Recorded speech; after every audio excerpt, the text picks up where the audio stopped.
was just going to say, Patty, I want you to know at my company, I value the opinion of all people with girl brains. Thank you. We appreciate it. Girl brains. No, I wouldn't. See, Patty, I wasn't talking about the actual nigga to go. I'm talking about the Jordan and LeBron conversation. Yeah. That was all fair. Y'all was engaged. And Miss Cleo had kind of like some of the best points out of all the people, including the stupid niggas. So I appreciated that. Hey, good morning, Patty. Good morning, politically correct. I have to be honest, Patty. I didn't walk. I ran into this room. I hate to say I told you so, but I told you.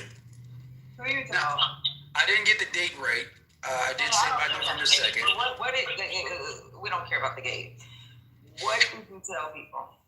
I told people that the Democrats were going to fold, that this shutdown was simply a manufactured crisis, and that the Democrats had to fold. And when they did, and they're going to fold and not get anything in exchange for it, it will be them to blame. And now you have even the Democrats admitting it was our shutdown, that we've exacted higher poll numbers and we've exacted better returns in the election, and that this gives us a better position in January to take advantage of the gains that we made in the polls and in the elections.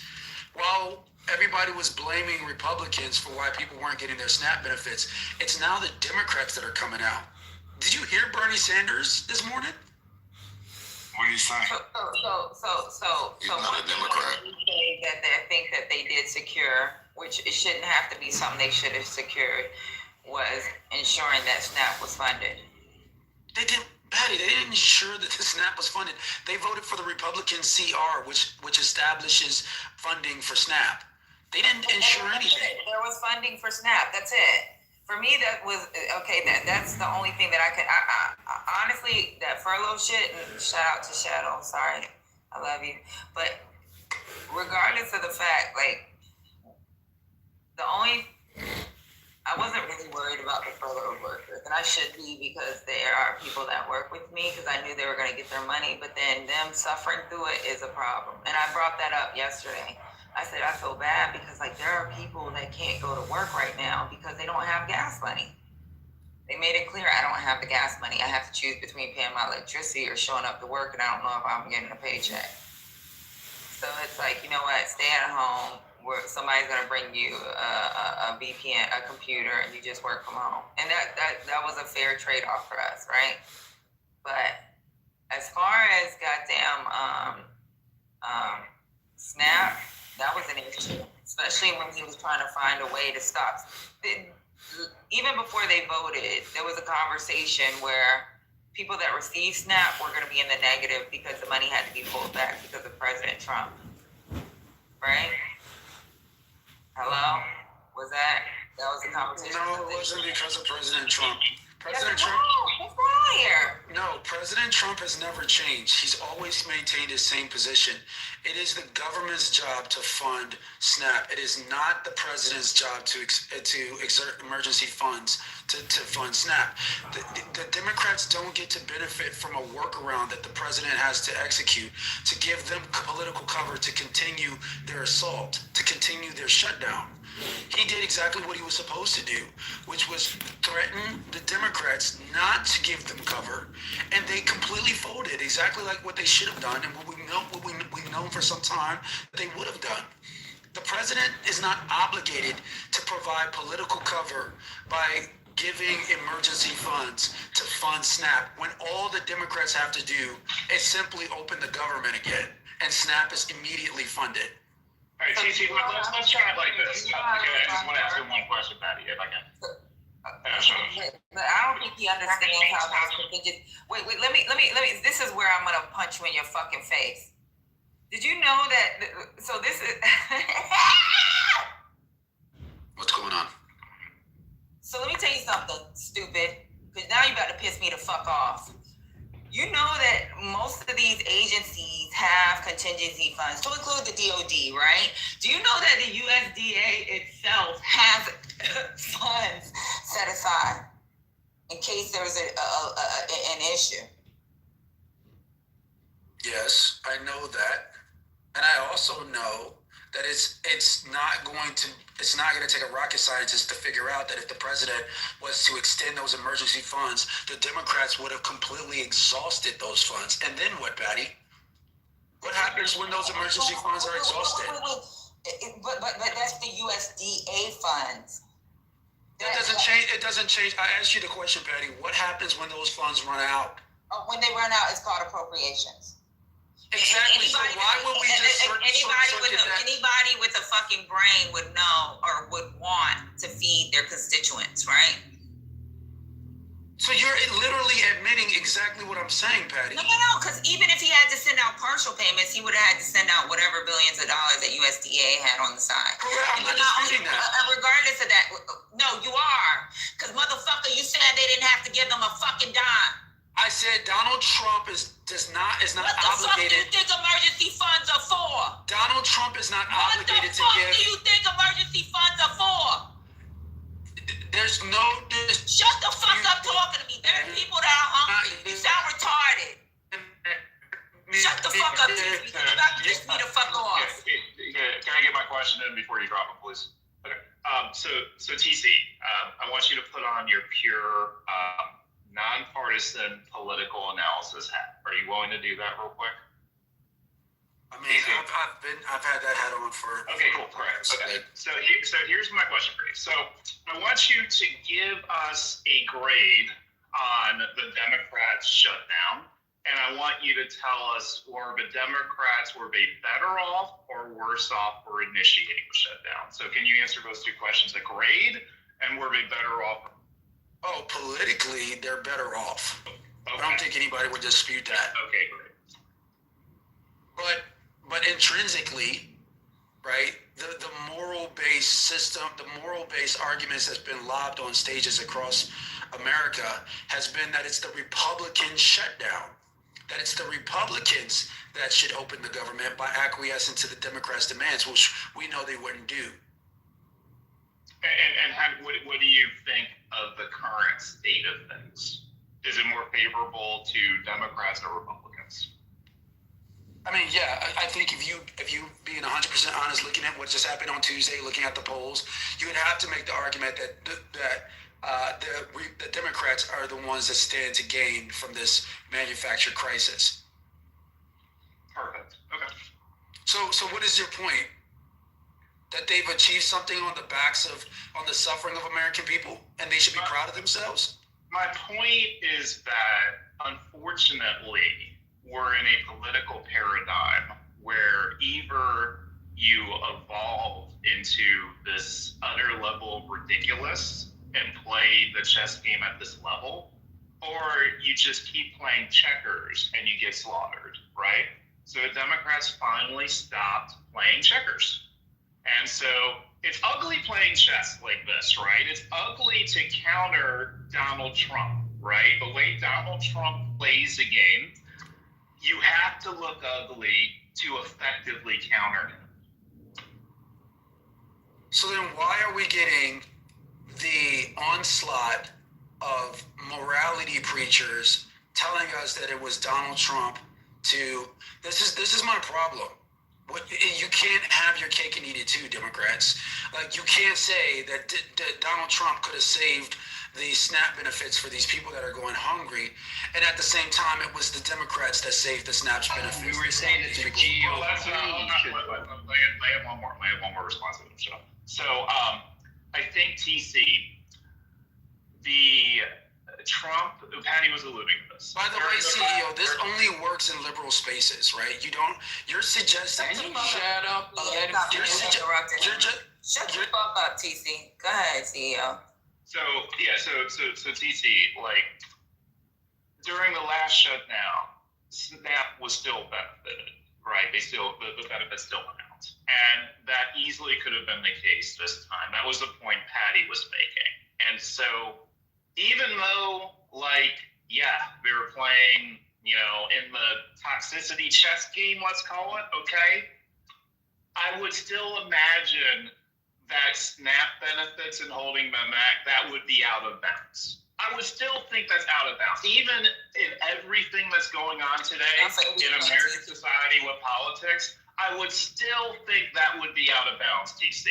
So that's the issue I have with Trump, because we're talking about people literally eating, right? And so all he had to do was allow the same process to play out during the last shutdown and let people have their SNAP benefits. So I think that's why people have an issue with Trump.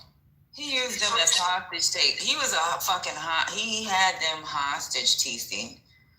So he had people that can't afford fucking food hostage. Are you fucking crazy?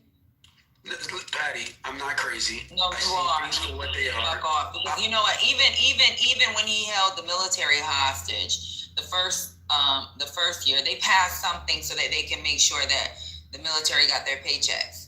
They could have did that with these people that need food. I agree. But it doesn't change the realities on the ground. The people got their SNAP benefits because the Democrats folded. And what CEO is suggesting... Because they wanted to make sure these people got their food. This is crazy. This about to piss me off because I'm going to go on. Democrats did not fold. They got the SNAP benefits. And they're going to vote in December.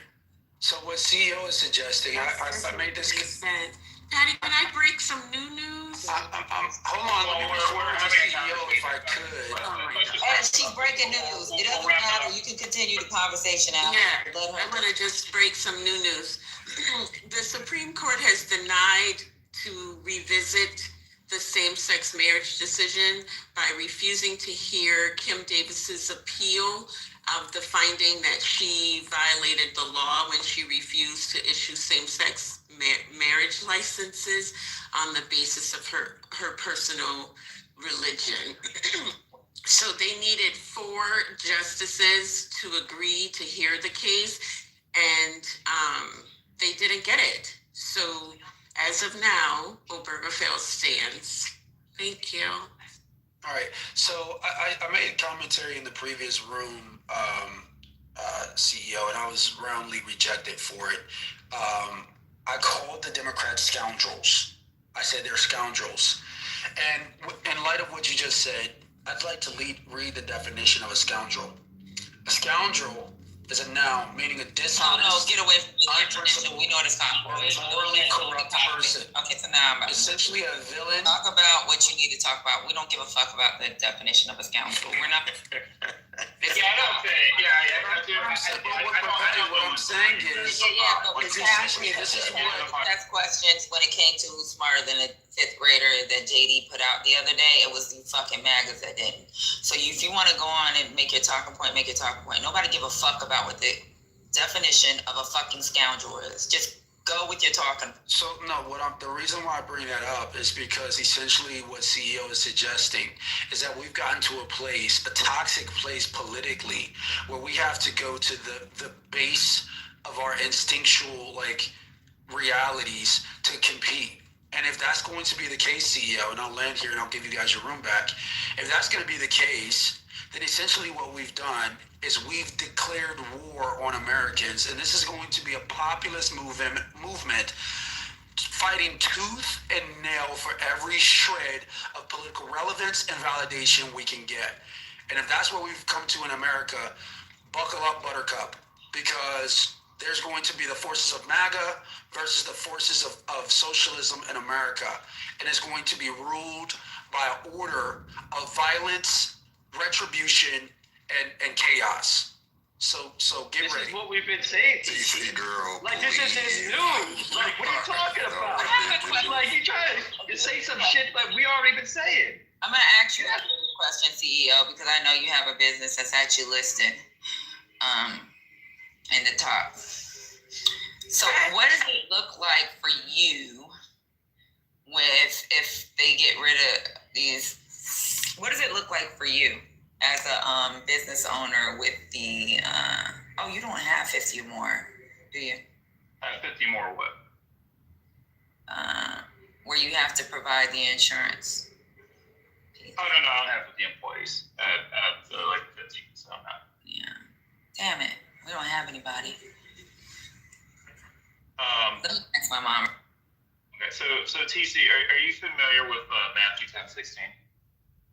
Well, I'm sorry, what is the scripture? Matthew 10:16. It reads, I am sending you out like sheep among wolves. Therefore, be as shrewd as snakes and as innocent It's harmless as a dove. Yes, I'm familiar with the scripture. Okay. And so, if you have to be shrewd as a snake, but you're still having good intentions, what's the problem? I mean, that's a great way to eisegete scripture to get it to conform to sanctifying Democrats' efforts to undermine the American system of politics. I'm just putting a framework for you. So just what is your response to that? I mean, no, I don't see it. I don't see this as the Democrats being shrewd. I see this as the Democrats being just like unprincipled and scoundrels.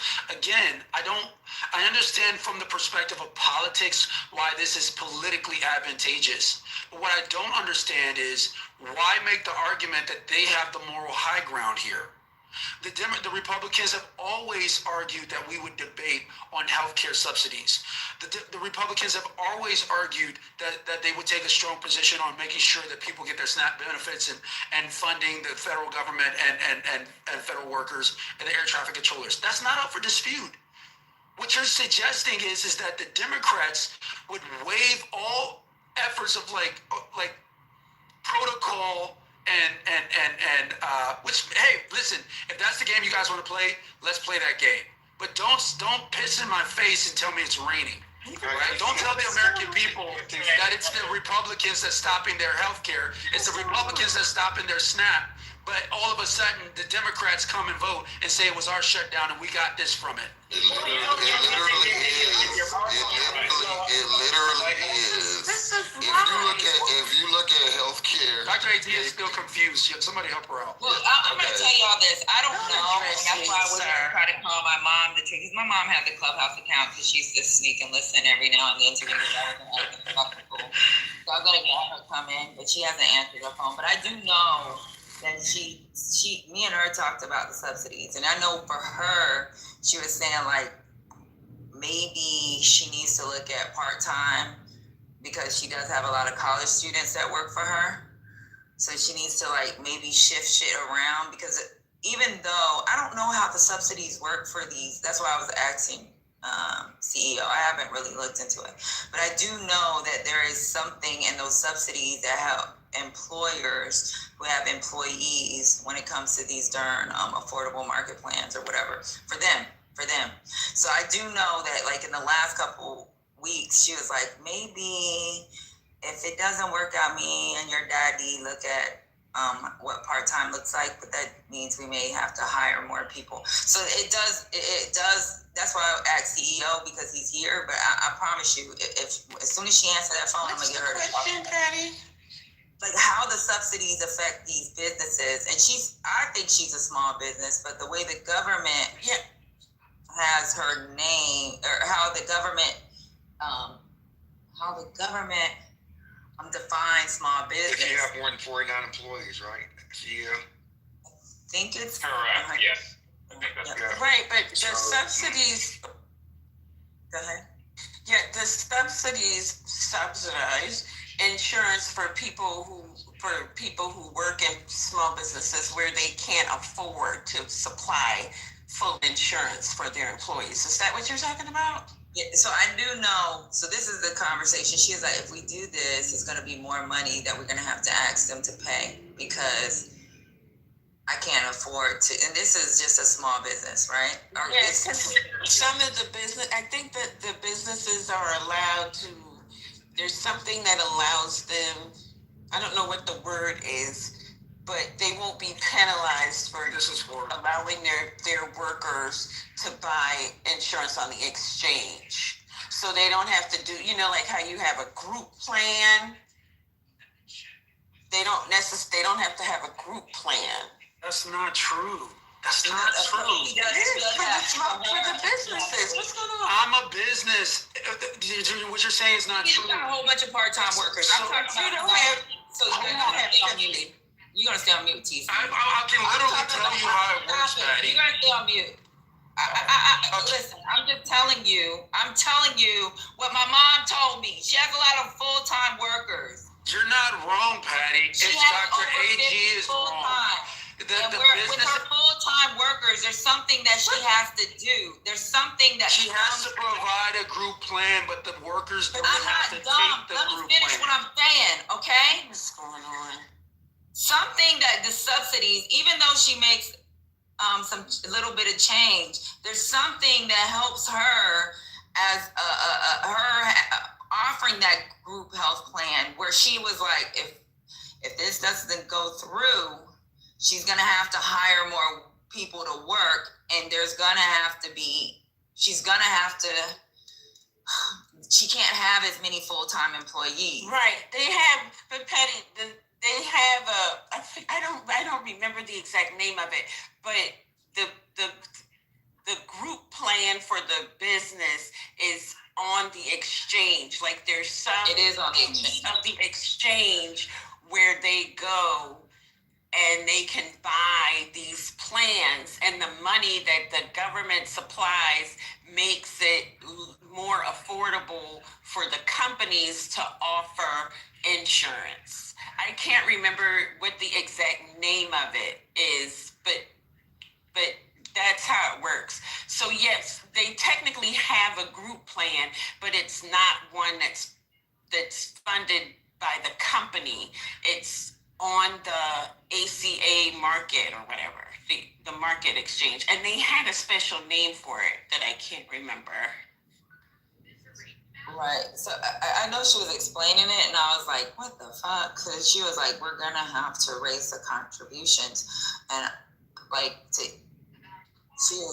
I just know she said it's going to cost more, and she doesn't want to raise it, but then she can't really afford it, where she wouldn't have to raise the contributions. And the way they got it set up, the way my mom has it set up, like so what they've done is they have a little website for them to fix. So my mom does use Workplace.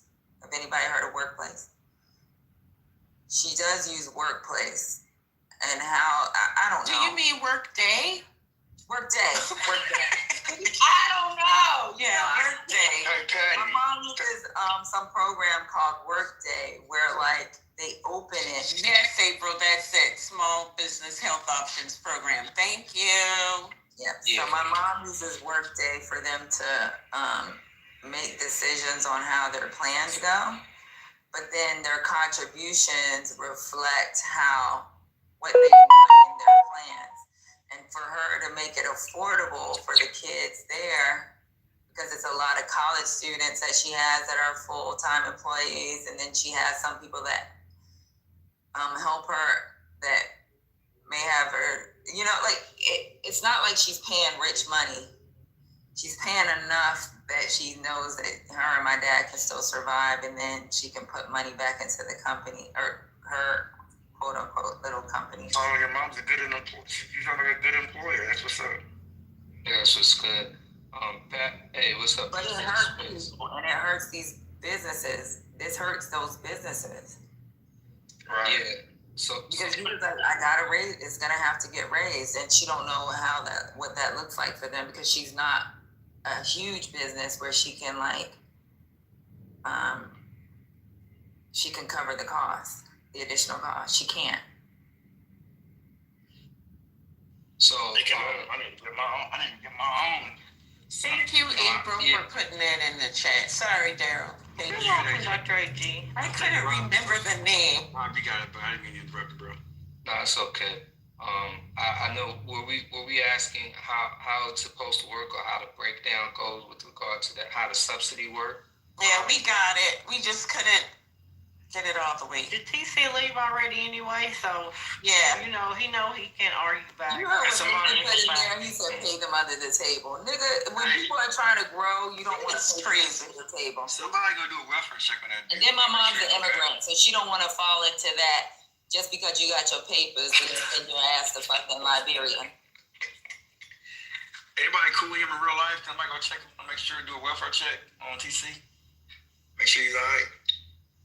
Because he It's ran him out of his just past. crazy how every conversation boils down to the Democrats are this and the Republicans and the Democrats did this. It's never substantive. He came in hot. Ridiculous. And it adds no value. It just derails. He when he came in there, Pat, I don't know you called. He said he couldn't wait to come in this room and talk to you. Because it kind of pissed me off. Because like, not only does it affect like people who are trying to get insurance, and you know, the thing that's crazy is there was a report talking about small businesses that popped up during the pandemic. You know, a lot of Black people have small businesses. We joke about it, MAGA jokes about your bundles, but I know a lot of girls like my brother's age. My brother's young, so even Jada Waiter, and everybody know who Jada Waiter is. Jada Waiter came up through a small business selling fucking bundles. Like, there's girls that sell like little clothing online. They sell these bundles online with their girl brain, and they're making money. So it affects like what they want to try to do. And it's not like it's just to sell it online. Have y'all seen the behind the scenes? Like, I have a girlfriend that does the behind the scenes. She in her garage where she has other people working with her, it's like they're packaging this shit, they're sending it forward. Like, she has one girlfriend that receives certain items. Like, this affects these little small businesses where we're trying to actually become part of this fucking wealth. Like, what I don't get it. And then you got a fucking Black man up here fucking always trying to fucking shake his ass for the other side. Is really weird. Taking his ass to cash. I think ML is right that he must want to run for office eventually, and he's using this stage as practice. You know what? You know what, CEO? That actually makes a lot of sense. Yeah, scoundrel. I can respect Should have told you that, CEO, because what? You guys are scoundrels. Like, He's a pyramid with a definition. He said he was gonna The fuck is wrong with him? Really? Let me read you the definition. Bitch, go away. You ain't Merriam-Webster. Scoundrel, though, y'all. It's so funny. All he needed to say was he needed a definition. We have a resident dictionary. We don't have to look stuff up. He said, I call the Democrats scoundrels. What a story. Yeah, I mean, that is a very... Who do you think he's modeling? That was funny as shit. That's what we should figure out. What Republican is he modeling himself after? We should figure that out. I'm sorry, that made my day. Scoundrel will never read the definition. This thing was playing in my face. All our face. That's like, I mean, that's politician talk. He definitely want to run. Trying to sound like he's on the Senate floor. Let me read you the definition. Of a scoundrel. That was, I mean, come on, that was definitely. Who used that word? Who used that word? And he's the most scoundrelous person himself. I said, not the country The western resident word. miscreant. He's I put a calculator in the chat, y'all, for the ACA. I just came across that little calculator. You guys can play with it, plug in some numbers. I'm interested to see what y'all come up with in different scenarios. So I'm gonna start playing with it as well. Serious situation that we have with air travel in the U.S. He's bent over backwards, as all members of the administration and the cabinet have done in all of their areas of jurisdiction to try to keep the government working for the people and to mitigate. I'm gonna put in a few scenarios. I'm gonna do a single person at a certain salary. I'm gonna do a person with family, all of that. So let me know what y'all come up with in that with that calculator. Travel has been dragged to a halt in many places, and as of Sunday, nearly half of all domestic flights, U.S. flights. But who used the word scoundrel? PC. He said the Democrats are scoundrel. I'm going to read the definition to you. Oh, wow. Scoundrel. That's funny. That sounds like being in a duel, like back in the days. You scoundrel, I challenge you to a duel type shit.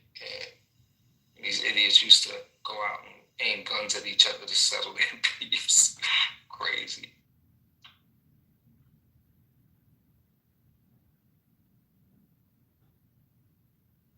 Who's Nathan Wright?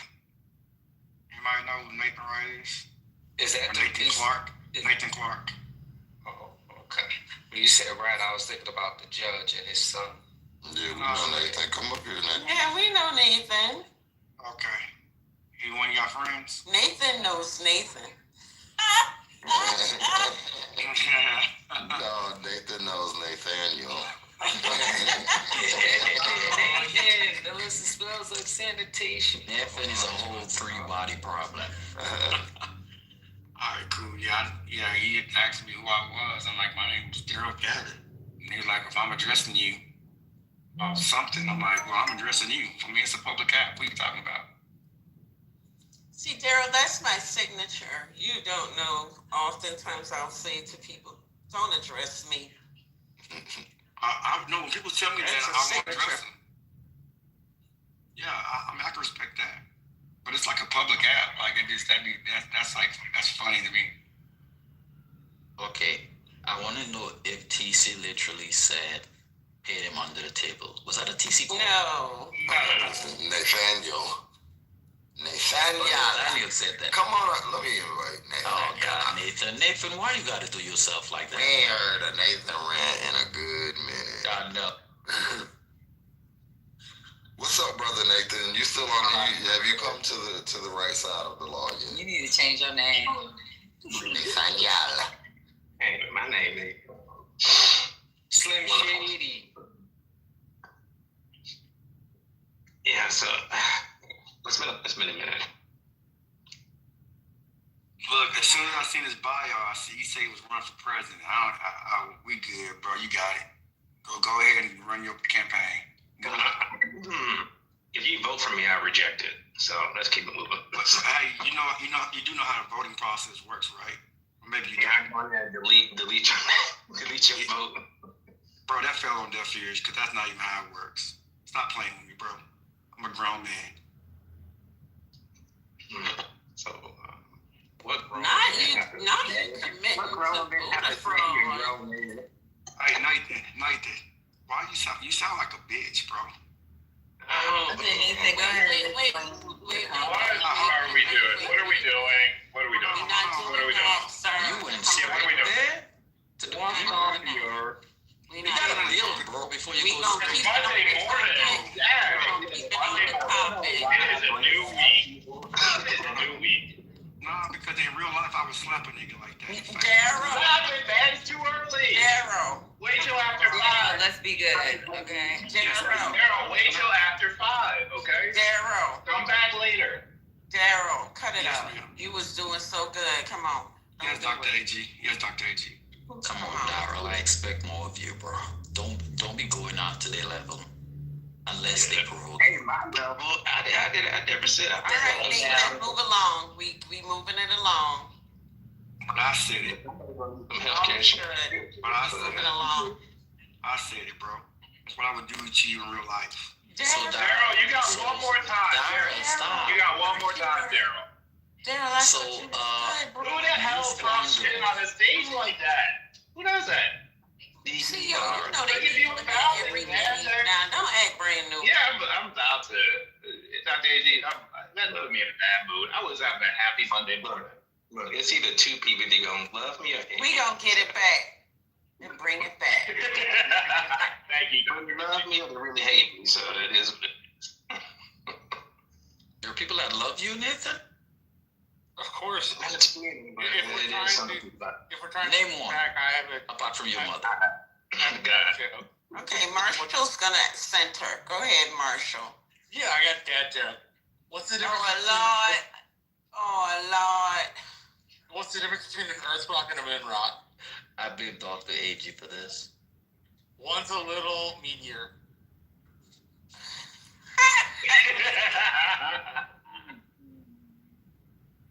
That's insane. That's insane. So have you guys talked about primarying all the Democrats who's still going to be running, apart from the two that's retiring next year? So email, look, What are you doing? let me just say this about what's going on with the healthcare thing, right? And it's obvious that temporary band-aid of subsidies is not working, right? So when would the Democrats realize that universal health care is the way to go? Like all European countries, Australia, the rest of 90% of the modern world. You know, would you ever keep giving subsidies to these insurance companies? You know, this shit is crazy. Like, how many times are we going to be at this same spot? You give another Band-Aid, somebody like Trump, somebody else is going to come in, and we're right back at it. You know, we have to come up with real solutions. Even though shouldn't the question be, when will the Republicans decide that universal health care is the way to go? Because it seems like they're the ones that are upholding, I mean, they're the ones that are stalling the process. So can you reframe your question? I'm gonna reframe. So if the Republicans say, "Fuck you, we're not gonna give you anything," right? So we only can work with the Democrats right now, right? So you have a better chance in saying to them, you know, hey, we don't want any Band-Aids. We don't want any subsidies. We want universal health care. And it's actually how will pro-business. they enact universal health care? What is required? Because they pitching it wrong. No, what is required? She said what is required. Yeah. So, you know, it requires the Senate, in the Congress. Okay, and who is in control of that at the moment? Who's in control of those at the moment? So when you're talking to Democrats, right? Who's in control of those three things at the moment? Of course, I'm not saying at the moment. Of course, Republicans are. Okay, but you said you were going to talk about what's going on now. Yeah, that is what's going on. So you. But the Democrats are not in control now. So it can be 30 seconds, right? So you should be pitching to the people who are in control now. Okay, you said it 3 times. I know, and I'm gonna keep saying it because the Democrat bashing is not happening. So give me 10 seconds. How many seconds you give so I'm gonna make my last point? So here's my last point. You asked for 30, now you got us to 10 anyway. You're exhausted. You're on third. You're on third, not seconds. You're on third. Okay, so if you add up how many times the Democrat Party in the last 15, 20 years had complete all 3 branches, it's a lot of years, right? So and they got ACA, and they protected ACA. That's why. They protected these, and you know why they had to do the subsidies? Why they did? Why are we in the situation we in? How we got here? The reason why is because Barack Obama and the Democrats vote on the public option, and they get 1 vote from the Republicans. They could have passed it anyway. That's a wrong answer. Voted for the ACA. That's a wrong answer. That's because the Republicans sued to get rid of the individual mandate. That's not the public option. I'm sorry. I know that. I'm saying that answer is incorrect. Once the ACA was established, right? What happened?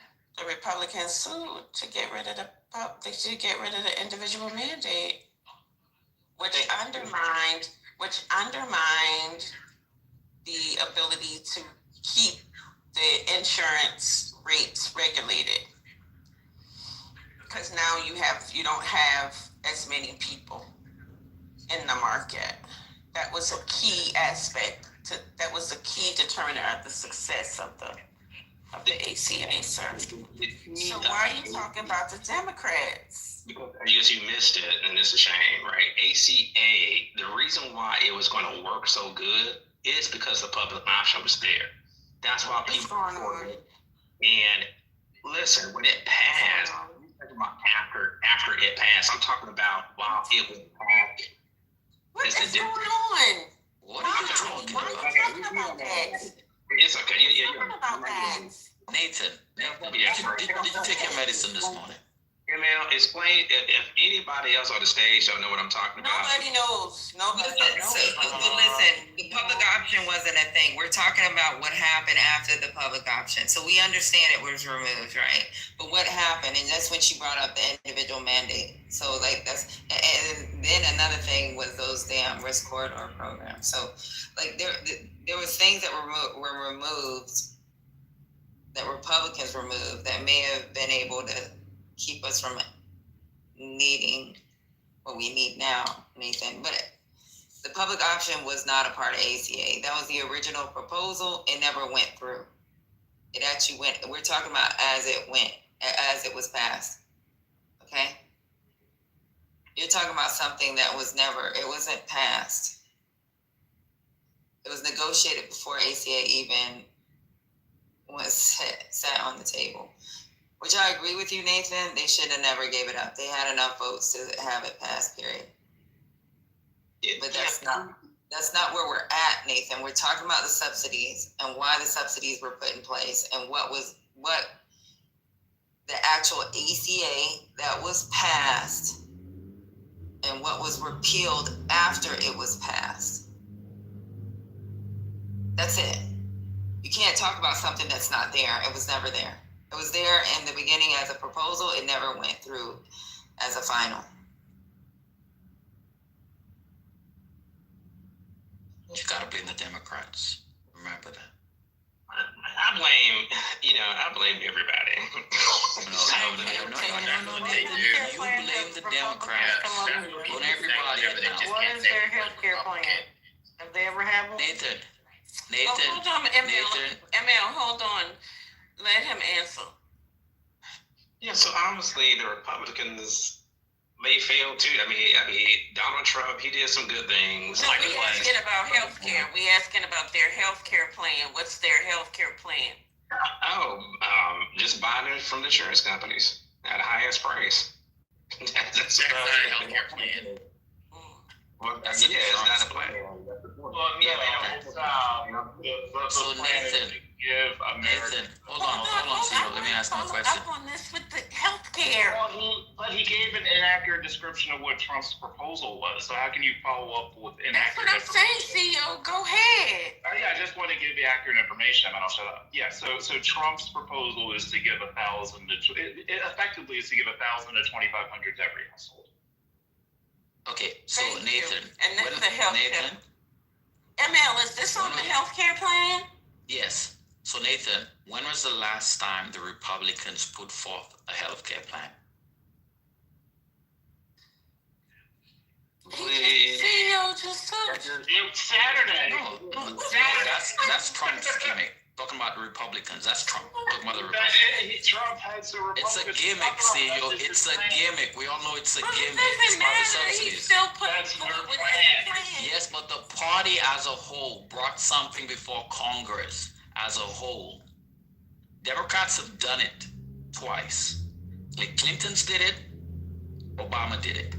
Republicans have pushed back at every instant of we trying to get universal health care in this country.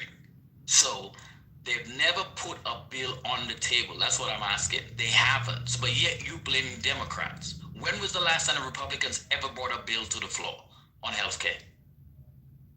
The answer is never. And I rest. Yeah, Republicans are the individuals who didn't even want us to have Medicaid, Social Security. They don't want actually any of us to actually have any social programs, any government-based anything. They just want a quote-unquote free market, and that's because these insurance fucking lobbies, the seats they sit in because they're corrupt pieces of Republican trash. And what people are blithely unaware of is that we're living in a system, thanks to Citizens United, that allows these stupid ass fucking corporations to fucking run and ruin our lives. But no, what he wants to do is blame Democrats, as if Democrats didn't create something, or at least pass something, that would try to at least help some folks pay for affordable health care. They're the reason why I don't know if you're old, you look old. I don't know if you have a child. And get health care, man. Not just afford. Your child can stay on your fucking plan until they're 26 because of Obama. That didn't happen before. Your child cannot be discriminated against if they get cancer, if they get something that's awful. They won't be discriminated against now because of pre-existing conditions. You blame Democrats for stuff that actually worked, and not Republicans for assuming and stopping and dismantling it. Just like they're doing with the fucking Voting Rights Act. They've already dissolved multiple sections of it already. Now they're coming for the final one. This is what happens. And then you blame, it's the Democrats' fault because of DEI and the Democrats' fault. The Republicans are consistently making attacks directed at a particular statue, and then you go and blame the Democrats, who actually are the ones that support the very thing you haven't. Like, you make no logical sense. You're just a fucking idiot on Clubhouse. You're a loser. You're probably a car salesman like Trey. You probably sell ghetto-ass pre-owned Toyotas. You're a fucking pathetic sack of shit. And I'm tired of hearing you. We didn't need fresh opinions of dumb as fuck, slow. And I know you're mad about last Tuesday, big. Is he talking to me? Like, I definitely just did, bitch. Yo, big peanut head hoe. I definitely. Oh, enough of that. Don't drag this. Is there any other Nathan on stage? I'm dragging. He's selling his Toyotas. My Lord. Hey, and Mac, Trent should not be catching strays this early. Like, I started my pre-workout. Trent catches strays. Training. Clearly you did, Matt. Clearly. Yeah, see, I just had my Just waking up. You lifted it. You bench pressed, what, 300 this morning? Okay. Yo, I'm about to. I'm heading. In high. Okay. Whatever Nathan weighs, that's what he's been today. Here it is, right? He would defend it. Tell us, Nathan. Nathan, tell us. Slapping his mama. And that's a damn shame. You mad about with your nasty big funky ass teeth. You look inbred and you mad about it. You know your daddy tried to spit you out right. You know your daddy tried to spit you out right. And LOL. All right. I didn't even hear what you're saying, but here's the reality, right? If ML is on the team fighting for me, right, and he's elected ML to win, I don't want no almost motherfucker, like most. I almost won. What are you talking about? What's the subject you're speaking on? And all you're talking about is we almost got there. What are you speaking on? Is universal health care. What are you speaking on? What's the subject you're speaking on? We're talking about subsidies, and that's not a real solution to the problem. Okay. We're talking about subsidies. Okay. I'm talking about a real concrete solution. Okay, and what is, in your mind, what is a real concrete solution? So the concrete solution is single payer health care. Okay, stop right there, stop right there. So which party is more likely to vote in single payer health care? Democrats, like I've been saying. Okay, so what's your complaint? Yeah, because they have not been getting it done. Listen, I don't care about feelings. So why have they not been getting it done?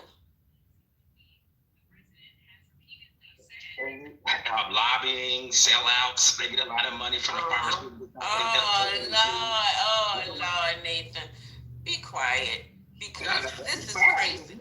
This is crazy. This is absolutely crazy. Oh, so no Democrats. So you're telling me no Democrats aren't. That's not the point. You're not going to distract me.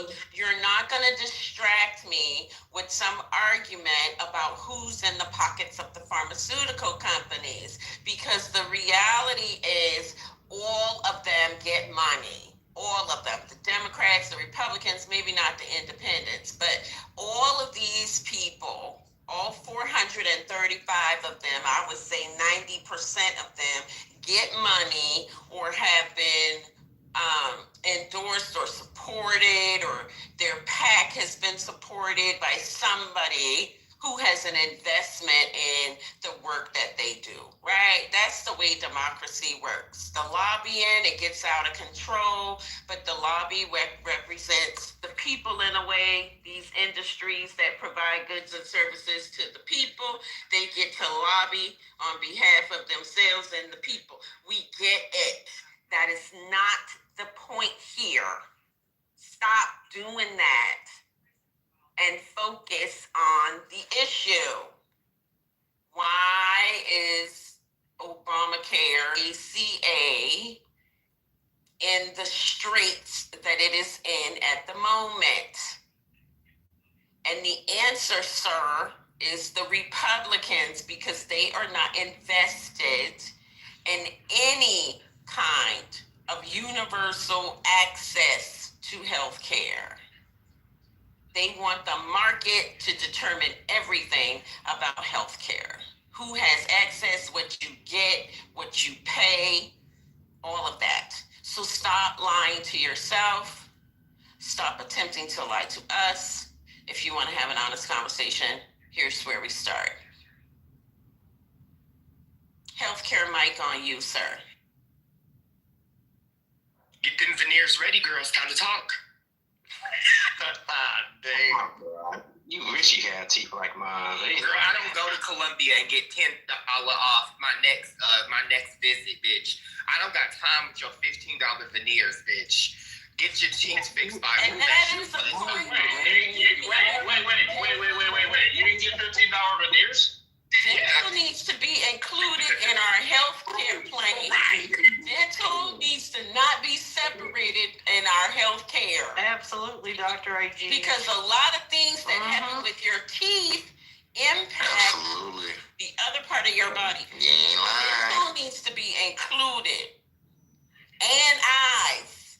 Vision too. It needs to be full body coverage. You know how when you get your insurance for your car, I'm still stuck on you $15. get bumper to bumper, you get the bumper to bumper warranty. That's how we need it for the healthcare. Yeah, it's better than getting Timu teeth with your Timu ass, bitch. And it's y'all talk about the hold on, Nathan. Y'all talk about the doctors getting over. It's the dentist that's getting over. Like I'm gonna tell you, they are making money hand over fist because they don't have to accept shit, and you got to have them because, like she said, it's so many things, and it's so much like research that they're doing now that is connecting like gum disease, which a lot of I would say probably 75% of the people on this in this room have. I don't know if y'all know that, but that connects it to like Alzheimer's and heart disease and things like that. Really, really damning research that I don't even know. Like, this is the thing. They talking about tile and all that stuff. It's way more evidence of that. That's a way, like, if he would have jumped on something like that, I kind of would have been able to get with his campaign because there's so much research that backs, that tells, like, that has a almost inextricable link between gum disease and like heart disease and Alzheimer's, and nobody talks about that. So it definitely needs to be. I've always said that. That's one thing you ain't lying about, because that's the overlay for the underplay right there. That's how they split that shit up. Yeah. When they play off of each other, they work in tandem. You need your dentist really should be speaking to your general what they call primary care physician. Yeah, primary care physician. They really should. And that's where people can get dental through Medicaid, but they often, I won't say often, but there's been cases of dentists who take Medicaid doing procedures that are unnecessary for those dollars. So people get played rich or poor when it comes to dental. That's one thing I'll say. If I can go back, fuck that. I'm going to be a dentist. Me too. I always say that. Because a lot of the dentists, if y'all live in a city like LA or Atlanta or Miami, one of them like cities where, they do a lot of entertaining and grandstanding, these dentists and like, because most of them do, like, they'll have a regular dental practice, but it'd be like a cosmetic dentistry as well. They just will not accept insurance. No insurance. None. You have to pay out of pocket. They don't have to, but not out there, not in LA. They don't have to, because everybody got money out there. They don't have to accept it nowhere, but that should be against the law to me. Like, that should be regulated, because why you don't, like, so we just, like, we don't care about teeth. This is just crazy to me. Well, I feel like we have to get shit, before we start talking about universal health care, we got to get shit like that in place, because the universal health care, I am not totally against it, but that's a long fight, y'all. I don't know if y'all understand how American healthcare works, but that's a lot of unraveling and a lot of shit to do. That's not just like, oh, boom, universal healthcare and we have it tomorrow. That's like, I would say like a decade-long process. First, I can't agree. Hold on, Nathan, hold on, bro. Talk to my brother. I take closely one of the reasons why that is, man, because people who have means can go to places like Colombia, Mexico, Costa Rica, Canada, in other parts, and so I think that kind of is part of the reason why it's not going to be that fight. Because if you're in LA, the people in LA can afford it, but I know a lot of people in Atlanta, they go down to Mexico and get all their dental work, or go to the DR or Costa Rica to get their dental, not dental work, but even to get medical procedures done. So I think that also plays into it as well. Yeah, but we shouldn't have to. That's what I'm saying. Like, there should be, I don't have a problem. The thing is, at least this is my take on things. America does things like we've seen America implement like parts of socialism, not all of socialism, mostly capitalism. So I don't feel like the Dr. Heavenlies of the world, they don't have to go, but they have to like correct their practice. Like, you can have a section where you see your high dollar clients and you don't accept, because people will still buy. People that have the means, like you said, will still do it. But you need to have a sector, or there should at least be a regulation to where there's a certain amount of affordable dental, dentists, and not even dentists, periodontists, what's the people that do braces? Orthodontists. There needs to be a certain percentage or number in every area. So those people can exist, make your money, especially her, like, she a black woman, so I'm never gonna be like, oh, whatever, I get it. But we still have I don't think that's a bad meeting point. Like, okay, you can still have the super capitalistic dentists if you want to do that, but it needs to be somebody that can take care of Miss Norma Jean teeth that live on the corner. Like, she shouldn't have to do all that. I don't, and this is not I'm not trying to, I don't know, because I have dental insurance. So my question to you is, there's nothing like that exists? Like, there's no Medicare, Medicaid for people for dental stuff? Yes, it's called Medicaid. Oh, okay. So, but even with Medicaid, it's like very fickle with dentists. Absolutely. Like finding a dentist that accepts Medicaid or will do anything besides the very basics is we're crazy. We have TRICARE, and my husband has dental through his work as well. These government programs like Medicaid, Medicare, and TRICARE, all those type of things, lots of dentists won't participate. So you can have it, but it's not going to do you any good. You have it, and you have a high plan. Go to the VA. Sorry, Daryl. Go ahead. Go to the VA. Well, you have the VA too, but if you have a high plan through your work, you still, stuff is not getting covered all the way. It's not going to happen. Yeah, that's what I'm saying. Dental plans.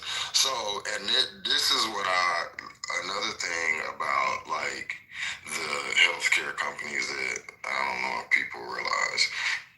So like how Dr. AG was saying, they needed to have dental in. A lot like Aetna, for instance, had really, really started making strides in that area. Like, they was offering some crazy dental plans, especially for like Medicare. And they even had it up to where they were giving a cosmetic allowance, like and they were not doing that. Now, you can only get one tooth for $1,200, but if you got a little bit of, what I'm saying, that's compared to what they were giving, which was absolutely nothing. That's a strike. They snatched all of that back. So anytime there's like they work kind of like the stock market. Anytime there's trouble, like financial things, political trouble, they start snatching shit. So, like, now with everything that's going on, the next go round, if they don't get it together, they're gonna really snatch all the meat out of these Medicare plans, and these people are gonna have shells of the plans that they used to have. Wasn't that why that was Luigi guy killed the healthcare executive? That was the reason why, right?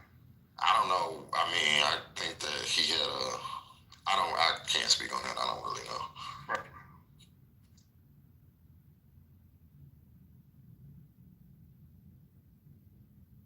But when you have a large part of the American citizens who are at the bottom, okay, we're not going to be great again or ever, right?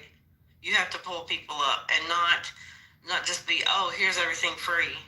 But stuff has to be affordable. And you can ask me all you want, Nathan. Your ass probably needs some shit too, by the looks of you. You're not independently wealthy, right?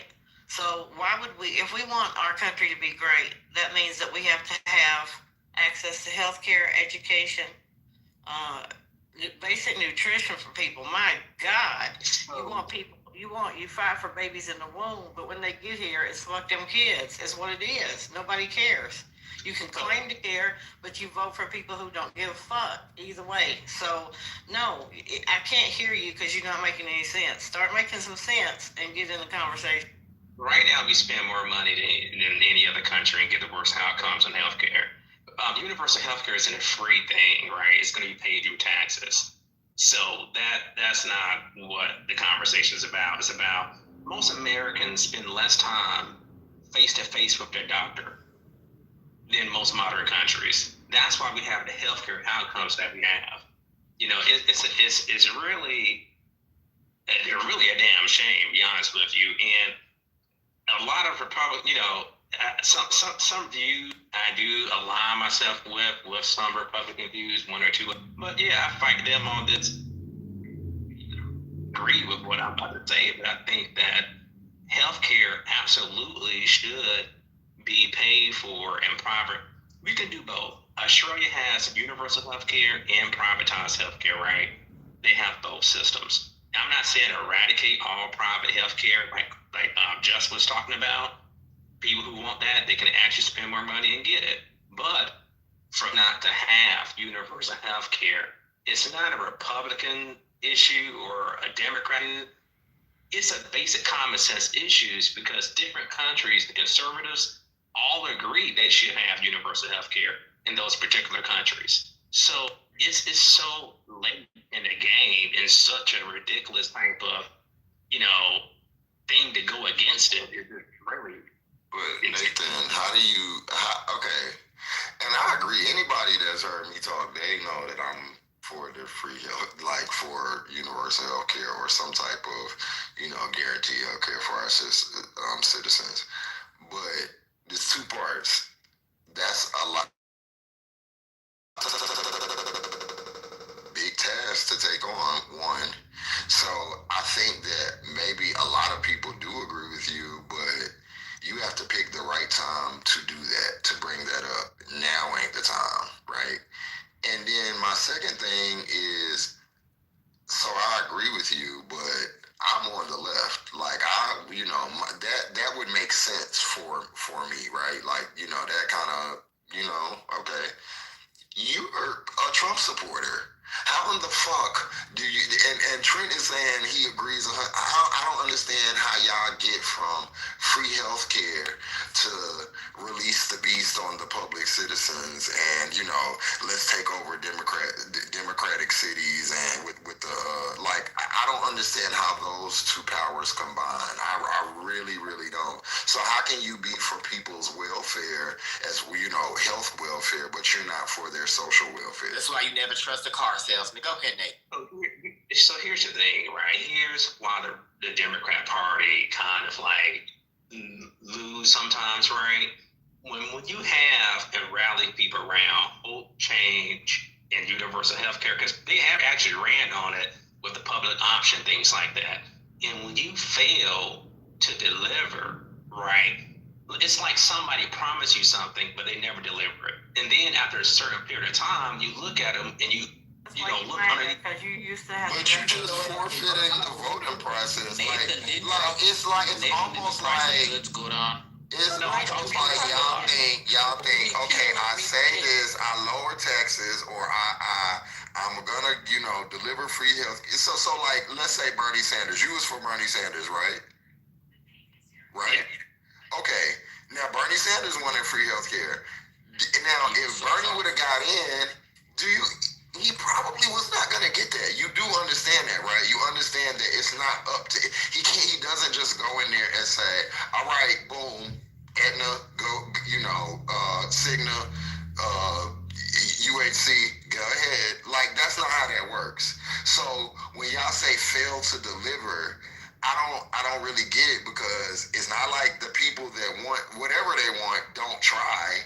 But if niggas don't vote for it, it's not gonna happen. So when y'all like, I just feel like y'all just like are simplifying something. Like y'all are like, okay, they said this. Yeah, they said what they. You agree with it, and he said he was gonna try. Whoever said they're gonna try to. Now, if the American people don't fuck with it or they don't vote for it, we can't get it. You understand that, right? Like that's how the process works here, right? It's not just they say it happens. If it don't happen, it's their fault, right? You know that's not how it goes.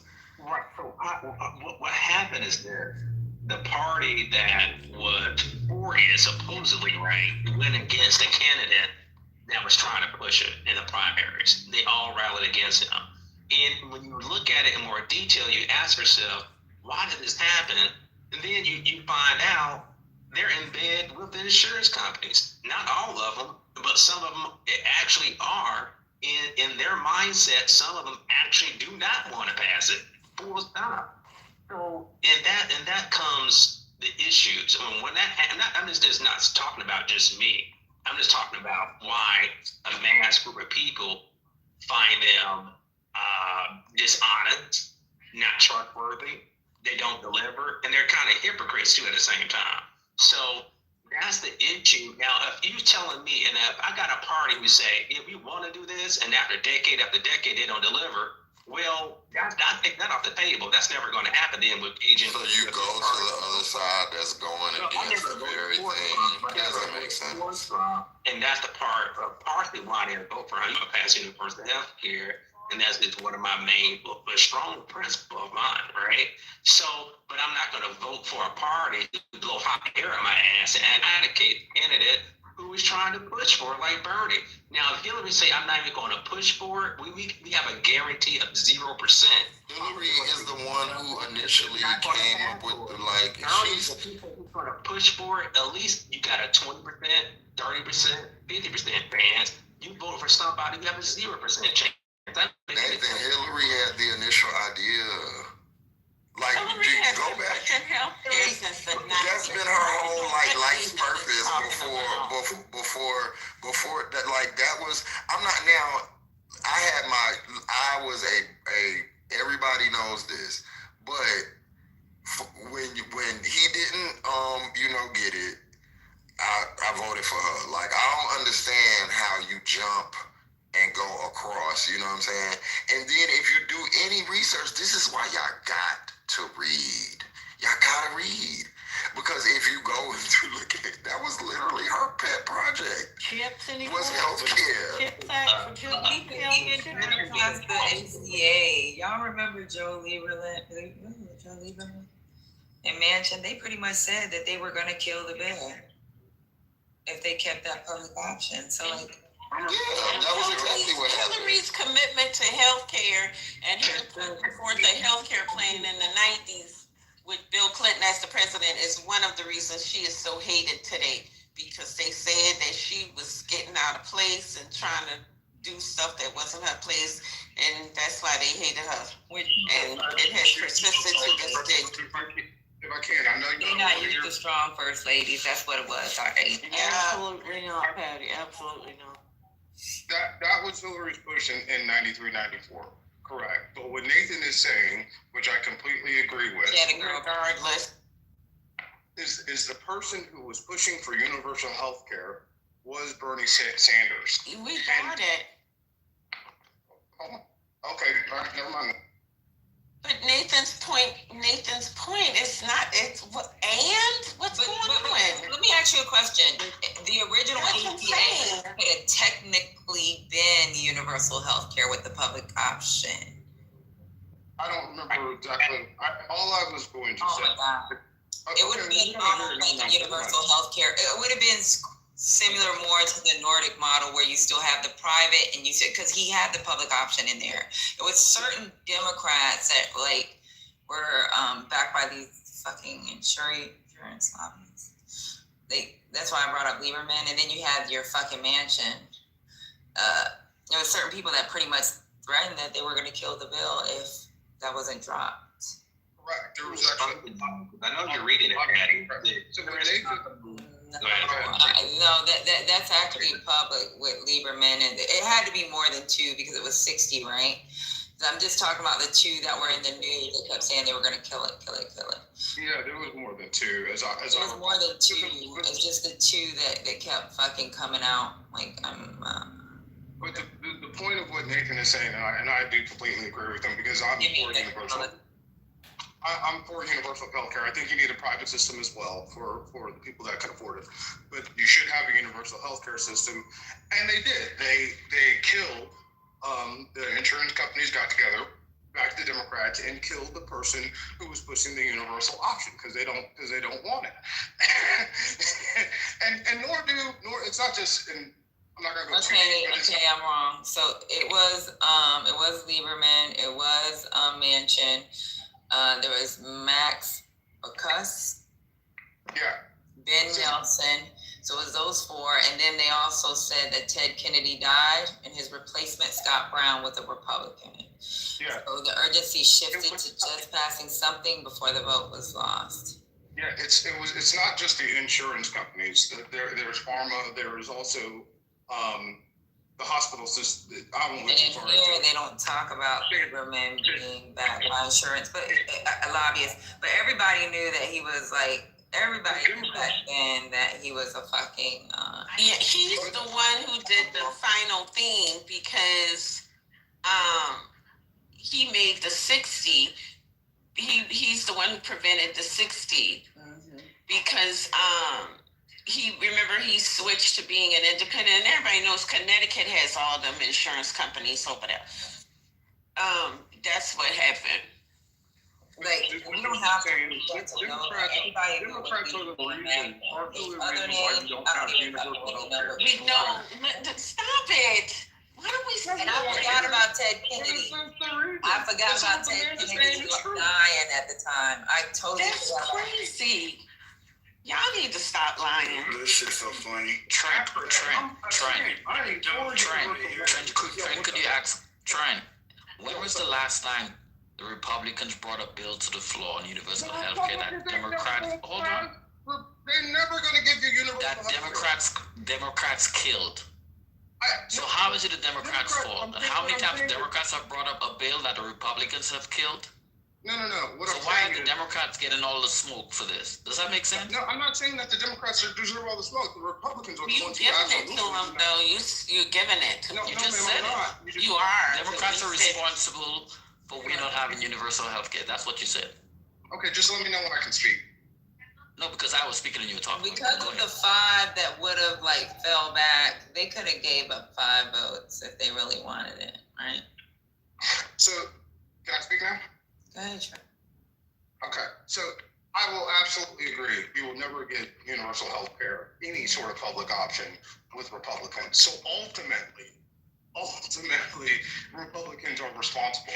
But in the case of the progressives, and I'm actually very confident now that we will eventually have some sort of public option for health care because the numbers are just too ridiculous. Even the private insurance is now off the charts. Now that people have had a taste of the ACA and Obamacare, they don't want to let it go. So we're going to have a revolt when these subsidies get released, okay?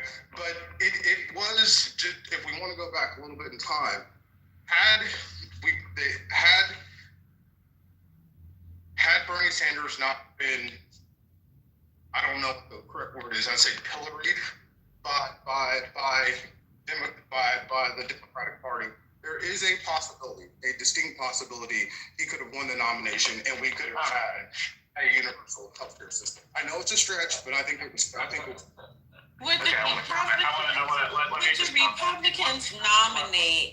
Would the Republicans nominate a Democrat as their presidential nominee?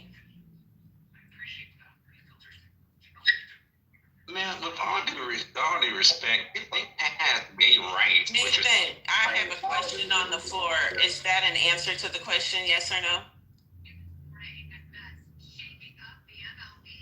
Yes or no? Would the Republicans nominate a Democrat as their presidential nominee? Absolutely not. So why should the Democrats nominate an independent as their presidential nominee? Because Democrats are supposed to answer the question. This is Why should the Democrats nominate an independent, someone who's not a Democrat, as their presidential nominee? You want to know why? Because the values that he represents are the foundation. The foundation most people vote for you. Oh. Does he represent the Democrats though? Independent. He's a Democrat. Yeah, that's bullshit. That's bullshit. Republicans would never nominate a non-Republican. The Democrats should never nominate a non-Democrat. The problem with looking at it, hold on. This is the problem with looking at it through just a party lens. The party is the lens, sir. When you're talking about presidential nominations, what's going on now? What is going on? They run by party, sir. Yes, ma'am, but the parties are also run by the corporations. And so what is going on, Trent? Wait. What's going on? I'm trying to tell you what's going on because apparently you don't know. I do know, and I do know that the party is run by fucking people. Okay. I don't know what you own. So the business, what has happened in this country is the business interest. Oh my God! Now we're gonna get it. You gonna talk about Citizens United? Are we gonna relitigate that? Is that what's happening? Ma'am. Trent, may I say something? I don't understand the nature of the conversation when Bernie won the first, 3 or 4 primaries in 2020. So there was a distinct possibility that he was going to win the nomination. No, he was never going to win. Members of the Democratic Party were excited about him. He's got 40-something% both times, 2016 and 2020. He was never going to win. But he won a lot of delegates. He won a lot of delegates, so he was a legitimate player. He was a legitimate player. Let's see. How many delegates did Bernie Sanders win? Let's go in 2016. He won 1,114 in 2020. Now, how many did he win? And how much were required? And he won 1,879 in But what did he run as, though? Independent. A Democrat. Okay, so like Dr. AG said. He ran as a Democrat. They allowed him to run as a Democrat. He ran as a Democrat, period. Yeah, but so that's my point to Dr. AG. I don't understand what she's saying. Like, Bernie ran as a Democrat both times, and the Democratic Party allowed him to run. And he's got a lot of delegates both times. He got 3,000 total over 2 cycles. I'm going to tell you what I'm saying. Okay. He was never going to get the nomination because everybody knows that the Democrats have these people that are called superdelegates, and the superdelegates were never going to give it to somebody who is not a Democrat. I don't care. He wasn't going to win. I'm Democratic. If you don't care, then that goes against him. Listen to me. I'm saying you're not even having the same conversation, Nathan. You're talking about somebody that would have ran as an independent, period, and not even said I'm going to run as a Democrat. You're talking about someone that caucuses with us, but that does not run as a Democrat. He had to run as a. Yeah, I mean, I'm saying I don't care what you're saying. I'm not saying I don't care about the process. Let's get that clear. Hence, I am explaining to you the process. Correct? Okay, great. So when I said the Democrats were never going to nominate Bernie Sanders, that's what I meant. The superdelegates were never going to choose him because he is not a Democrat and he is not reliable. Yeah, so Hillary won the I got 11 o'clock, so let's let me have a minute here. Yes, Hillary Clinton got 591 out of the 639 superdelegates. So Dr. AG is absolutely correct on that. There is a scenario though, like if Bernie had completely blown her out, right, in terms of the states, like if he had done much better he could have gotten to the full delegate count. I mean, he would have had to do unreasonably well, but it would have been possible. I agree, CEO. I think that's a fair. They would have withdrawn him from the floor. They were not going to let. Wait, hold on. Down. That's breaking news for me. So you're saying, hold on, no, I just want to walk this through here because I'm not disagreeing. I just want to do the thought exercise. Okay, so So Bernie Sanders wins 64% of pledged delegates, right? That's about what he would have had to have done. And they're on the floor, and you're saying there at that moment they would have not let him get the nomination anyway? No. Yeah, that's what I would have done. They're gonna let him get it. Oh wow! I didn't know that. I didn't know that. That's news. You didn't. Now that's not a policy. Let's get this clear. Okay. This is me saying my opinion. It's not a policy. I don't represent the Democratic Party. I don't have any insights into their strategies or workings in that regard.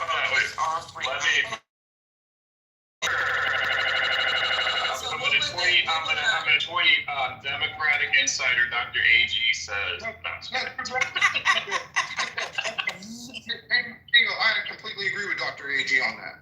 They would have kicked. They would have had, which what they basically did. They would have made sure that Hillary won because the corporate dollars, if Bernie Sanders would win, would flood out of the Democratic Party. And I agree with you on that. Bernie Sanders doesn't take any corporate money ever, never? Not as much as if he would have. Not as much, but he don't take no corporate money ever, never? No, he did. In 2016, I don't think he did. I think he broke through in 2020. When he's not running for presidency, is he considered himself a Democrat? No, he's a So that's kind of like disingenuous. Like, only when I run for president, they're going to be on the Democratic side. So then they should support me.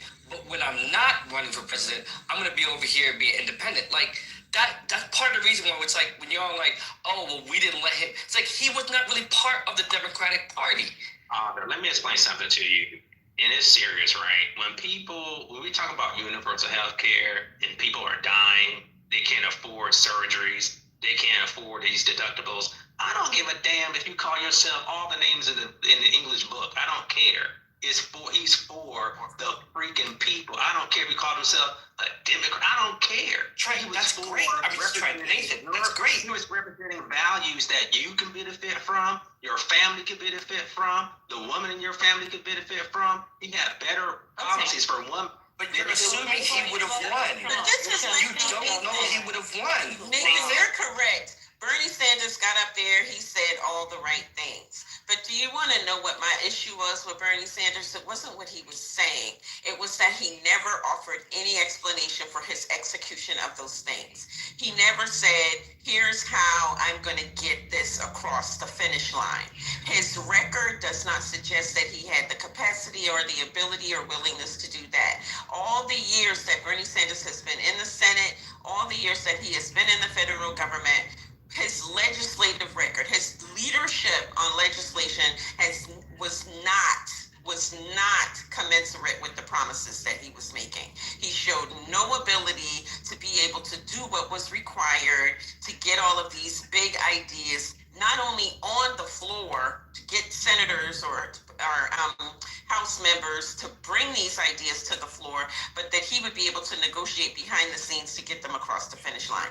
That is my problem with Bernie Sanders. Anybody can say anything. They can promise you anything. But when you're running for the president, you need to be able to demonstrate that you can get these done. Now, it's one thing if you like Donald Trump and you don't have a legislative record that people can look at. You've never been in the Senate. You've never been in the House. There's nothing there where people can say you had an opportunity to do these things and you didn't do them well or you failed. That's a different situation. It's a different scenario. Same with Barack Obama to a lesser degree. But here you have somebody who has been in the Senate, who has been in Congress for decades. That's a problem, sir. And that was my problem with Bernie Sanders.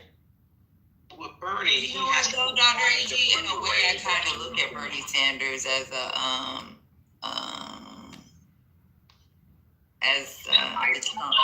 he would have ran if he would have became the president, because he strong arms motherfuckers.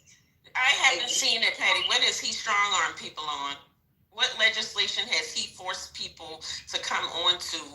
And no, I don't think he's been able to do it as in his position. But if he would have became the president, he would have been more. He would have did the pressuring Congress shit. But how? How when they don't? How when he as a senator he didn't have that power?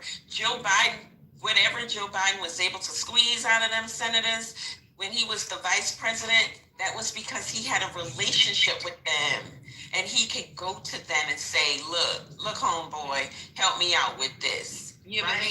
But he uses revolution as a, like, you know what I'm saying? No, Bernie Sanders doesn't have those kind of connections or relationships. He doesn't, but he doesn't lead on anything. And he don't lead on nothing. You see, I agree with you. He doesn't lead on anything, but I think what he does is he uses people. He uses people to... People's that he's been having has them trying to like do this quote unquote revolution thing.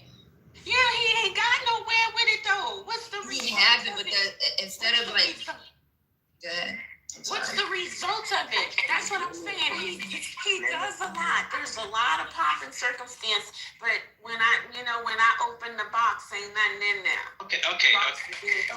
So when people, that's all I'm saying. And I think he did not have it demonstrated. He doesn't have the ability. He doesn't have any relationships on the hill. Right. So I agree with you. He doesn't have some type of governing type quote unquote coalition, but he does have a fan base, and he would try to use like like revolution movement instead of using like the coalition, which is what he would do it though, Patty. Nobody likes Bernie. You don't like him.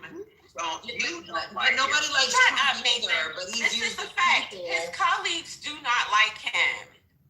Who's going to rally with him? I get what you're saying. His colleagues don't like him, and I've heard that a million times, like how he works in Congress, right? Or how he works with his fellow politicians.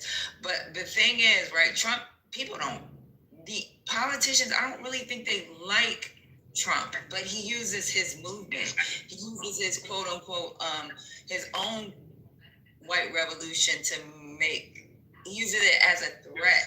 Right, Patty, but that's because the people in Congress are aligned with his ideas. No, it's because that's Trump has a massive base, an energetic base that is beholden to him and loves him. He's got a solid 30% of support. Same thing that Bernie Sanders had. Some Bernie Sanders supporters. No, Bernie, it's not the same. Ma'am, if I could just finish. It's not, because Trent, it's not the same. So she's right when he doesn't have. It's not the same. Ma'am, if I can just finish. There's a reason why a few Bernie Sanders supporters flipped and voted for Trump, and I agree with what you're saying. And Bernie Sanders not having a lot of friends and probably not been able to do a lot of what he said because the corporate interest would have been so strong against him. Not the corporate interest. Don't say that. That's not what I'm saying. And stop twisting my words. I'm saying nothing. Listen to me. I'm saying nothing about corporate interest. I'm saying nothing about that bullshit. I am focused on relationships that Bernie Sanders has built over his years in Congress that would have allowed him, that he would have been able to leverage to move his agenda. That's what I'm talking about. I'm not interested in all this corporate bullshit you motherfuckers be talking about. Okay, but I voted for Hillary. Executing because y'all be making circular arguments and it be tearing my brain back to the medulla. I want y'all to focus. Let's have a straight argument on one point. Y'all going all over everywhere. So this is crazy. I have a question for everybody. So is there a committee chair that would have backed this Medicaid type situation? No, probably not. Okay, so that's it. Saying Patty or not? That's the end of it. Okay, can I finish what I was saying? Is that okay? No, because the conversation, you heard Patty, that's the end of the conversation. Never mind. So if you said no, so how do you get in here? What else is there to say? If you don't have a committee chair that's gonna back it, how do you get You're not allowing me to explain what How I'm do you saying, get Patty. it? I heard you and I agree with you, but the thing is, I voted for Hillary in 2016, and the reason I voted for Hillary in 2016 is because I didn't want the progressives of Bernie Sanders, which had a strong momentum in the Democratic Party, to take and to take away umbered interest. Okay. I thought Bernie Sanders and many people like me. Hang on, Dr. AG. I'm with you, sweetie. I thought Bernie Sanders was too far. Okay. I thought he was going to take the country too far left too quickly. Now, I see the progressives actually winning. I think that the progressive message is happening on the right, with MAGA, and is happening on the left. Now, I actually believe the country is ready ready for the progressive movement. But in 2016, it was not. Okay. In New York City. Okay, I don't know what they got to do with this whole conversation about the health care. I just. Okay. So, can I say something?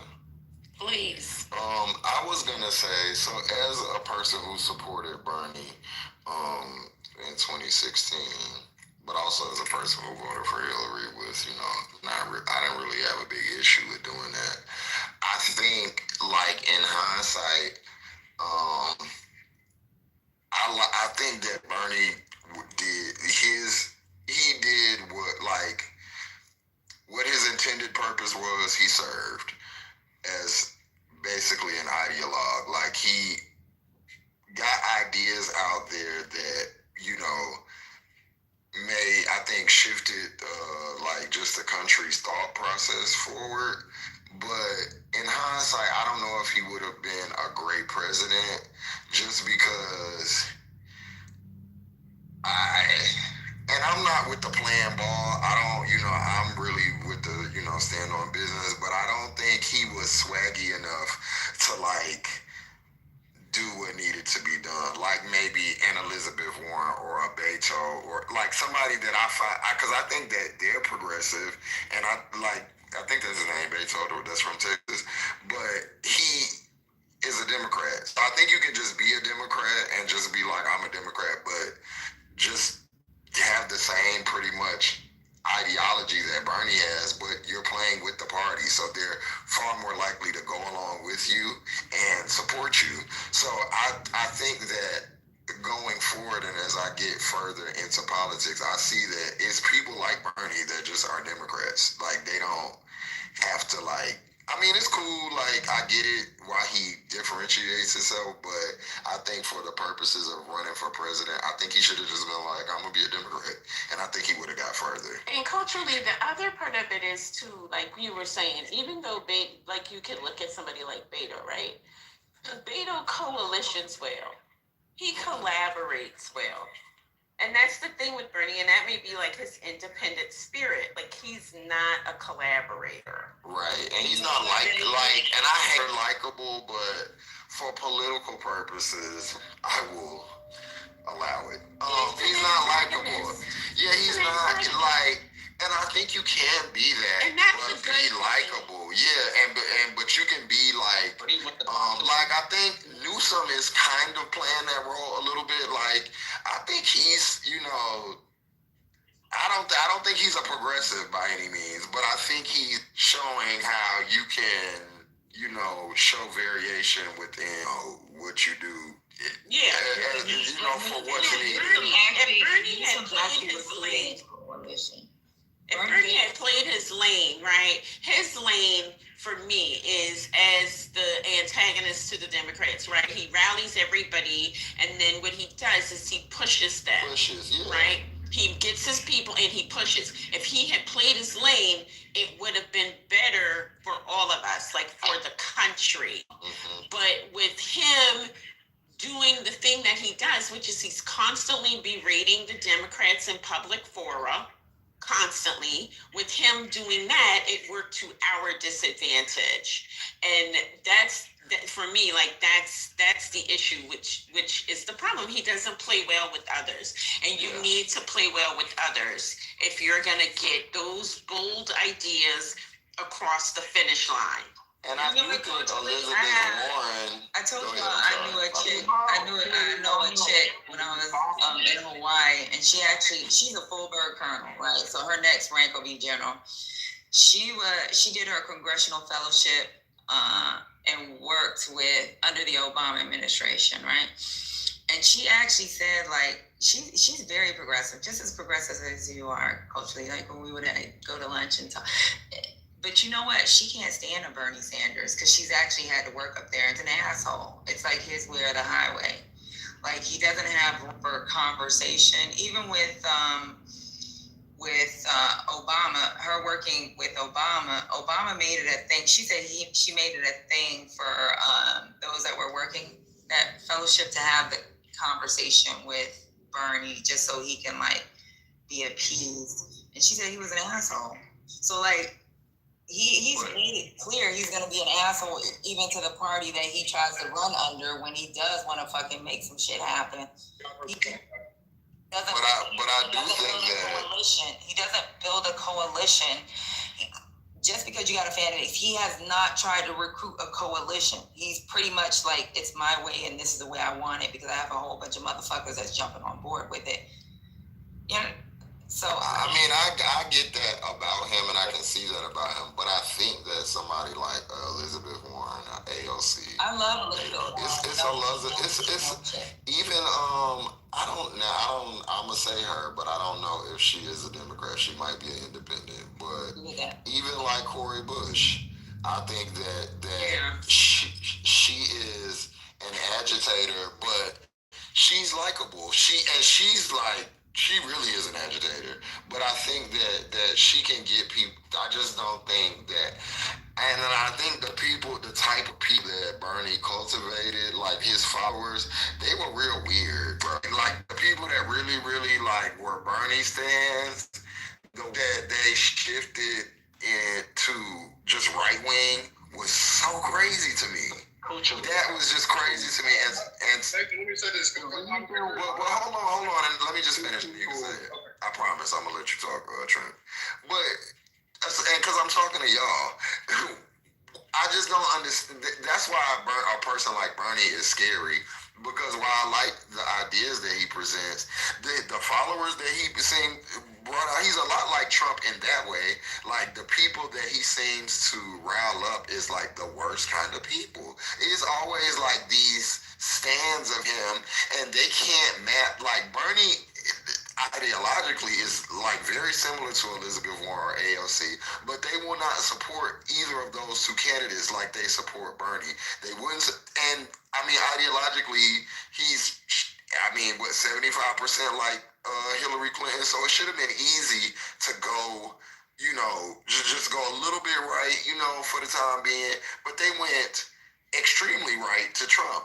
That is scary to me. But Elizabeth Warren tried to get change inside the party. And Bernie uses the outside of the party to freaking change the party. And that's the difference. That's why I keep bringing up coalition. And she's never went and said, I'm an independent. She's pretty much pledged her loyalty to the Democratic Party.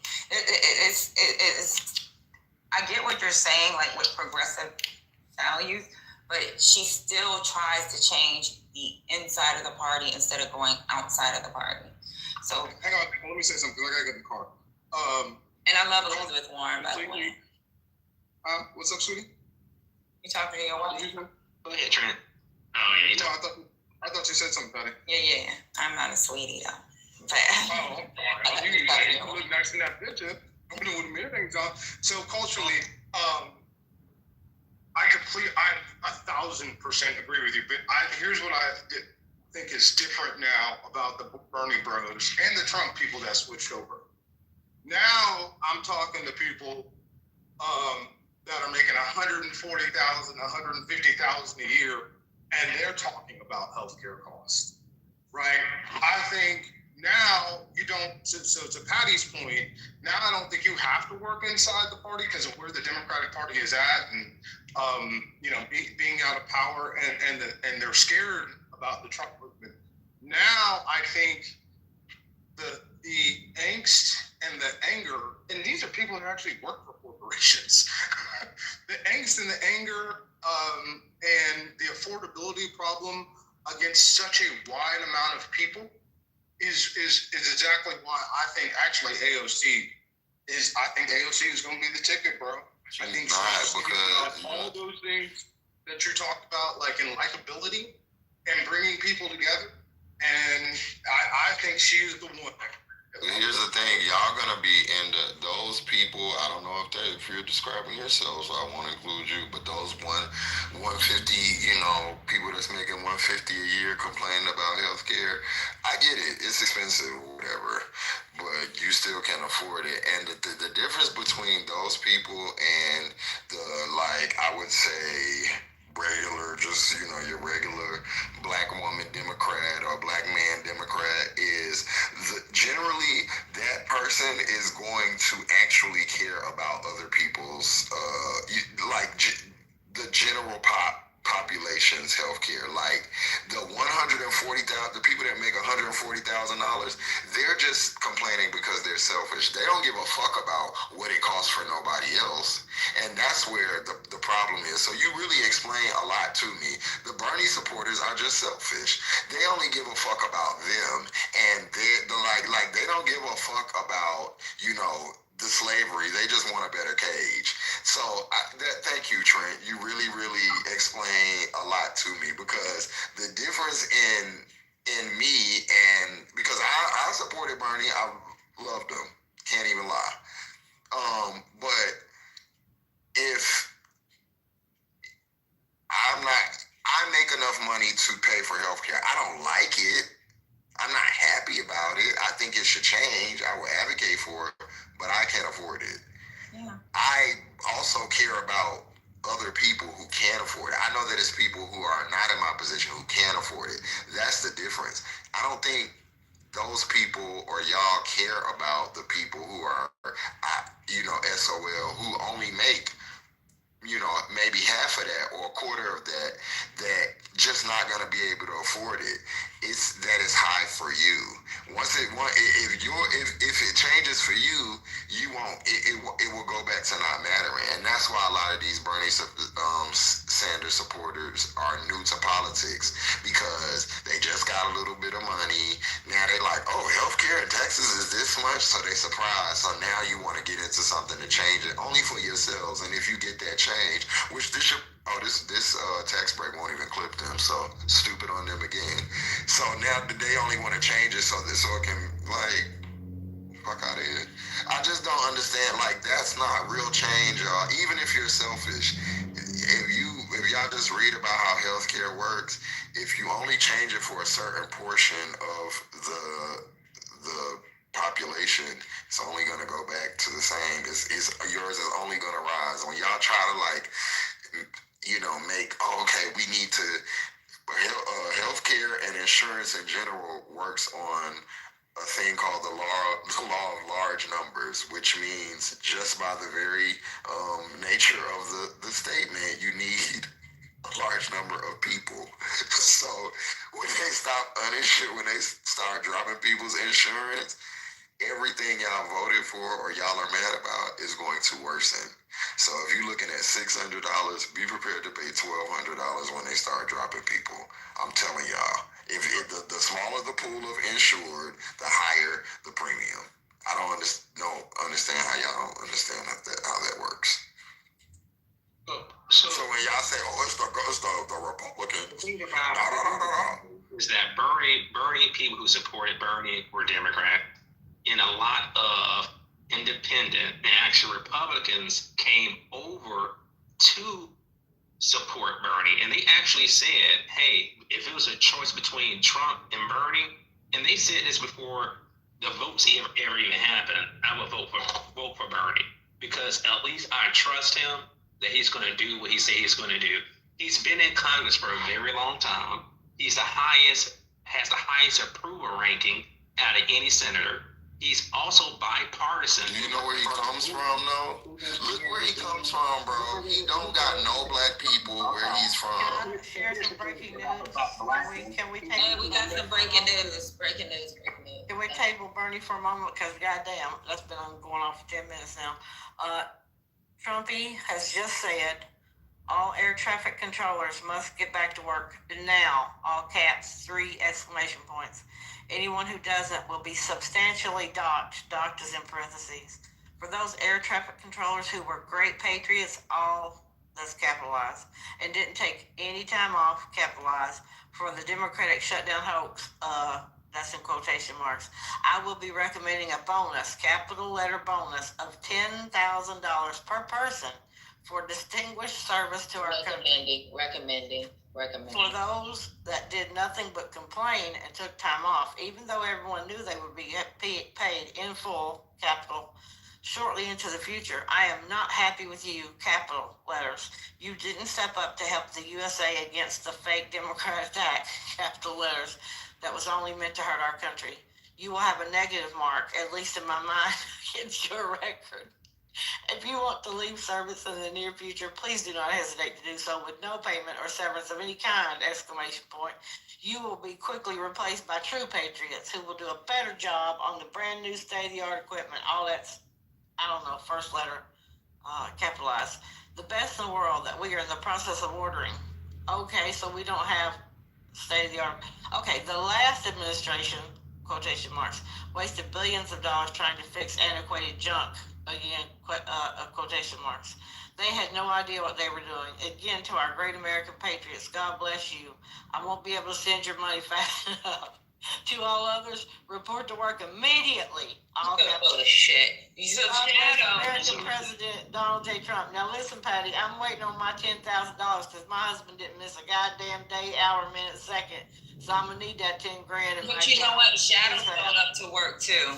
Shadow even said he couldn't really afford to put gas in his vehicle. He's been on this fucking app saying, I can't put gas in my vehicle. He happened to be one of those people that his people said, we'll let you work from home and we'll give you a computer. We've had to do that with FEMA. So like he couldn't put gas in his vehicle. He said he don't even know how he's gonna pay his fucking rent next month. So he can't pay us soon enough, Patty, though, because he ain't. Trump lost his motherfucking mind. I'm dead. Talking about those who sacrifice my fucking living conditions, fucking have no electricity, have no fucking place to stay, and show up for work, and that is my sacrifice to the American people. Sounds great. Trump has never paid anybody in his life to do a damn thing, so I don't know where he thinks he's paying people. You know, some taxpayers. That's not him. Fucking idiot. He ain't paid the motherfuckers that built Trump Towers, and Polish people had to go.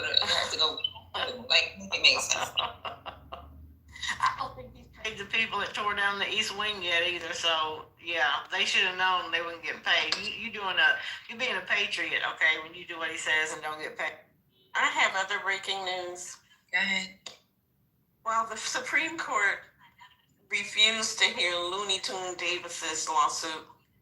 They are going to hear a challenge to Mississippi's mail-in ballots, and the case is Watson versus the Republican National Committee, and their argument is when you count mail-in ballots after Election Day, you are violating the law. Because Election Day means the results should be announced. People should vote. Votes should be counted, and the announcement should be made all in one day. So the Supreme Court has agreed to hear that challenge to the Mississippi vote counting, which could affect other states who do who count ballots that were received after Election Day. They were mailed before Election Day, but received after Election That's stupid, Angie. Well, that's what Wait, do they mean postmarked before Election Day? Yes. So what happens in Mississippi? They say the ballot has to be postmarked before Election Day.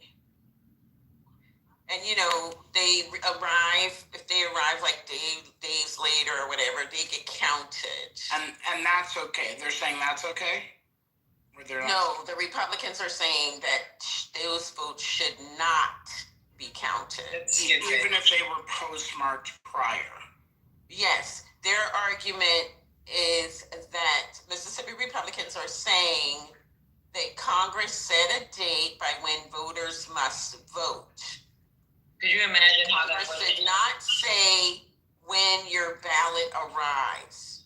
So you need to count the votes that are in on the day that Congress designated for voting.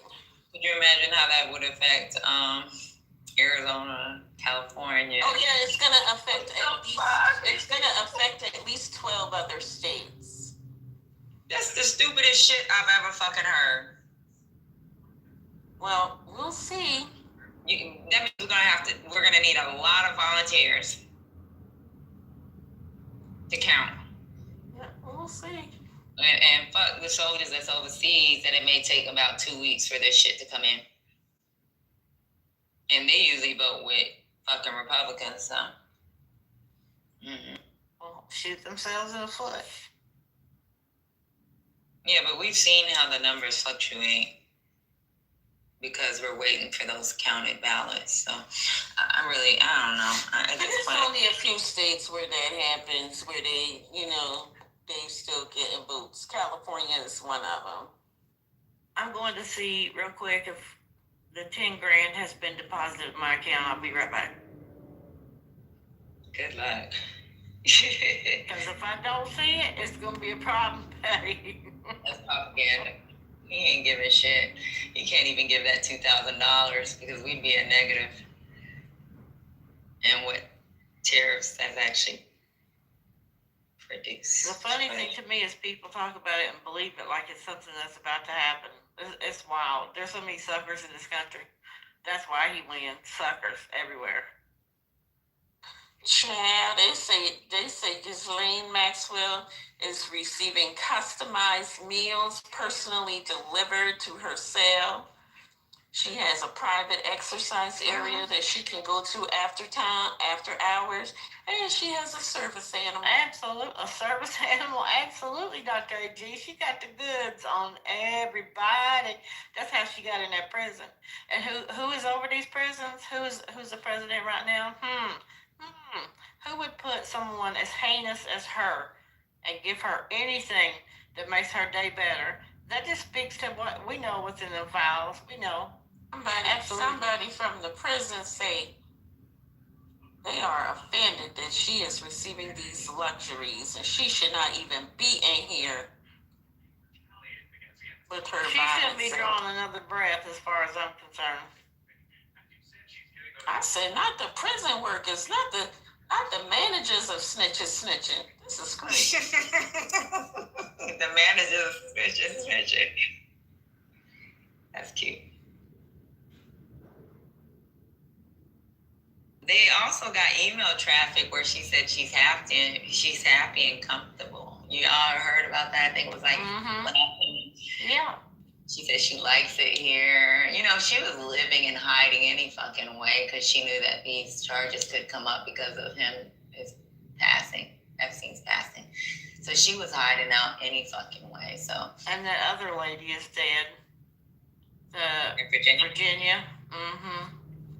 So she about the only one. Well, I'm sure there's other people in higher places who have the complete files, but the women know. Absolutely, but nobody listens to them, Dr. A.G. They don't care. Their brain doesn't work the same. Remember when they came out and said what they had to say? Men on this stage said, "Oh, why they wait so long?" The shit they say. I want them to. I hope they working with Gloria Allred right now to make billboards. They need billboards all over the country. We need a woman president and vice president because I think our brains work totally different than males.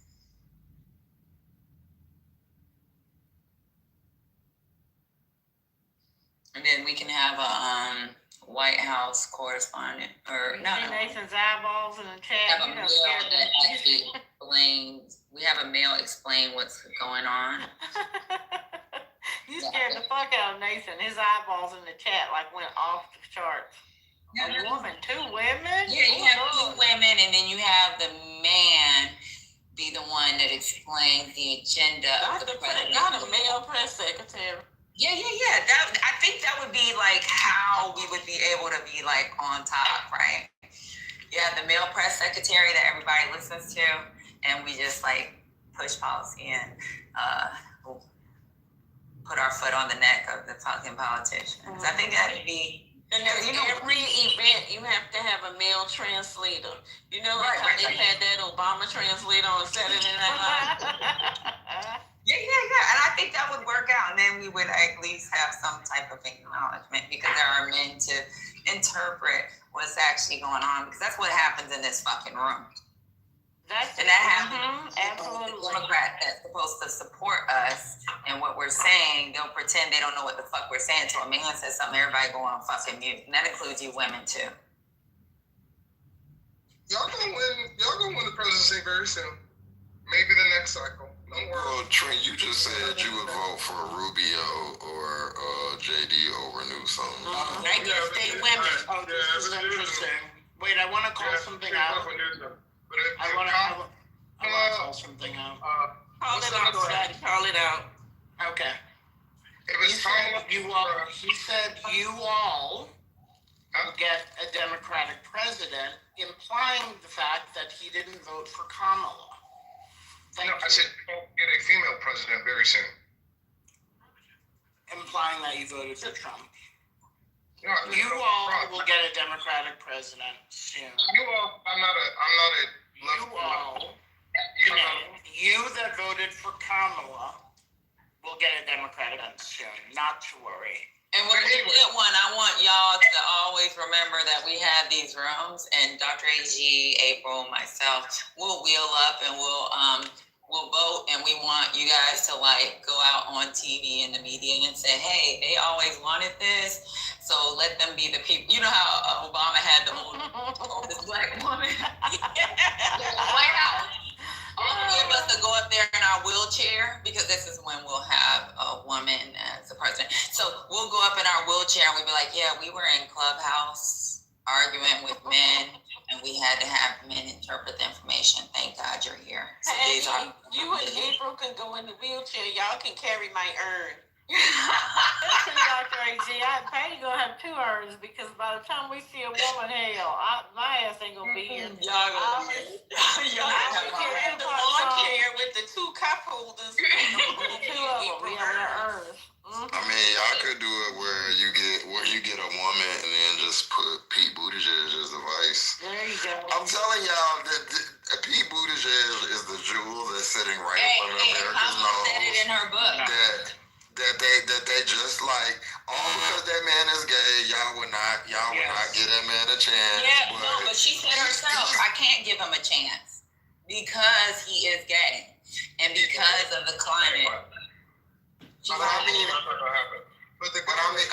y'all can say, I mean, I'm gonna say this, the same thing I say about a black woman.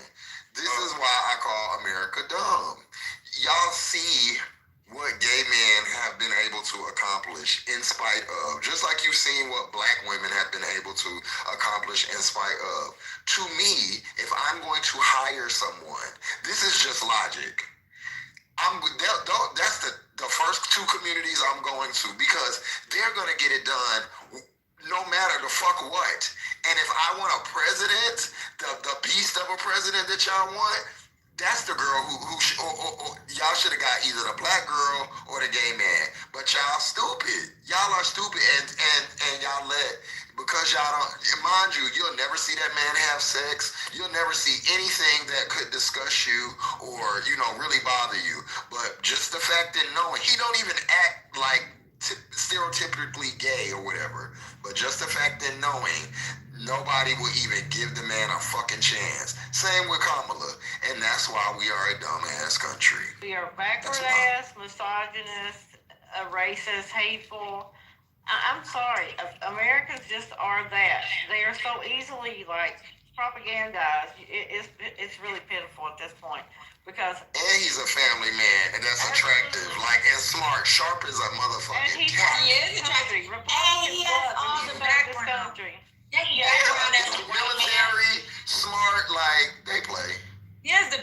have a white man minus, let's pretend we never knew he was gay. He could have easily tried to run for president. Not the first term now. I'm going to be honest with you. Time running, he might have gotten more momentum. You know what I'm saying? Because he served under Obama and all that. But, like, honestly, I think Pete Buttigieg, like she said, he was the man of the hour. It's just him being gay. I really wish she wouldn't have told y'all he was gay and got on inauguration day. Forgot to tell y'all something. And dropped it on y'all. And then people just would have had to deal, because they would have just had to rate him on the job. Because hey, guess what? Can't take it the fuck back. I moved in that bitch already, and me and my man is moving up in there. I forgot to mention that. I think it's not so much people because I think people like him. I think he could make it, but he would have to do some work on his partner. Well, I've never seen his partner. Cheston. Yeah, I think he would have to. He would have to do some work on Chess. Well, can I also, just from a different perspective, yes, I'm gay. Yeah, I don't want to. This shouldn't even be like America's not going to do it. I'm sorry. I understand that he may be qualified. I thought it was incredibly arrogant for him to run for as a mayor, twice elected mayor of South Bend, of 100,000 population city. So I in agree America. with you the first term. I agree with you the first term.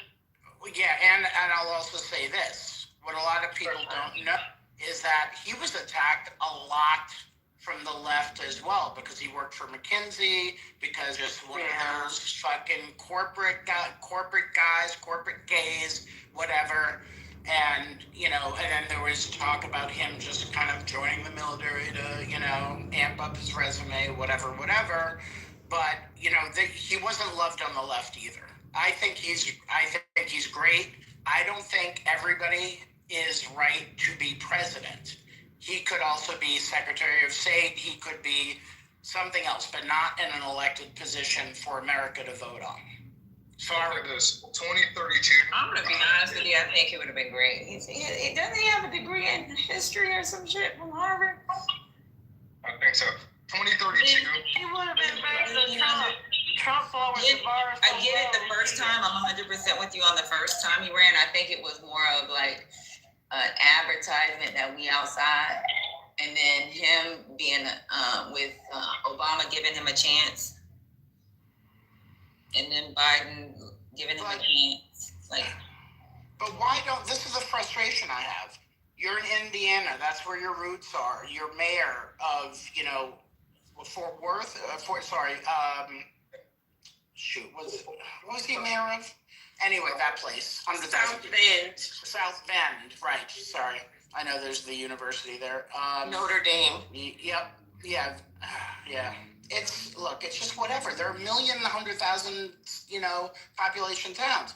My issue with him is, why aren't you trying out, making a fair attempt to run at senator or a governor or a lieutenant or something like that in your own state? Like, I don't know how you go from mayor to president. It's crazy to me. And his spouse is not a winning formula. Yeah, and Patty, he was an English major in college, and his dad is like a famous English. His dad is a well-established English professor. His dad was an English professor, but I thought he was a history major. Yeah, and he is the child of an immigrant. But Obama did a shit that people don't realize. His dad's an immigrant. Did a shit that Obama behind the scenes to help boost Pete's popularity, where he put him in certain positions, speaking positions that helped him become popular nationwide. So that's why I bring up Obama and then later on Biden. So I think that him running was more of an advertised, I'm gay, but I'm outside and I'm smart and I know I'm part of the administration, and then later on become president. So I think it was just an advertisement. I think he knew he wasn't going to win. He just wanted to make sure people recognize. It's just like us being black, right? I'm not saying that gay and black is the same, but I'm just saying like when it comes to like civil rights and being recognized. No, I think it's good. I mean, it's a net positive. I'm Right. just saying the part I object to is the part I object to where for a lot of other people as well, when they say, oh yeah, he should be president, or oh yeah, AOC should run for president, oh yeah, Jasmine Crockett for president or whatever. You know, maybe someday, I don't know, but you know, now's not the right time. And, you know, this whole delusion, AOC's going to run and whatever. You see that talking point with the right and also MAGA, because they want to see. That's the enemy that they want to fire at, to be the head of the Democratic Party. No, I don't know. Listen, Whitmer, Harris, and AOC are all fucking formidable. If I were on AOC has a vision. She doesn't, her policies are more on vision. It's not about legislation. Even when people bring up that fucking Green New Deal, like. Patty, these people don't give a shit about policy. It's about looks and charisma. And AOC has. If she can win New York State, then fine. She won't win across the country. If she can win New York State, then she can do something. So you're talking about Hold on now. I talked to my wife about this. Oh my Lord, not your wife. She asked around. Them girls. Not your white population survey. Go ahead. White population pushes elections. They're actually a larger population, ma'am. They're actually a larger population. But your white don't know all them to poll. Okay. Hey, guess what? I talked to people in. Hold on, Trent. I talked to people in New York City, in her district, that don't like her. I talked to people in the States that don't like her. If she can win New York State, which is a very diverse political constituency, then maybe. But the talk about her being president is asinine. Okay, my man, I get it. I know. People don't like I said, people don't like Trump in New York.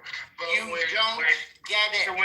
You didn't listen to a word I said. No, I heard you. I agree. I agree with you. I know that there are certain people that don't like her, but then she also has a movement. She also has a very young movement. And when it's a lot of this is about looks. And the Hispanic female is a larger demographic than the black. You're being disgusting right now, sir. Your fetishization is offensive. This is going too fucking far. But Dr. AG, we're not going to take a female look, but this is a look of a president. You gotta this is crazy. I'm not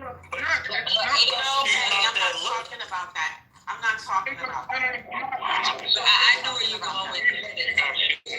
Trent is going too far. He's talking about she looked good and she went to dance and do a couple of videos. Talking about the Hispanic woman.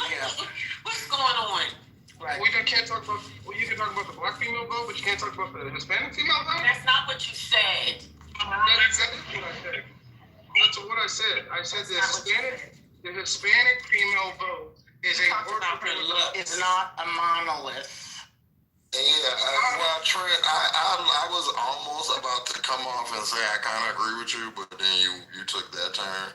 But I will say this: I think that going forward, because the people that like they're gonna die, and I think she'll as the years move forward, especially since she's under the tutelage of.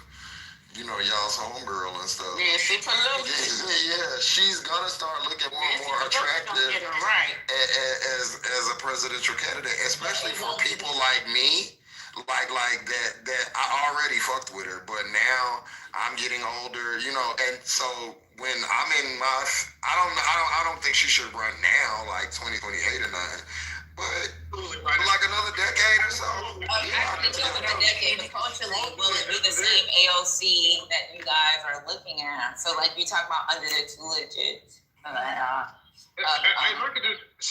the same AOC. She's gonna be an AOC version of Nancy Pelosi. Nancy Pelosi, which I don't have a problem with. But what I'm saying is, She teaching her how to package her message for digestion. And you gotta realize my generation is not gonna have a problem with that. Like as we age, I'm gonna, come because y'all know, I don't like hate, but I'm gonna mature in some areas, and so she'll mature with me, and so she'll still have her, that little piece that I like, but she'll have the pieces that make her palatable for politics and stuff. But then honestly, that'll be your age. That'll be saying she's the Nancy Pelosi. No, she won't, because your daughter will be more like me. Like, okay, your daughter will. No.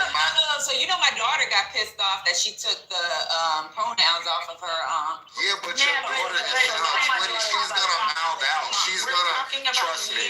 She's gonna mouth, and she's like around 35. Your daughter, she'll still have her fire, but she's gonna when them bills and she trust me, I was the same way, and I was just like, okay, my daughter side-eyeing AOC now. Yeah, she's doing that now. And once she realizes, the thing is, you've instilled in her voting. So when you go and that's your option, even if let's just say she don't change, she still got to vote for somebody, and that's she's gonna pick her. You know what I'm saying? So that's how it's gonna work. But what'll likely happen is AOC's message and just overall presentation will mature. It'll become more palatable to the people that are left of left like me, and then left of left like your daughter, and it'll line up. So I think that she 10 years, I don't think she'll run now. No, okay, she's got to develop a way to present her message. She's got to present her message in a way that ages well. Okay, so, and it ages well, not in terms of longevity, like how long, but also that it speaks across ages, right? So, I think she'll be good in 5-10 years. I agree with what you're saying. I agree with you 100% on how it ages well. The problem is, I'm going to give you my daughter as an example. Is once this election was going through, as soon as it changed, it was like a quick, sudden change. This is something that has to evolve. So when you have people like my daughter and her little friends, it's like, oh, you just change party. Not change party, you change your messaging because you want to be down with the establishment. You're just trying to put your foot outside so you can be down with the establishment. We see you. Like, that's how her mind works. It wasn't a gradual, well, we got to understand this is what's going on. We have to, that's not how AOC did it. She did it, and she did it silently, and those people do love her. Because my daughter is a squad, go squad, fuck everybody else, because they don't give a fuck and they don't understand. So you could just pretend like I'm your daughter, because I'm the same way, but what I'm learning and what she'll learn is strategy. Political strategy. I understand strategy and other things, but she's gonna learn to grasp political strategy, and that if she does it, it's not that she's necessarily losing her morals or beliefs, is that she has to work in this way. And specifically AOC, because when she switched up, I was kind of like, girl, but you can't be like how I am in politics. Like, that don't work. And when you are, you're relegated to a specific space, like Jasmine Crockett or whatever, which I think you need those people, but they're just, the way our political system works, they're just not going to go high. So I think that AOC has reeled it in. She's, learned. I think she still knows how to do all the things, right? But I think she's reeled it in, and she's learning a strategic way to go about what she wants to accomplish. I really think that about her, and I think that out of everybody, out of all the people, I think she has the most promise for me, for the things that I believe, or I'll just be a representative of the left lefties here, even though I may not be as left as them.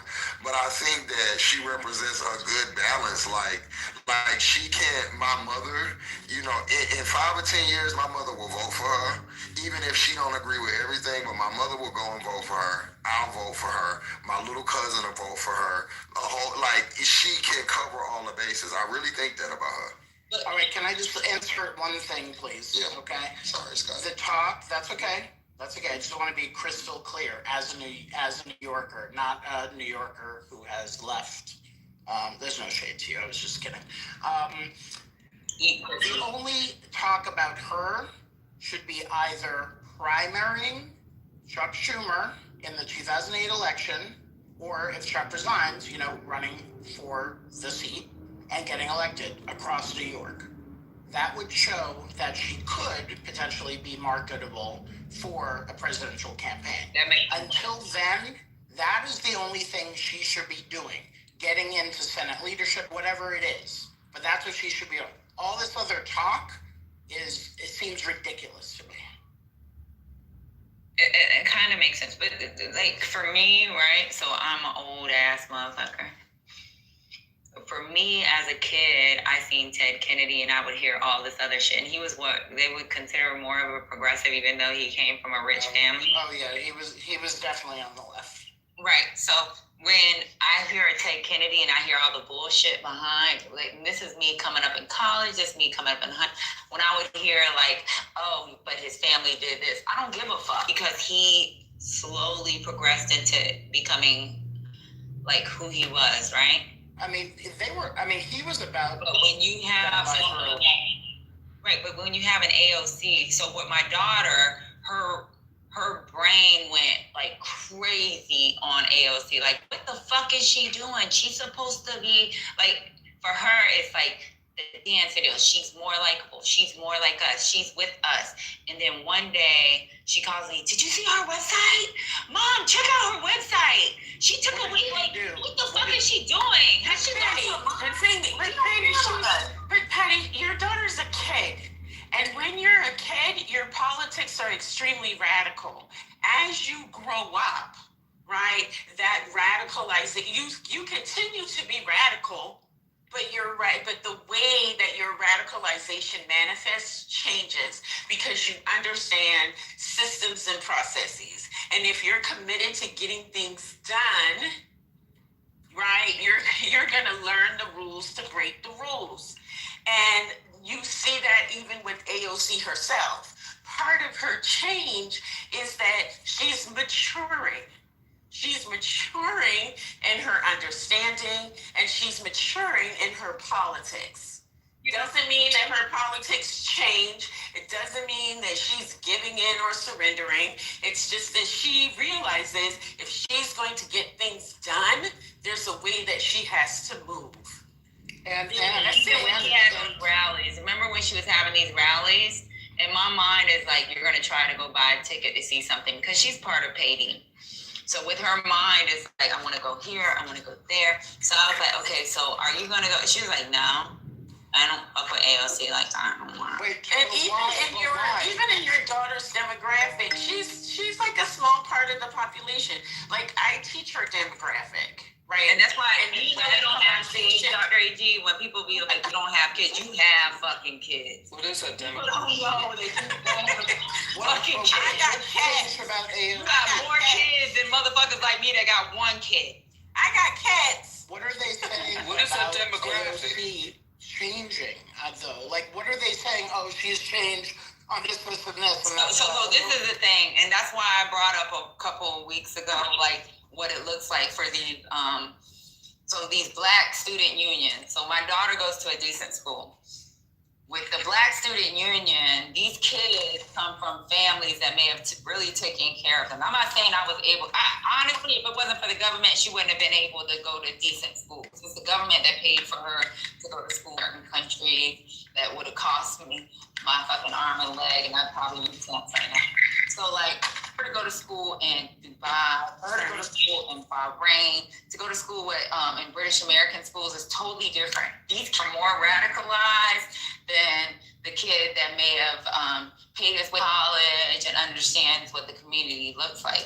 So when you got kids like that that may make an impact in the future, because a lot of those kids you went to school with are kids of diplomats, right? And we know what diplomats look like. They end up becoming either diplomats, politicians, or somebody that makes decisions when it comes to policy. Those kids are very radical, and they don't even know what it looks like. But them seeing an AOC, and this is my daughter, one of her best friends is somebody's child, one of them that she chills with, and this is the one in New York. The one in New York, one of her best friends is friends with someone that worked, her father's Black, her father lives in a very rich community. They go over there to chill. She went to the Hamptons for some summer thing that they be doing. She went to, but those kids are radical, and they are radical to the point that you would think that they're fucking broke.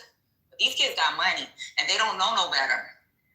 And their radicalization has nothing to do with them actually understanding the movement. It's about them just fucking reading and thinking that AOC is a piece of shit because she turned overnight.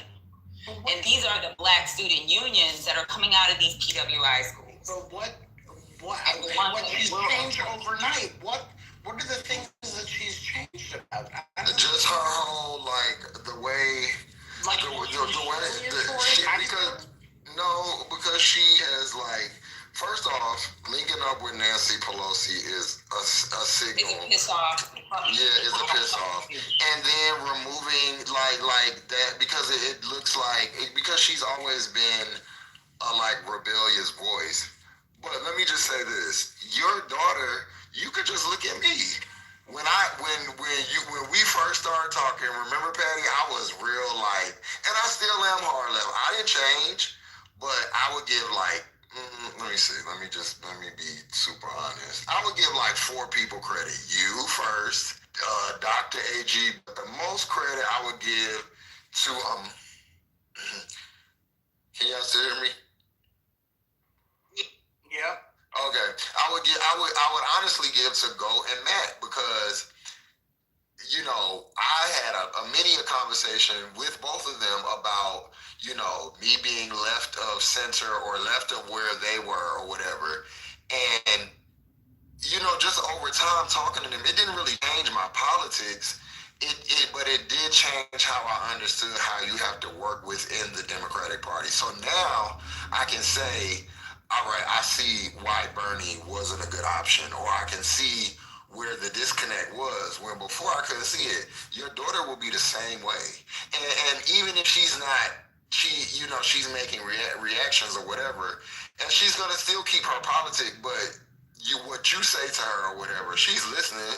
And when it's time, you know what I'm saying, she'll like make the choice that's closest to, you know, whatever she believes. And trust me, if AOC goes right now to you know, run or whatever, or even, you know, in 10 years, your daughter's gonna vote for her. Like just because a lot of people start off as super active, and I don't think that, like, I'm not mad at the people who stay like that.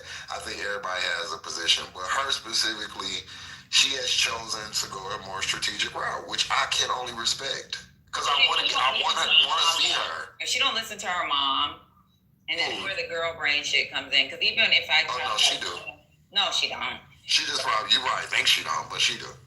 But you know what's going to happen? The same thing's going to happen to Mamdani, because those voters you're talking about, Patty, your daughters, they're voting for Mamdani for those same reasons. And what Mamdani's going to have to do as mayor is he's going to have to be more pragmatic. He's not going to be able to get shit done just by fiat. So immediately, within 6 months or 3 months, you'll see those voters start to turn on him. Oh, I thought he was about that life. Oh, he's like talking all that. He's meeting with business leaders. Oh, he just met with Jamie Dimon. Like, they're going to turn. Oh yeah, that got brought up today. I'm gonna send y'all. I'll PTR a text message. She said, "Why did he meet up with Jamie?" Yeah, but that's agility on both sides, because if y'all like, okay, cool, he will have to do that. But what if he does? Are y'all, meaning the Patties and the Scotties, are y'all willing to say, okay, cool, like, you know, are y'all willing to, if he whatever, if he's able to accomplish whatever? Because I feel that it's a give on both sides. I want him to succeed. If he succeeds, the alternative is that. Yeah, as long as I feel like, as long as I can take that, but I just need for the moderates or whatever to be able to say, okay, well, if it does happen, I'm gonna rock with that too, and I'll be surprised or whatever. I just, you know, that's what I need from, you know, yeah. Totally. I will rock with whoever went to the Democratic Party. What did Maggie say yesterday? Even was a piece of shit that was sitting on the teleprompter, not speaking. I will rock with the Democratic Party, but I'm fucking crazy. And Dr. AG deals with these kids. And somebody brought to my attention that she was the Catwoman. Let me tell you something.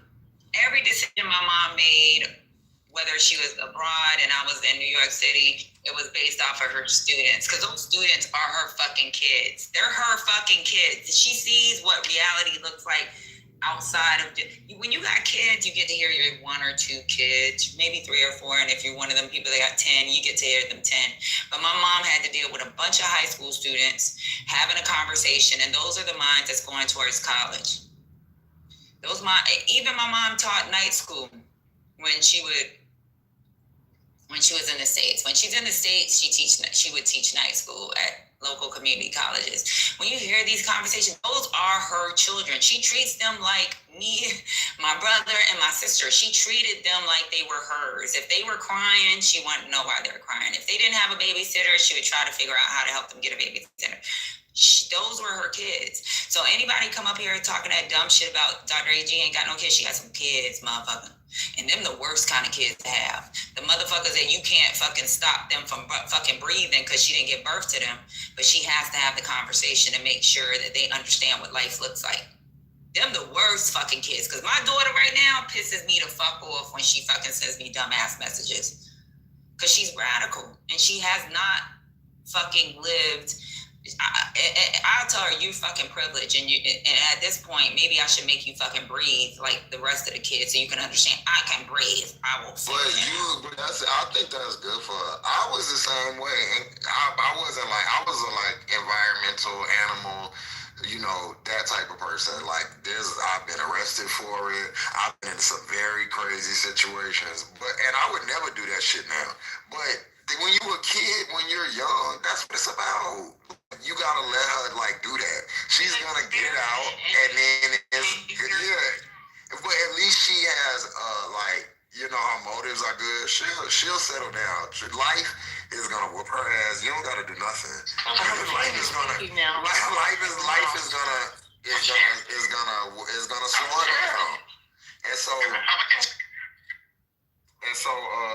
like I mean, I feel like everything she doing, like she cool, like she doing what young people do. I know you hear this thing about it. And it's gonna shape it. It's not, this is, you know, because as you get, it's like data. As you get more experiences, you get more data to filter through, you know, your ethics and your moral prism, and it's just becoming more and more refined as you go through life. It's just more information and more insight.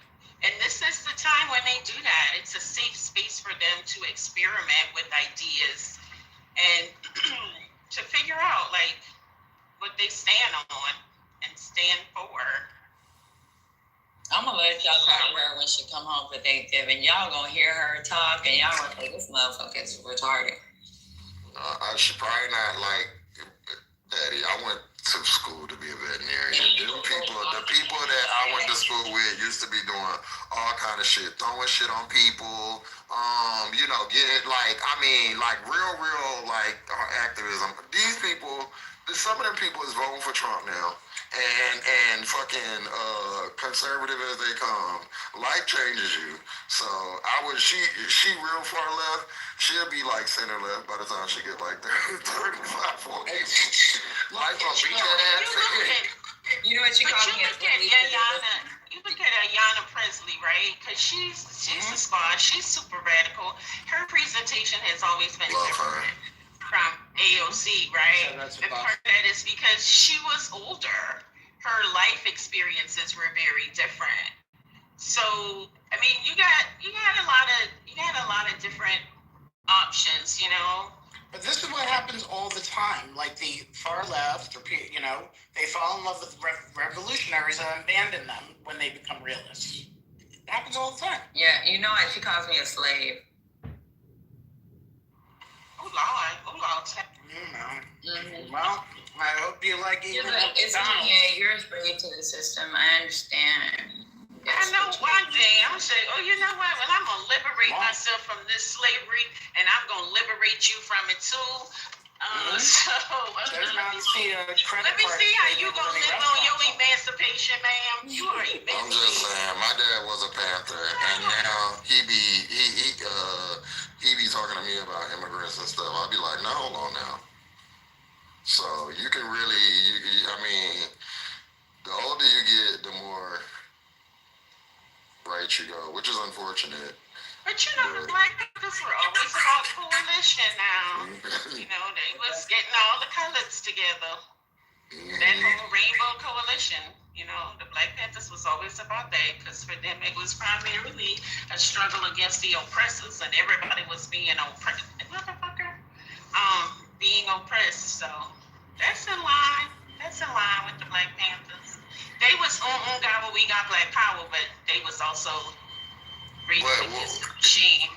One of the biggest wake up calls to my dad is, left. Like he is, would be that they probably call my dad a socialist, especially back in his day, a socialist. But when Bernie came, he was like, I'm not voting for him. And I know that's. I mean, I was like, what? And I was like, this is like what you should, you know what I'm saying? He was like, nah. He was like, she's actually what I was saying for voting for. And, he explained to me, like women's rights, which I really, I didn't think about. I'm going to be honest. Until like, and how that's all a part of it. And, he supported me, my mom didn't, but he was like, you can do that, if that's what you want to do. He was like, but that's not, I don't like agree with that, and I don't stand with it, and I didn't really understand. I was actually upset with him, but now I get it. So shit come around. But the thing is, like a lot of these, God, I always sound old when I say this, but a lot of these young people do take almost every issue that they care about and put it on 10. Like everything is the same level of intensity. You shouldn't care so much that that fucking AOC removed they or whatever the fuck it is from her thing. Like that's not the important thing. The important thing is other, are maybe other things, and everybody puts so much weight on so many of these things as if they are all equal, when they're not. You're doing this, you have to do this arithmetic in order to govern properly, and that's why even this spectrum idea, left, right, whatever, is so problematic, because you can have like your dad culturally who like has a certain thing about the immigration, but there's all these other policies, and then like where do you put him then? Is he not on the left? No, he's still on the left, but he has one or two issues that are not going to fall in properly with that spectrum notion, which is why I just feel like left, right, far left, whatever, like it's the way my ideology works is like all over the place, and some people would consider me far left, some people would consider me left of center, some people would consider me a moderate. So I don't even know, but yeah. Yeah, but it's scary when you hear them, and then even with the organizing. So like even with the organizing of voting for Zoran, when you hear the conversation that's coming from these young voters, it's like ridiculous. And these kids are not kids that are worried about their meals. These are kids that are worried about other people's meals and don't understand like policy for real. They can read policy, they can interpret policy, but they interpret policy coming from a privileged situation. Absolutely. And absolutely, and that's the prerogative of the privileged, right? The privileged can afford to be radical. And that's why a lot of times these people, they change. Because when you got to get out there and hustle, when you got to make your own way, even when you have parents who have money, right? At some point, you got to face the world on your own. And when that happens, all of that, a lot of that radicalism shapes up. It shapes up a lot differently. But when you're in the cushion, you know, when you have the hedge of protection of privilege and parental support and, you know, all that stuff, yeah, you can go wild. Even, y'all, I'm not rich at all. Please, y'all. No, it doesn't have anything to do with that necessarily. It's just the idea of it. Like it's not only about money. It's not, and a lot of it is about rebellion. I don't know if y'all ever heard this quote by Tupac, but safe to rebel. Tupac said, as a black man, you get about 30, well, up until you're 30 maximum years of, you know, fighting back, you know what I'm saying? Like, because, I mean, as a black person, we know, like, it's a fight. So, he said you get till you 30 and then life beats you down and you're not necessarily silent, but you know shit levels out for you, and that shit is fucking true. Once you get 30, it's not that I don't believe the same things. I absolutely believe the same things. How I go about shit, what's worth it to me, you know, balance in life, because at the same time I want to be like happy. I want to be content. Like, I don't want to spend all my life fighting. And once you get, you know, a certain age, you realize that shit. And she'll realize it. Once she gets to the age of wanting a family or whatever it is she wants to do, her career, she gonna be like, yeah, I don't want to spend all my time doing this. That's why sometimes, like, I would say I'm very progressive, but I'm not about to sit up there and fight y'all that are closer to my belief, even though we're like, yeah, I'm left of y'all. It's not worth it for me. You know what I mean? It's not, and she'll realize that. It's just not. It's not. That solves nothing. I'd much rather fight. And this is what I don't get about the left. A lot of stuff I do agree with what they say, but they want to fight within, which is so stupid. I would rather, like, if you, like, close enough, it's fine. Like, all right, you don't believe in universal health care, but you believe in something, like, close to it. I'm not about to be like, no, Lord, like, I'm not doing that. Because that's not the political climate we live in. It's the seek of the perfection, and that you can have everything exactly the way that you want it. And that's the thing of the privilege, too, right? You get what you want, when you want it, how you want it. And it's perfectly that way. And sooner or later, you learn that life doesn't work like that. And you learn to not let the perfect be the enemy of the good.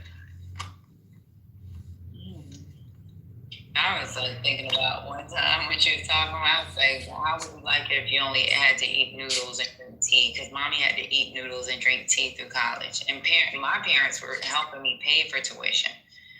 The thing is, she has more help, and she doesn't understand that.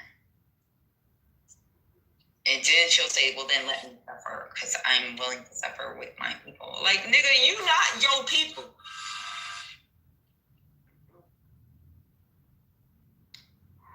She's not.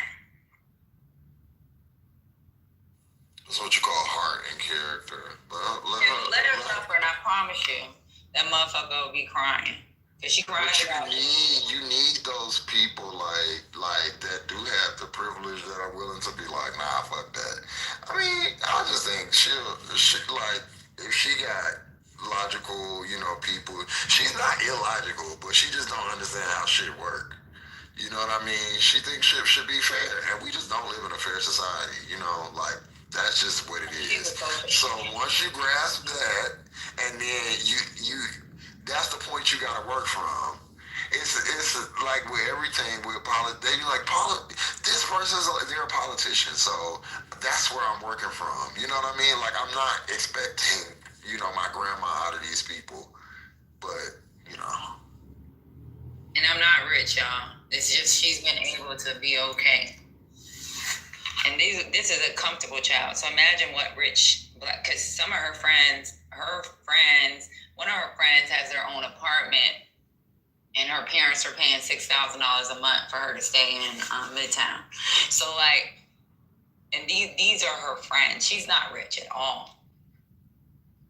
She's just able to eat. She's able to fucking go to class and don't have enough worries that a lot of other kids have. And that's just my sacrifice, right? And that's years of freaking me being in the position I've been in and freaking sacrificing so she can be okay. The academy is Amari and Trent, just for the record. I didn't want to sit here because y'all was talking, but like, it does feel like it's a derailment when they bring it up. Well, when they bring up AOC? Yeah, exactly. No, I think they bring it up. Yeah, I've been saying this. Yeah, no, I was hearing you. I was with you the whole time because I never heard anyone different space. My dad calls her a Marxist behind her back. Like, simple. Oh, you're breaking up. I know that the conversation shifted, but yeah, and I'm out here saying we need her in a different lane. Yeah. My dad calls her a Marxist, period. He calls her a Marxist. He says, like, she's like, it was like, with me being in the military, she's developed her own, he's like, you being in the military made her make these freaking decisions. You sending her to school in other countries because you had to get stationed there has made her develop these talking points. And then my dad brought up certain things that I used to say as a kid, but I wasn't as far as her because I would actually listen to them. With her, because I haven't been so strong on my opinion and letting her talk when she was younger is what's developed who she is. Like, she watches fucking stupid YouTube videos and thinks she can be YouTube. So she wanted journalism because she wanted to be combat camera.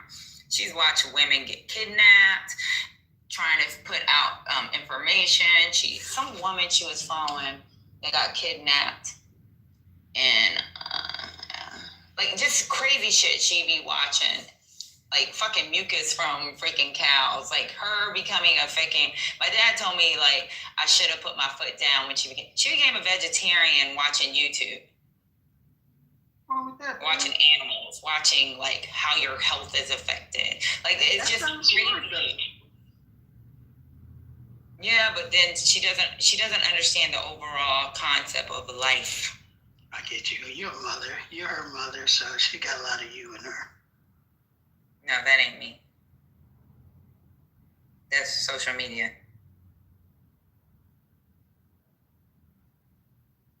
Because she wouldn't be calling me a slave to the system. You know what I'm saying? Like, I'm a slave to the system.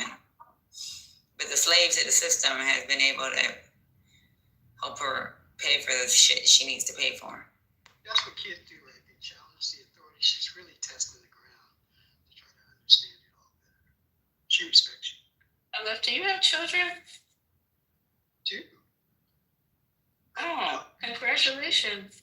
Yeah, my daughter went to Harvard. She got a PhD. Nice. Some other things with my son, Grammy Award winner.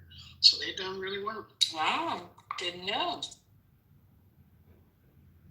But that shit's a headache, y'all. If you got kids, even Dr. AG, when y'all say she ain't gave birth to them, she got kids. When you have to hear these kids, it's a fucking headache. And even trying to influence their decisions or they always have something that's clap back. And sometimes their clap back, you really don't have nothing to answer for other than what your life looks like. Because everything is based off of policy and suffering in the world. It's just not I don't know.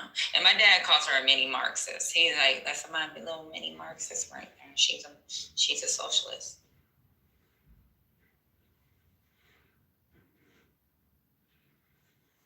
I mean, all those terms are just thrown out to dismiss somebody wholesale, and He doesn't say it in her child, than me and my mom. And even but my mom's it's also inaccurate. I mean, it's also inaccurate too. So like, my mom supports her, but my mom only supports her because she feels like she's leading. Like with my mom, she's like, she's being a leader. Let her be a leader, and she'll grow up one day. Just right now, just let her be a leader. Just conversation. And she's gotten really good when it comes to policy because I argued with her about policy when she was a little girl. And like now she knows how to use Google. Now she's me back. Now she actually tries to like, when I be like, you can do Project 2025 and listen to it if you want to. So like in her mind, it's like now I've taken some of what you got and I'm gonna fight you harder.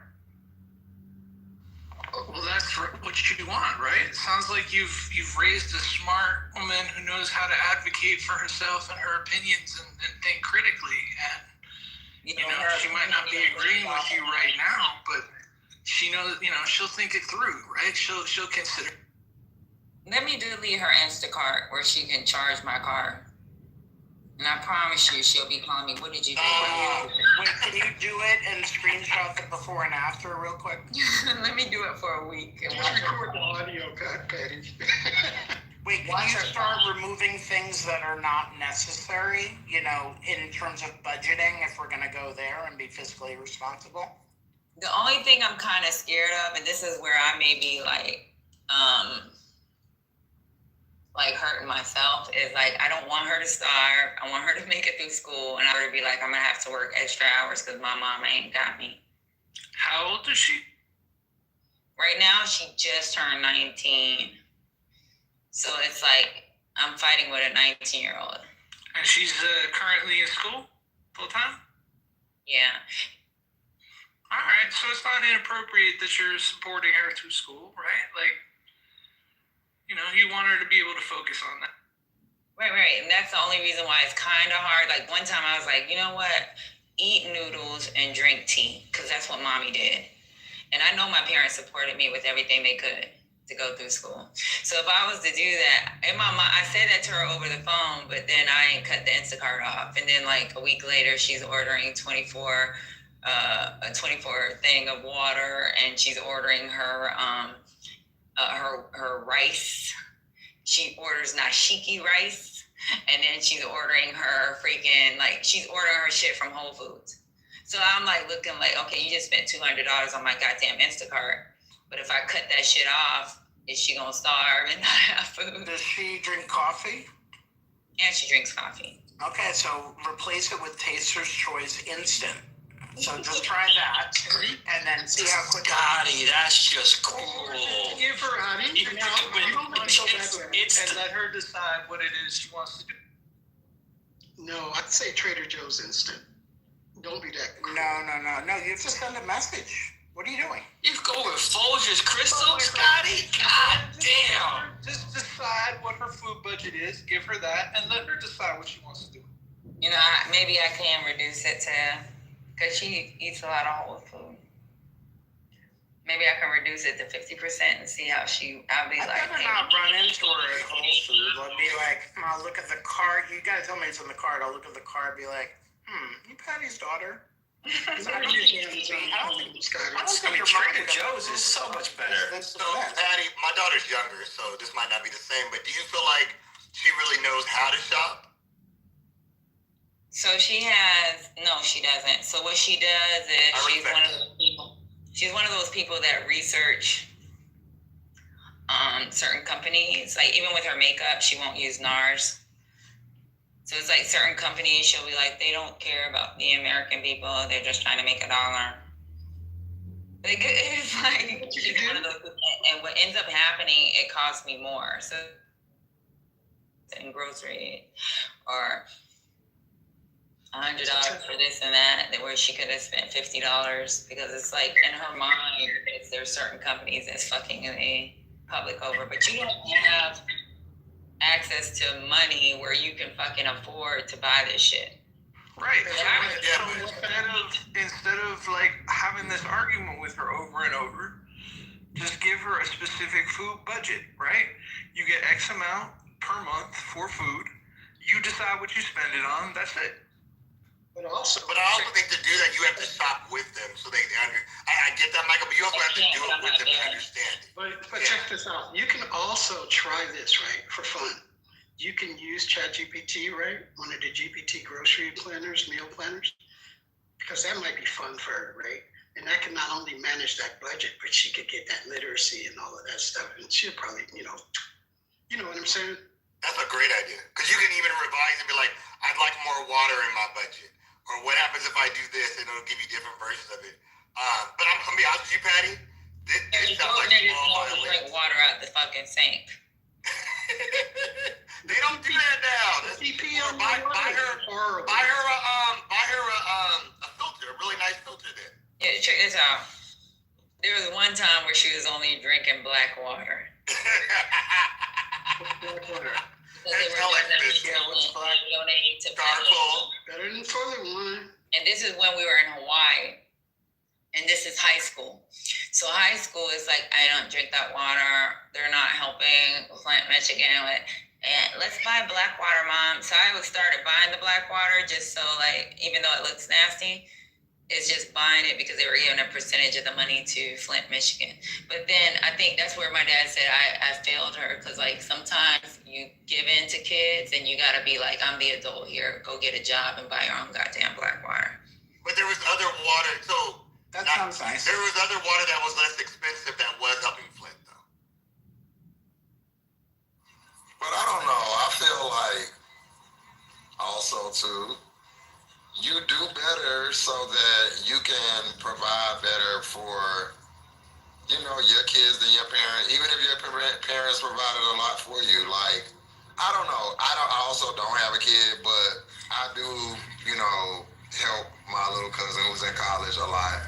And I would say I'm basically responsible for his food budget. Like, this nigga done lost his fucking mind. This nigga was sucking it.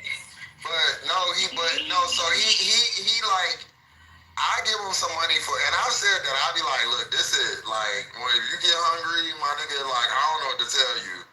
But, on the 15th, when that nigga hit me up and be like, I'm hungry, what I'm gonna say? No, like, oh, well, like, bitch, you got 15 more days to the month, like, I got, you know what I'm saying? Like, no, I'm not gonna wait. He said on the stage, he pissed me off. He done lost his fucking mind. And he know who? Remember, like, one time you were saying that they ordered something off Amazon after you made it clear? Oh, he pisses me off daily. Like, I got him today, and this nigga ordered a leather coat. Yo, I ain't want, like, I said, you can get a winter coat. Nigga said it's cold up here because he in Virginia. I said you can get a winter coat. Nigga ordered a leather coat that was $465 from Scotch and Soda. I did not tell him to do that.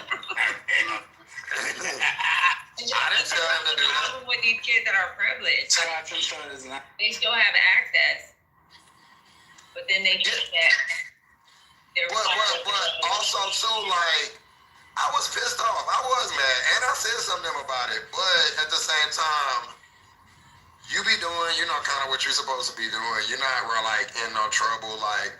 So also, I'm not gonna like make you feel that terrible. And you are privileged. You're a brat. Like hands down. You know what I'm saying? Like, but I don't know. I'd rather that than the myriad of other motherfucking things he could be doing. I'd rather him be a brat than. Be liking, acting like Young Thug or some shit. So, nigga, if you a little spoiled, all right, cool. You ain't in jail. So. But the first revolution is the spoiled ass kids. That's why I be like, y'all don't know suffering. I know suffering, but I felt like I know suffering because I was like, I had to eat noodles and drink tea to stay full. But I used to tell him that all the time, Patty, like, you don't know what it's like. And this nigga told me, why would you want me to know what it's like? And I was like, but I had no valid answer for that. Like, point, like, he was like, because when I get older and I have a son, he was like, it's gonna be the same. And I was like, I just was looking at him like, wow, this nigga's actually right. Like, so he was like, I do, like, nigga, get good grades. Like, if I say, you gotta pull this up or you gotta do this, he does it. So, I mean, that's your job, like, right now. And when I say, oh, I don't like this or this look crazy, he fixes it. So, like, I can't. Yeah, and but he's not, like, disrespectful. Mine doesn't fix it. Oh, okay. Well, that maybe then, maybe you hold out on a little bit of stuff. But she ain't no, like, awful kid, you know what I'm saying? So, like, I don't know. It's just so much, and especially when I be seeing these young motherfuckers on here and how they be talking, that shit make me want to just buy a gift just off GP. At least you're not like these motherfuckers.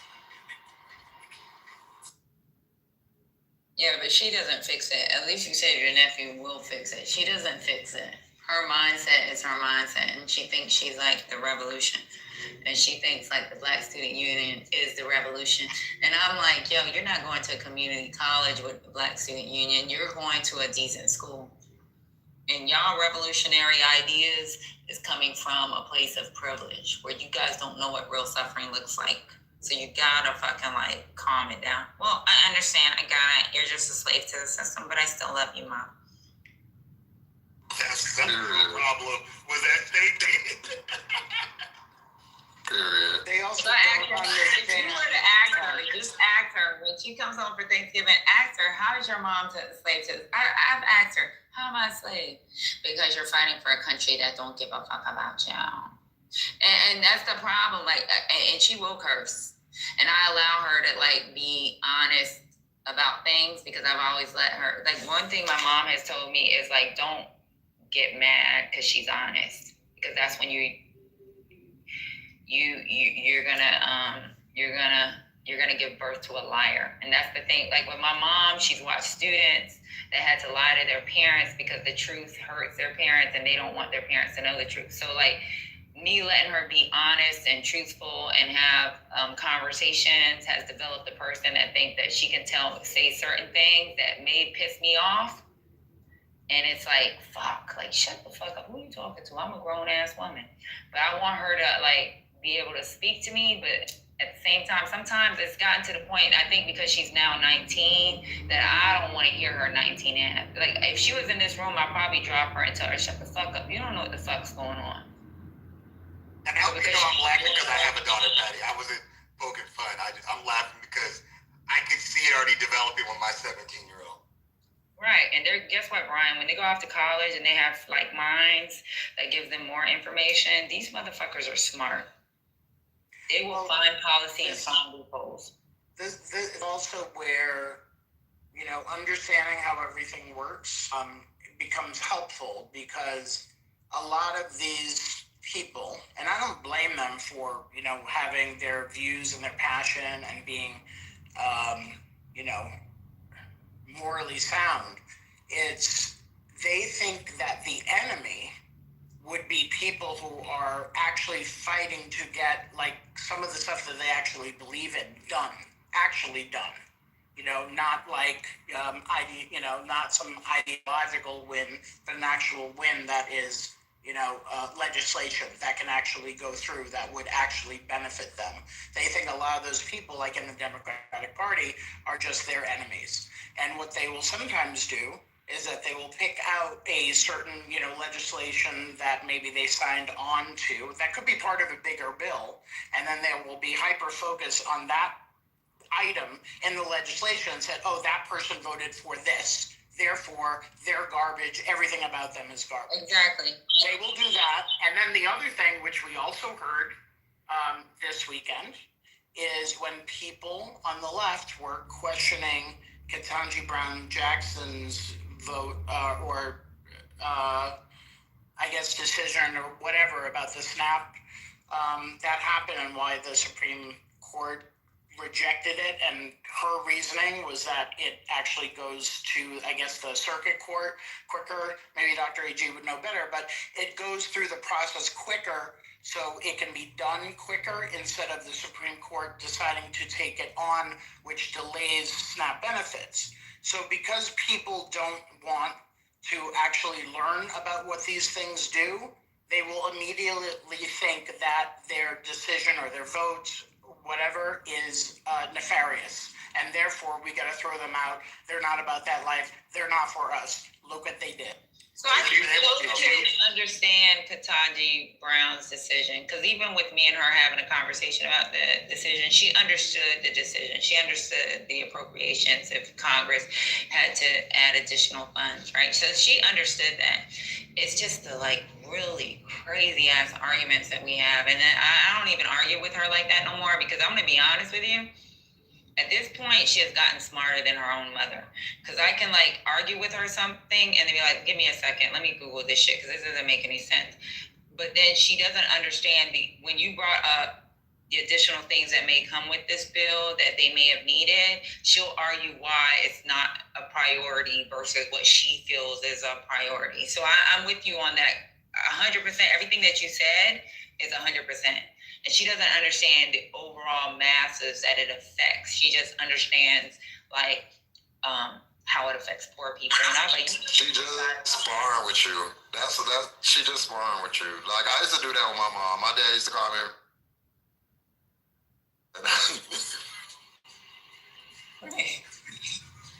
Because I would do the same thing. Like, well, how do you explain this? She'd be like, I don't know. I don't know. And you can Google the arguments. You can Google everything. You can use Gronk.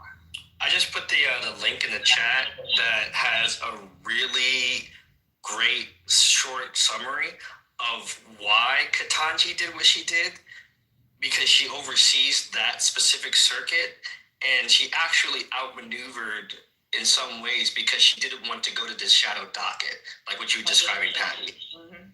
And she understands that. So you those kids, if you go on a Penn, they understand how Penn. If you go to Penn, those kids understand what Ketanji Brown's decision was. They understand that. It's other things that those Black Student Union kids are fighting for that they think is more important than certain things that affects the nation. Because with the Black Student Union that's out of Penn, because there's so few and far in between with the student population that are Black students, those Black students are fucking more about, they don't see the effects of the nation, they see the effects of a street. You know what I'm saying? Or maybe a smaller percentage that there's still additional benefits. You know what I'm saying? So their mindset is they are Marxists. Yeah, my original point was just to point out that some of the people on the left that were commenting on Ketanji Brown's decision didn't actually read it, didn't care to read it. It was all reflexive. This person, made a decision for this. We don't like it because because whatever they don't have any more information on. They see that the conservative justices were down with that also, and therefore they just threw her out completely. So that's what I was seeing online with some of the leftists. Like, oh my God, we lost another one. Like, yo, do you guys even read? Do you drill down a little bit on what's actually going on with procedures and how this whole fucking thing works? But they don't. But it's weird because when I looked online on social media, it was people on the right that were doing that. I mean, well, for real, the same as the AOC thing. They were like, well, look what she did. And then it was people on the left trying to explain, no, you don't fucking get it. This is what really happened. But what I was seeing, and I'm talking about outside of Clubhouse, on every other, whether it's TikTok or YouTube, there were great videos, and I reposted one on LinkedIn that was from, oh my gosh, I can't remember the name of the group, but the guy he's a Kappa, and he broke it down slide by slide, no, this is what it is, and he made it as basic as you could, and it would be 90 people agreeing with him in the comments, and then one jackass would still be like, well, she still sold us out, why y'all still rocking with the Dems? What the hell? Yeah. I think at best there were people who were a lot of the good people people on the left were at best confused and said, hey, can somebody explain this to me? Or help me understand, why would she do this?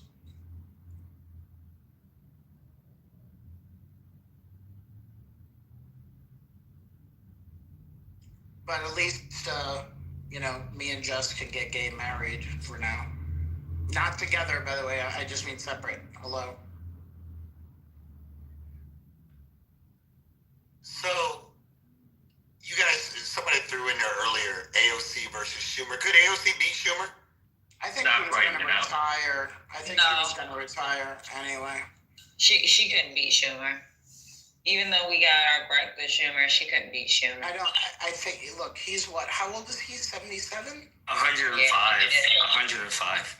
Okay, so 105, The confidence. whatever. 105. By the time, his re-election's in 2028. So first of all, I think by then, he's going to be gone. He's going to be retired. Why wouldn't you retire anyway? Why should he have to go through another state campaign? He's going, and with the threat of AOC or even somebody else trying to primary him. There is a good chunk of people who are sick of Schumer and have been sick of Schumer for quite some time. He's a coward. I think he's gonna retire, and I think it'll be an open seat, and maybe it's gonna be AOC, maybe it's Yeah, gonna but there was be people sick of somebody else. Pelosi, and she made it to 85. So I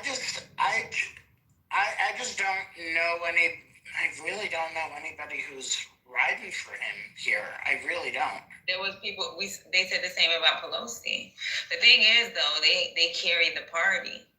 So he has to retire. Like, AOC would never be able to take over Schumer if Schumer stayed. No one was able to take over Pelosi, and we keep hearing the negativity with Pelosi, but we also know what she actually has done. And that's why, like, when people, even with just know, me and him got into fights about Pelosi. I don't give a fuck about what's going on with trade. When it comes to Pelosi, I'll fight a motherfucker behind Pelosi. But they would put There are radicals people that will against. fight a motherfucker behind Schumer. There's going to be, first of all, I think he's going to retire. I just do. I don't know why he wouldn't. He's 74 now. So he'll be, 77 for his re-election. So, I don't know. I just don't think he's going to do it. Plus also, yeah, I just, I think we also need a new, minority leader anyway. I think it'd be good for the party overall, get somebody younger in there, not from fucking, Not too young, though. Not too young, but maybe, maybe 50s. No, I think a little older, maybe in their 60s. How about a Gen X? Can we get a Gen X in there, please? Please. No, that would be nice. I just don't think he's going to run again. And then it's going to be interesting. Late Gen X, that's about to go in. Okay, fine. But I think, I think there'll be people who run to the left of AOC, and there'll be people on the, Democratic, Socialist, whatever, that are going to, ride with the person left of AOC. So she's going to get it from both sides. But, if she can win in the state, then, maybe people can talk about, if she ends up doing a decent enough job, can talk about, her being a viable national option. And she also needs a little bit, she gets some little gray hair in there a little bit, get some, a little more rasp. Maybe she should smoke 2 packs of cigarettes on the, on the side, on the low, every day, just to get her voice a little more, gravelly. And, I think that. Smoke a couple of packs of cigarettes. On the low. Get her voice an octave, maybe a little bit, half an octave lower or something. So you're basically turning her into Pelosi. That's what you're doing. Yeah, she gotta become a Pelosi. Everything he described was Nancy Pelosi, because she definitely sounded like she smokes. I like her too, by the way. I like her too. I'm a Pelosi fan. I'm just joking, but a little gray, I think, would be cool. Now, when Trey was talking about the look, was he talking about Pelosi? That was the look he was looking for. Y'all keep sleeping on Pelosi. Some of her outfits, when she buys her outfits, a lot of these companies be like, Pelosi bought this outfit. Pelosi, y'all keep sleeping on her. What in your closet would Pelosi wear, Patty? Huh? I would wear it. I'm a little not at that age yet. But I love Pelosi. I look at legislation. I look at how she, even with the squad trying to embarrass her in a public forum, how she like pulled them in to make things happen. So like Pelosi she a motherfucking monster. Y'all keep playing. That's right, Matt. Matt's a baby. That's my son. And he even said she's the queen. She is a motherfucking queen. Y'all keep sleeping on that white woman. I will always I'll always remember and appreciate her ripping up the speech after the State of the Union. Man, Pelosi be saying fuck you. And she says it in so many words. Remember when they had that? This is where I love Pelosi. Remember when they had that meeting in Trump's office and they were supposed to be talking about, in the Oval Office, her, and he brought up some shit to the public, like, this is what we're speaking about. She was like, no, why don't you bring up, like, she was like, fuck you. This is what we were arguing about 15 minutes before the fucking media came in. She went and embarrassed this nigga on national TV. She didn't give a fuck. Pelosi don't give a fuck. At this point, she's like, you know what? I'm old as fuck. They can vote me the fuck out. I done made my millions, and I'm gonna do what the fuck I want to do. And she does what the fuck she wants to. And that's where the girl brain comes in. Matter of fact, let me look up this thing, and I want y'all to hear this shit. She didn't give a fuck. He was like, yeah, we're talking about, she's like, no, he wasn't. Correct me if I'm, people's premiums won't go up until after January, correct? For the ACA. So they're seeing them now, but they're projected to go up. Because the premiums are out now. Right, Jess? People are getting letters saying what it's going to be, but it's not there yet.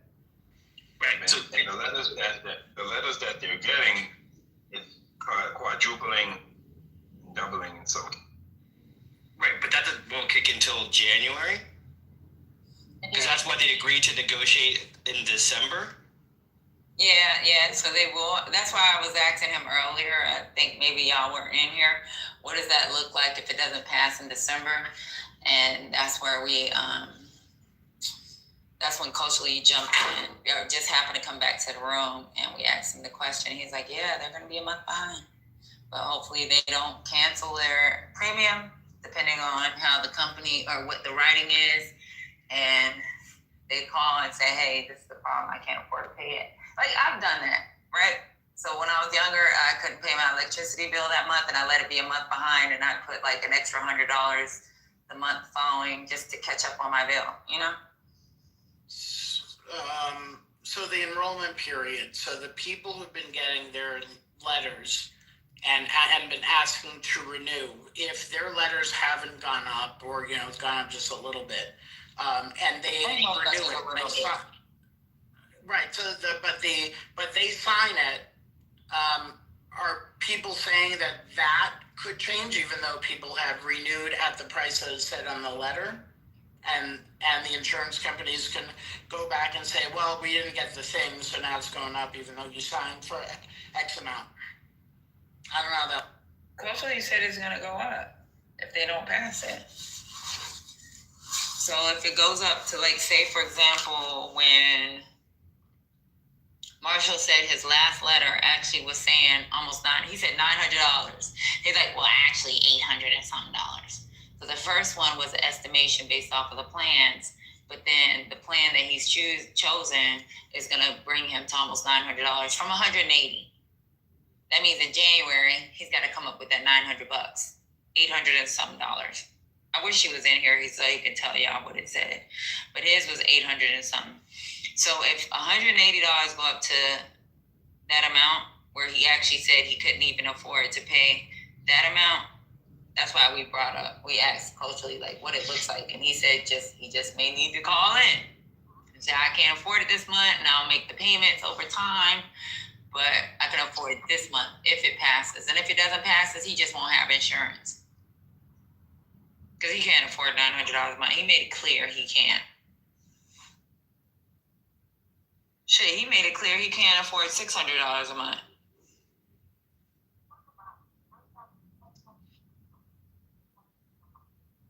Yeah, and if you get canceled from your, because this is going to affect your company insurance too. So if you get canceled outside of ACA, if you get canceled like from your company insurance, it isn't like you just can pay it and jump right back on. You have to wait to open enrollment, is my understanding. Culturally, are you there? I think he said it cancels for the whole year. Until open enrollment for the next year. Until open enrollment again. So that means they won't be insured for the whole year. So don't get COVID, don't get sick, don't fucking break your leg because you can't afford to pay it. And then with Trump taking back what Biden said, like it shouldn't affect your credit report, it's gonna affect your credit report. So and don't get any blood work. God forbid you do that because they'll get you there too. So now let me answer this correctly for people in the room, so I don't get myself in trouble. This would be unaffected if you have a legitimate change where you're allowed to make a change. So if you got a new job with a new insurance, or your spouse got a different insurance, so that way you wouldn't have to cancel because you're allowed to leave your insurance in those cases. Right. And I'm not promoting that. If I was civilian, that would require me going from UPS to FedEx. But okay, so to me that's the best scenario because you could be part-time at UPS, allegedly be part-time at UPS and get benefits, and that would count as a change. You could cancel that other policy, whether or not you stay with UPS or not, allegedly, and then then you can make other decisions down the line. But it's crazy too, Brian, as you're talking about going from UPS and allegedly, like a lot of the jobs that are being lost right now are the middle management or higher management jobs because of salary. Whereas, like I made a comment earlier. Now that you say that, I made a comment earlier when my mom was saying like if these subsidies go backwards, right?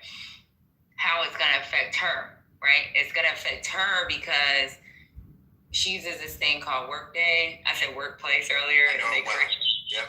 So my mom uses Workday for people to buy into their policy. And what happens is a business, like let's say you got restaurants and you got let's say you got 10 restaurants or even JD, 17 restaurants. You got 17 restaurants. They may use these applications for people to buy into, and they know that a lot of people that work for them don't make enough money, but they can't afford as a quote unquote corporation or company to freaking pay what they're gonna have to pretty much charge people that's hurting, that's on that line where they may not be able to receive food stamps, so they're making enough money, but they need food stamps. They're going to have to charge them, hey, you're going to have to pay X amount of dollars towards this policy because we can't afford to pay this policy. Exactly. Mm-hmm. And these are people that actually they'll call themselves small business, but the definition is not a small business. Because JD with 17 restaurants doesn't mean he's a small business. It may not sound like a small business to y'all, but what he takes in for revenue isn't enough for him to be considered like a millionaire, a billionaire. You know what I'm saying? Like he makes enough to make sure he pays his bills and the people are being paid, and then certain things are being done in the restaurant so that they're able to maintain that restaurant and keep it afloat. So when I worked in restaurants that were in airports, we had at Denver 2 restaurants that for a year we knew we were going to lose money, but we were making enough on the other restaurants that made it worth it, because those airlines, it was like Frontier or something else, and they were like, yeah, we know you're going to lose there, but you'll make way more here. That's what they do a lot of times. They'll do that with shopping malls, store. You'll be like, why is that Macy's open at that horrible ass mall? The mall out here was called Valco in Cupertino. Nobody was going to that mall, but because the same owners owned Valley Fair, which was the really nice mall. You know what I mean? So that people do, there's like that. That's almost a monopoly in itself, the way those kind of deals work. But that's just how business works.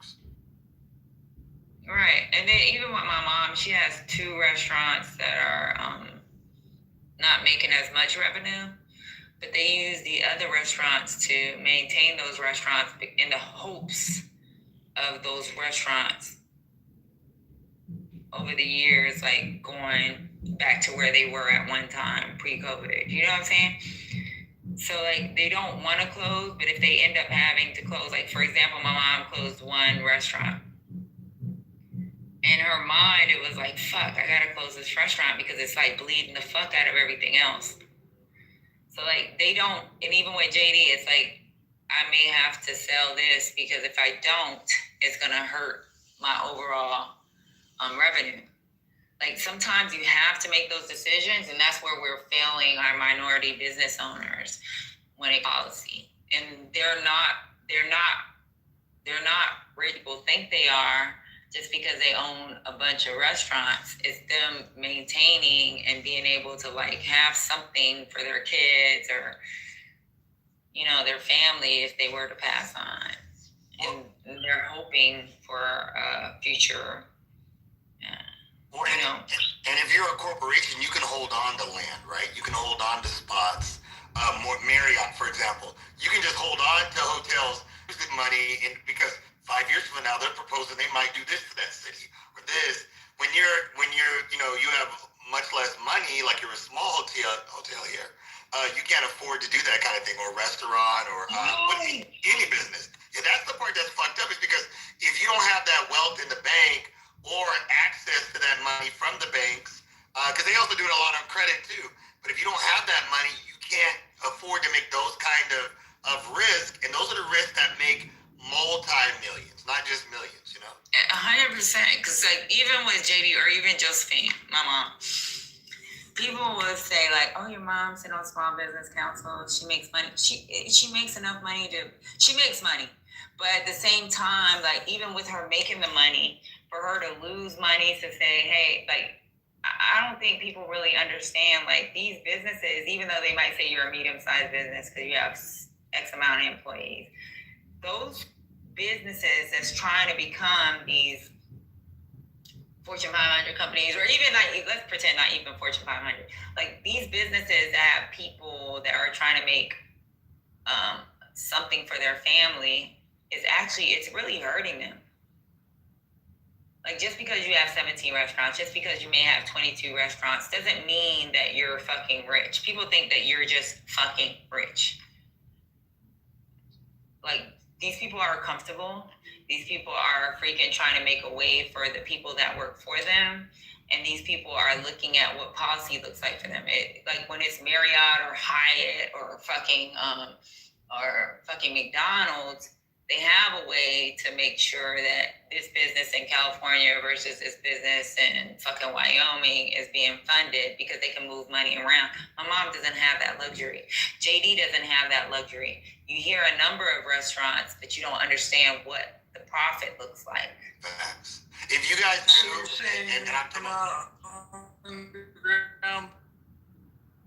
Wait, was that you, Michael? I said, so you're saying you're not underground bunker rich?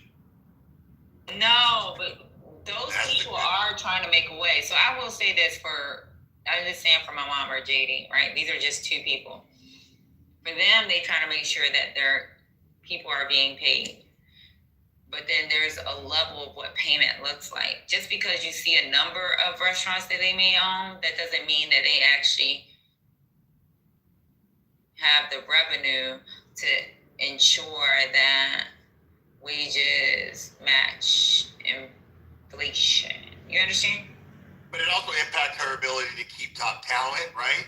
Because a larger corporation can steal that good, hardworking guy that you invested in and trained up. Now they get plucked away by a corporation. I mean, there's just so many. And you know how many times that has happened? Because my mom has sous chefs. Yep, there you go.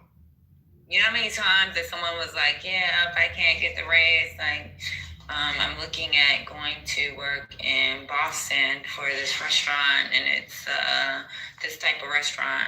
And then in her mind, it's like, do I give up that money, or do I like find another sous chef? Or there's just so many decisions made from people that's trying to actually progress and move their company forward to be McDonald's. I'm not saying McDonald's has sous chefs, but I'm just saying as a. I get it. You know. We were losing so many people to the corporate kitchens in the Bay Area were going fucking nuts before COVID. Like that was the place, and I was like, shit, maybe I should leave and go work from these places because like they were like, Brian, I could work Monday through Friday. Like, what are we talking about? I can work 6 to 2. Like that's all I got to do. And you know what I mean? And then now all of a sudden that whole piece, not whole piece, but a big part of that is gone and will never come back because people aren't in the office. It's just not what it used to be. Also, McDonald's ain't even really a restaurant. They're a real estate play. That's a different discussion, but that's true. Right. And I could tell you, a lot of these small businesses, or I call them small, but the government wants to call them medium. Like, for example, let's say my mom only actually owns 5 buildings, but the other buildings are all leased. And people don't really understand that. You know what I'm saying? Like, they don't understand, like, what it looks like for them on their expenditures versus their intake. So it's like, it's just really crazy. I mean, I understand it because I see all the papers. What you're saying? You just don't want to give it. Michael, say it again. You're almost in the matrix. Like it's breaking up.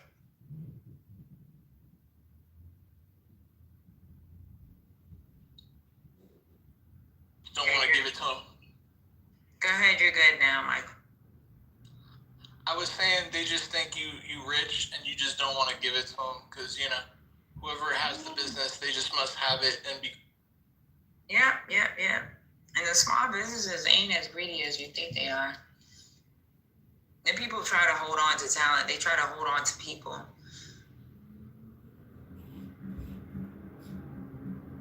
Like my mom has made it where it's more comfortable for that person to stay there because they already been there for 2 years, and just retraining someone else costs her more.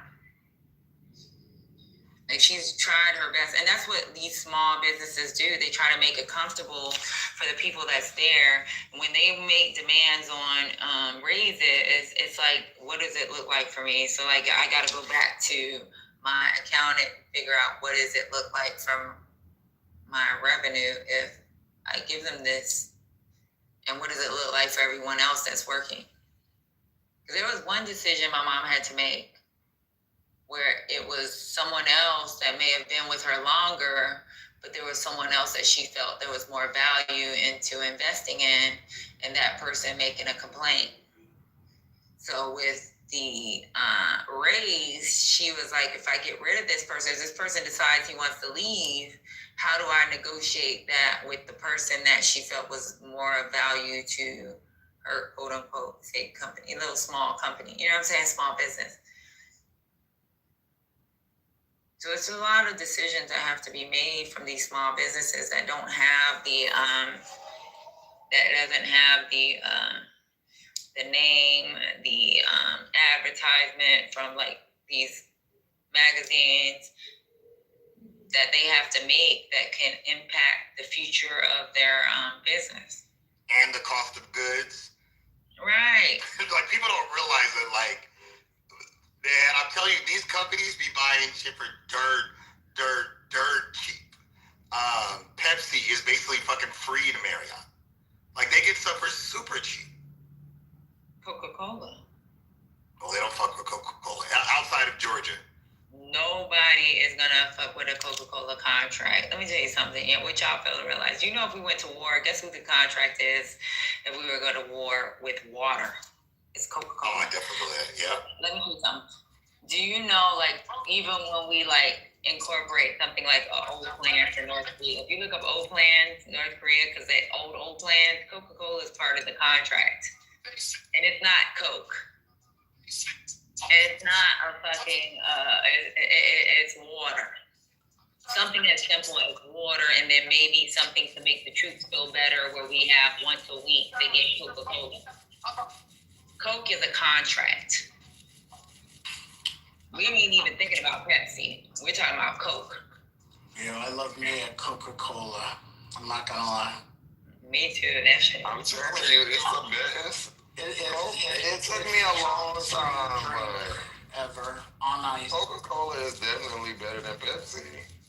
So Marriott and Pepsi have like Marriott and Coke have old beef. I guess Mr. Marriott like ran out of money and he was trying to get a loan from Coke and Coke wouldn't give it to him, so Pepsi did. So they have like a lifelong arrangement that they're like all Marriotts are pro Pepsi except for, and not even Georgia. I said Georgia. It's actually except for in Atlanta is the only place where they're allowed to break that rule.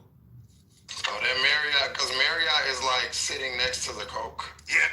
Like it's like right there to the Coke museum and everything. Yep, you're exactly right. But let me They're tell you the something, only ones that still are able to bring in coca leaf and coca leaf alkaloids to put in their products. Right. Coca-Cola and motherfucking Delta, they run this city. Oh, and let me tell you too, if I'm in a restaurant and they're like, oh, we don't have Coke, we have Pepsi, I'm like, I'll let you through.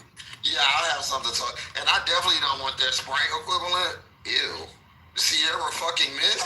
Please move. Oh, it's not 7-Up? Whatever. Either. Rarely. It's Sprite and Sprite only. Like, all that other shit can move. But yeah, I would say Coca-Cola, Delta, and starting to be Home Depot. But if they do anything in the city gotta adhere.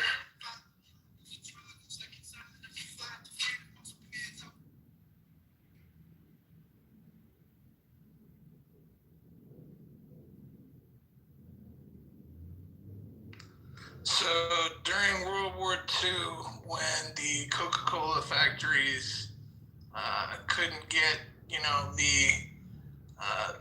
the stuff from Coke, that was when Fanta was created, because they were the Nazis, so they started making Nazi soda, and that's when we got Fanta. Wait, what the fuck? I gotta Google it. I need to see. Fanta is a German, even though Coke owns it now. I did not know that. Yeah, it sounds Hispanic, right? Yeah, I thought it was don't you want some Fanta? No, it's very German. But when you think about it, Fanta, that definitely sounds German. When you say it like that. Fanta. No, that is Nazi soda. I promise. Dog a shame. Honest to God, I had a Fanta yesterday. Well, Mercedes-Benz is Nazi too. Mercedes-Benz, Porsche, anything that's from Germany, they didn't really have a choice. Made the Nazi uniforms. But only Ferdinand Porsche, he actually served time. Like, Yeah, but Coke was, I know all y'all know this, started off with the coca leaves and then the cola nuts. Are still both drugs. So like coca is going to be cocaine, and then the cola nuts, people don't know this, like it's an African thing, and it's like, it gets you high, bro. Well, yeah, because at the time, they, like coca wine was a big thing, right? So they had it with alcohol. But like that was a protected thing. But this with it not being included with alcohol was allowed for broader distribution.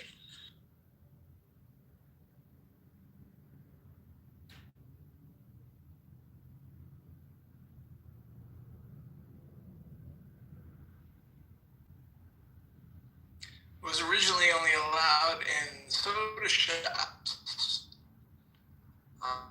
Which was only was basically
let me see if I can find something that we can talk about that's going on in the news today.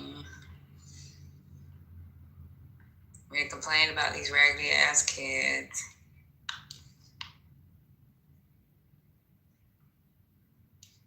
Let's see, we're breaking it. What's going on NBC, CBS? Oh, they're trying to get Mike Johnson is urging House members to return to DC for a shutdown vote. Let me see. Let me go ahead and play that real quick.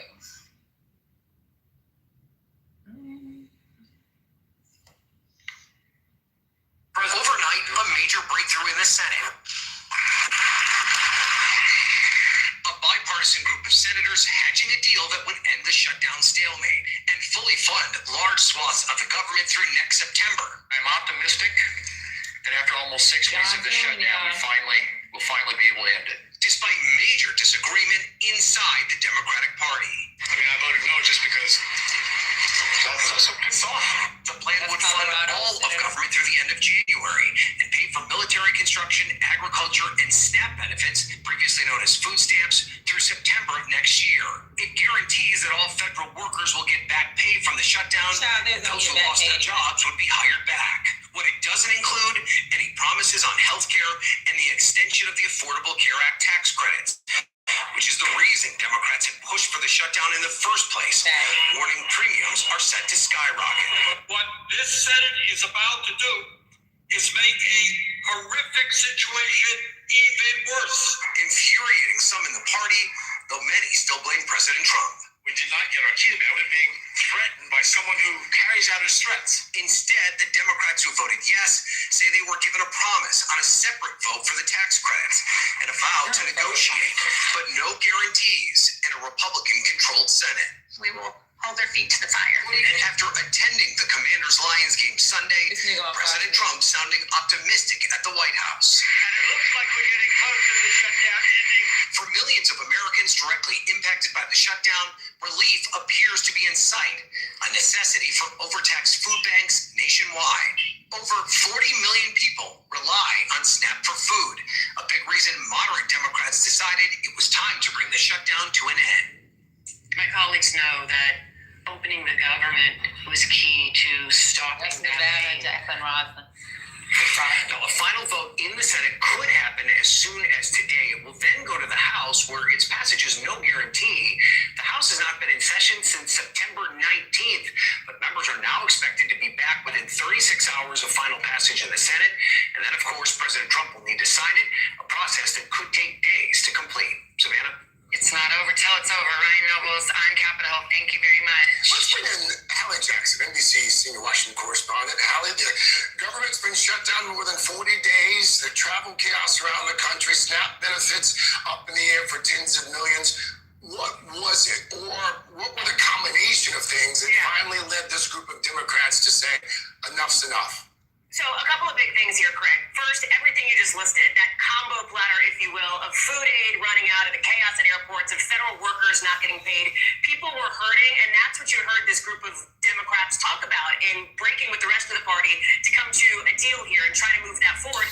The other thing, though, is one Democrat said it wasn't working. Their whole strategy to shut down the government, to try to put the pressure on Republicans to negotiate on those, what they see as critical health care subsidies, those effectively tax credits for the Affordable Care Act, it wasn't panning out. And so at least this way, in the eyes of this group, they at least have Republicans coming to the table for a vote as per the terms of this deal here.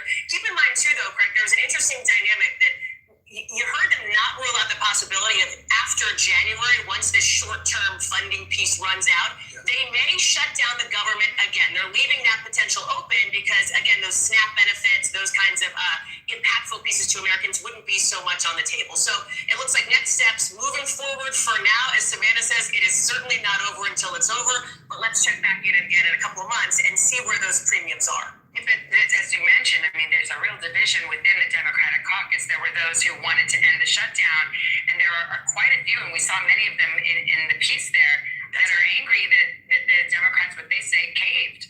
That's right. Look at Senator Sanders. Look look at Senator Elizabeth Warren, who called this a mistake. California Governor Gavin Newsom called it pathetic. You're right, Savannah. There's a lot of Democrats who think that the party should have held the line. In particular, when you look at the timing here, the party's coming off a big win, a series of wins last week on election night. It's Republicans who are getting blamed by Americans for this shutdown, according to polling. It's not Democrats who are taking the blame. So you have some of the party scratching their heads going, this doesn't actually make any sense right now. Look at the political dynamics. Of the 8 people who broke with the Democratic Party to move forward on a deal, none of them are up for re-election this coming year. They're either not up this cycle or else they're choosing to leave Congress altogether. So that's the political backdrop. And now you have the top Senate Democrat, Chuck Schumer, facing a lot of heat. He technically did not vote for this, but there are those who are suggesting, including one House Democrat at least, that maybe he should be replaced at this point. All of that said, I will tell you that there are some in the party who feel like, hey, at least Democrats have shined a light on this healthcare issue. They've really put that in the spotlight. A majority of Americans support extending those Affordable Care Act tax credit, those subsidies. And so Democrats feel like they've made that point and they can get to a winning position. Savannah and Craig. All right, our senior Washington correspondent. Look, I'm going to tell y'all again, I don't agree with it. Period. The only thing that, gives me, a little bit of, I'm going to be on board is because they're not going to be able to shut down SNAP. Because he was going to fight. And people may have had to freaking suffer and be hungry for up until December for the judicial branch to react since they're so fucking slow. But outside of that, they can't, and I feel bad for Shadow because he still was working, and that's just a Clubhouse personality, right? But he still was working, and he said on this app, I'm broke. He's working from home, which he had the luxury of someone being nice enough to say, I'm going to give you a VPN and work from home so you don't have to spend gas money. And a lot of agencies have done that because we know, even with FEMA, there's work from home. And if we need you, maybe Patty will pick you up or somebody else pick you up and bring you to work so we can, have those. Because I've had to pick up 2 or 3 people, bring them to work. And not saying they don't have the gas money. They might have the gas money, but we're trying to ease what their bank accounts are looking like right now. So I'll go pick them up, bring them in for the meeting, and then we'll have the meeting, and then they go home. Kick them right back home. So yeah, there are people suffering outside of just SNAP, but even with Shadow at one point, he's like, I'm broke as fuck, but I don't know. He was in limbo, should they stop? Should they pay me? And should these subsidies go forward? And he doesn't have a subsidies issue. So he actually was he's in limbo, he wants the money, but how will it affect the country? And I don't want anybody to take it any type of ways. I have insurance. So my insurance is going to be fine. Because I'm living in socialism under the way my insurance is set up. I have 100, it don't matter. I don't pay no, I don't even know what copay look like. I hear y'all say copay. When y'all say something, when Marshall says I pay $180 a month, you know what I think in my brain? By the end of the year, he can buy a YSL envelope bag with $180 he's paying a month. There's no way in hell I would want to pay $180 a month. So, yeah, I don't know. Anybody have any comments on that? You can say what you want. Hey, Brian. Hey, there's nothing to say. Everything you said was right. I'm just pissed. Fight. Where you're winning. It's if you're getting in a fight with somebody, and then all of a sudden you start winning the boxing match, then they'd be like, okay, I don't want to play no more. Nah, nigga, I'm winning. Hold on. I felt like we were in the driver's seat just a few days ago. And then we just, for some reason, that's why I don't trust Schumer. I don't trust the leadership of the Democratic Party. I don't get what they're doing. And they should be ostracizing them for this. They should be attacking them, not just a couple side comments, but there should be some behind the scenes discussions what the fuck are you doing? Yeah, that shit. Yeah, I don't know. Because that's the only thing they've been arguing about is subsidies. And then to bring up, to me, I think, and last night, I think I was the minority. I'm not gonna be with, and I love him, but I'm not gonna be with G.A. Pimpleton. Like that shit that he said, like, it's not my problem. I'm not with that, right? Because it actually, to be honest with you, it doesn't affect me how this insurance subsidies go. But at the same time, like there are people that I depend on, or there are people that I'm related to that depend on these subsidies. My mom depends on these subsidies.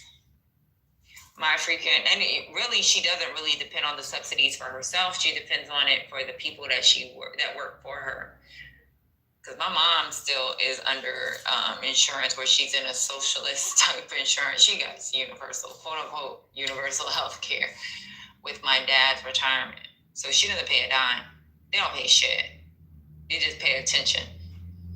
So like, for me, the only thing I have to do is pay attention. There ain't no dollar coming out my pocket. And it really fucking, like, every time I hear y'all he only pays $180, motherfucker, $180. I don't want to pay $180 for fucking insurance. For a right to not, for help to not be sick.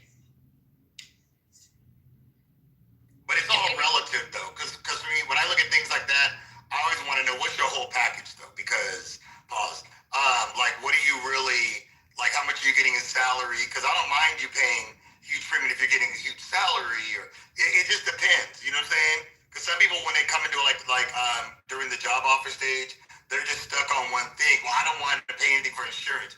Yeah, you're getting paid way fucking more here than you were where you were at before, so our insurance plan isn't hurting you as much.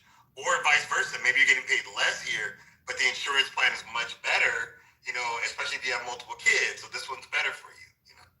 Yeah, but I think, Georgia, you're in the same position as me, right? Even though you're retired, you don't pay for shit. I don't pay for nothing. Yeah, but your fight is for everybody else. Yes, because could you imagine Georgia paying $180 a month, which is supposed to be cheap in insurance? Nope. Cannot imagine. Cannot imagine. It's sad. Yeah. That's a goddamn bill. Yeah, what people are going through, and I don't think we've really gotten to know the depth of, and I keep saying that over and over, but I don't think that we fully got the message yet as to just the trauma that has been inflicted on people with this big, bogus bill. Oh my God. It's crazy.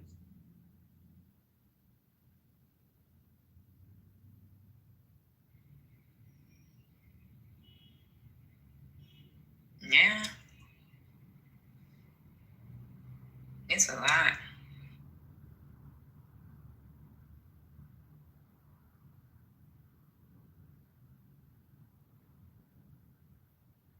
What you doing for Veterans Day, Patty? For whose day? For your day, Veterans Day. Ciao. I'm going to work. I'm a civilian entity. Okay, you're going to try to move those what was that? Okay.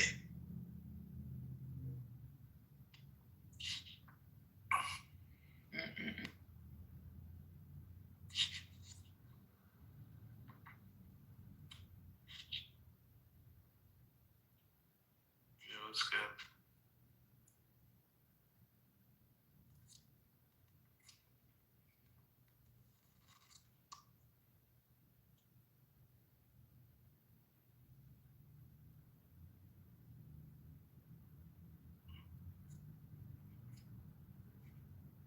These small business owners about to be hurt trying to pay for their employees' insurance packages. I heard it's getting crazy too.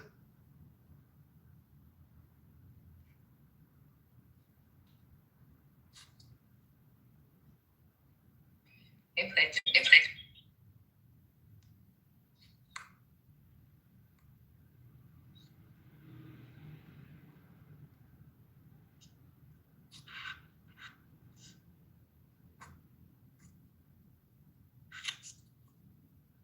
Like what small businesses? insurance. Any small businesses that have employees. I don't believe small businesses are required to pay for health insurance. They provide their employees with insurance packages. Yeah, your business has to be at least 50 employees to be required to pay for. And those are the ones I'm referring to. Those are the ones I'm referring to. I mean, 50 employees, that's not really, that's a pretty substantial business.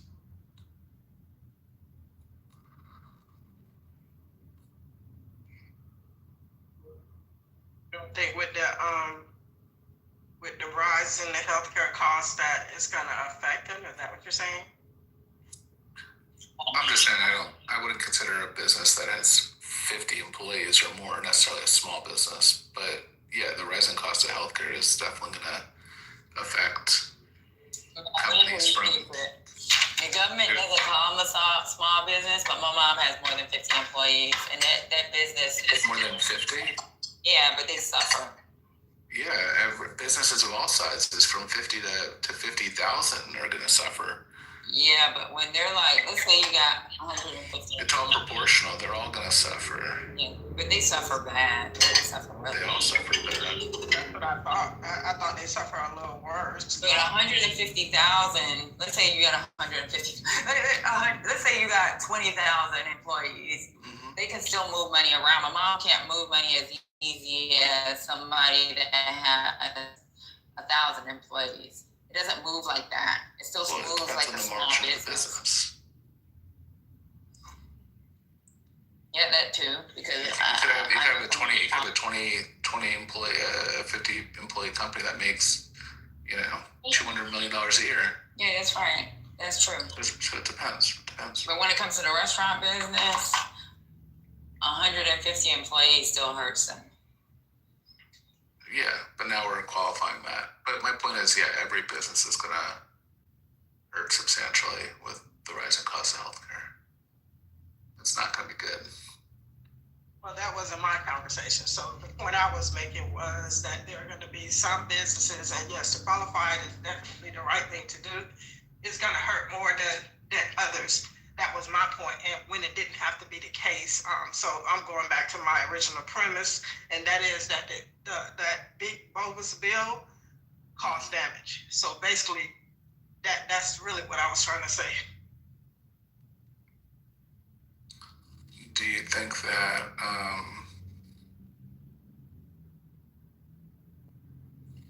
that taxes are going to be right-sided to not pay for the subsidies if they don't get extended? I don't think that taxes is ever going to be right-sided when you have the top 1% that's not paying. That's not my question. Right, the subsidies come from tax revenue, right? Right, everybody pays with their paycheck. They pay federal taxes, right? And some of that money goes to subsidize or lower the cost. Like if you go to the ACI or you're on Medicare, right, and you're paying let's call it $200 a month in premiums, right? The real cost of the sticker value is $500, but because we're everybody is paying taxes to lower the cost for the people that are buying it, right? That's what the subsidy is, right? Do you agree with that? You were being buying. Yes, I agree with that. Do you agree with what? I'm sorry. I said that's what a subsidy. Right, a subsidy is, right, taking tax money that everybody pays into to lower the cost of a specific product that some people use, correct? Correct. Okay.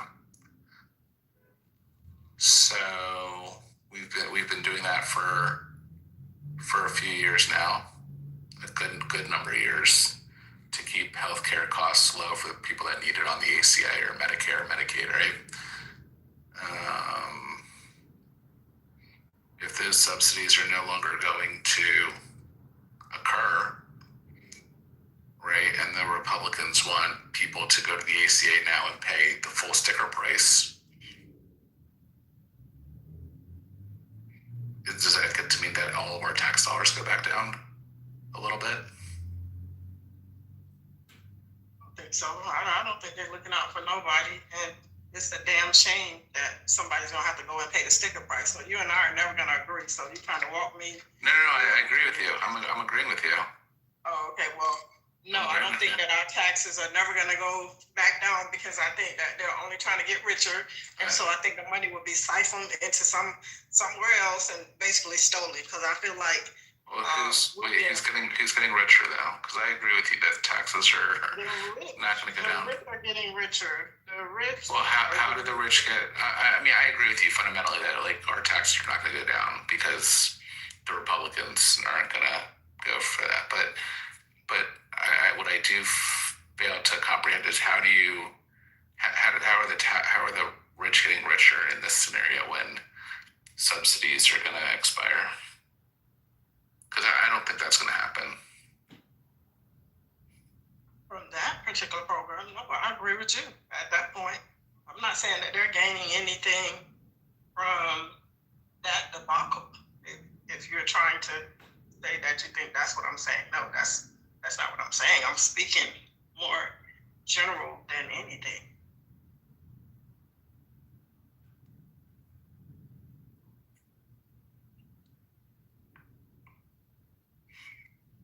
Right.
Oh, sorry.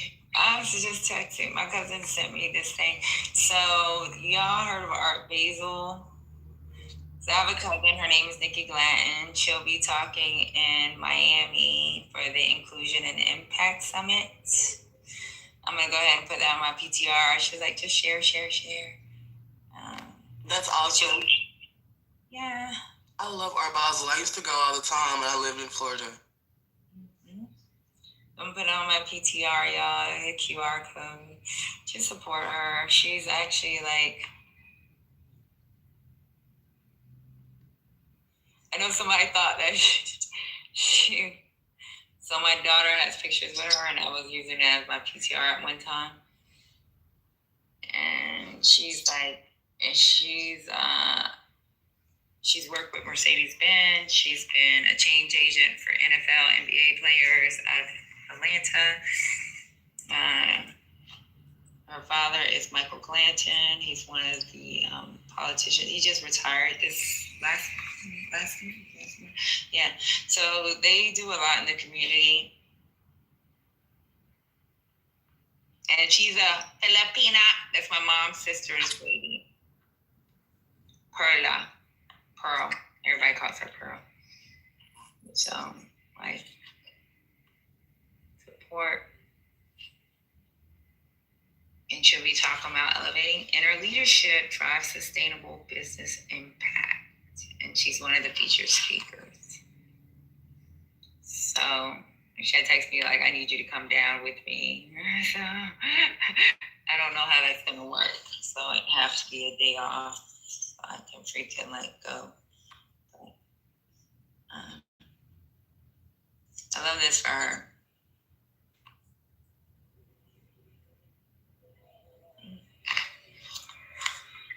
that's why I was on mute, because I was texting back. Yeah. I just want to feature speakers.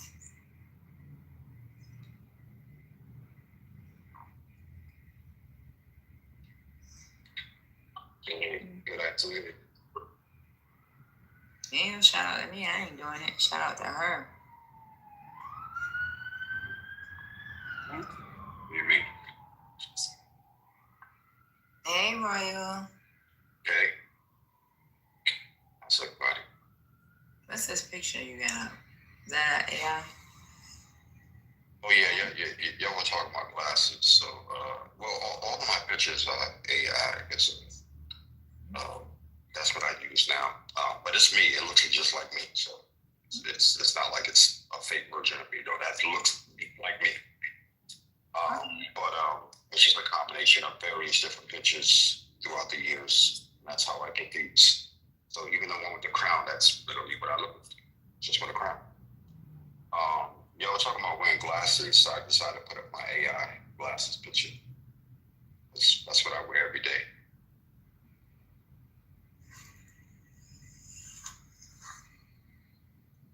I'm gonna have to close in a second because she asked me if I can help her with something real quick. I think it's with her. I don't know what's going on.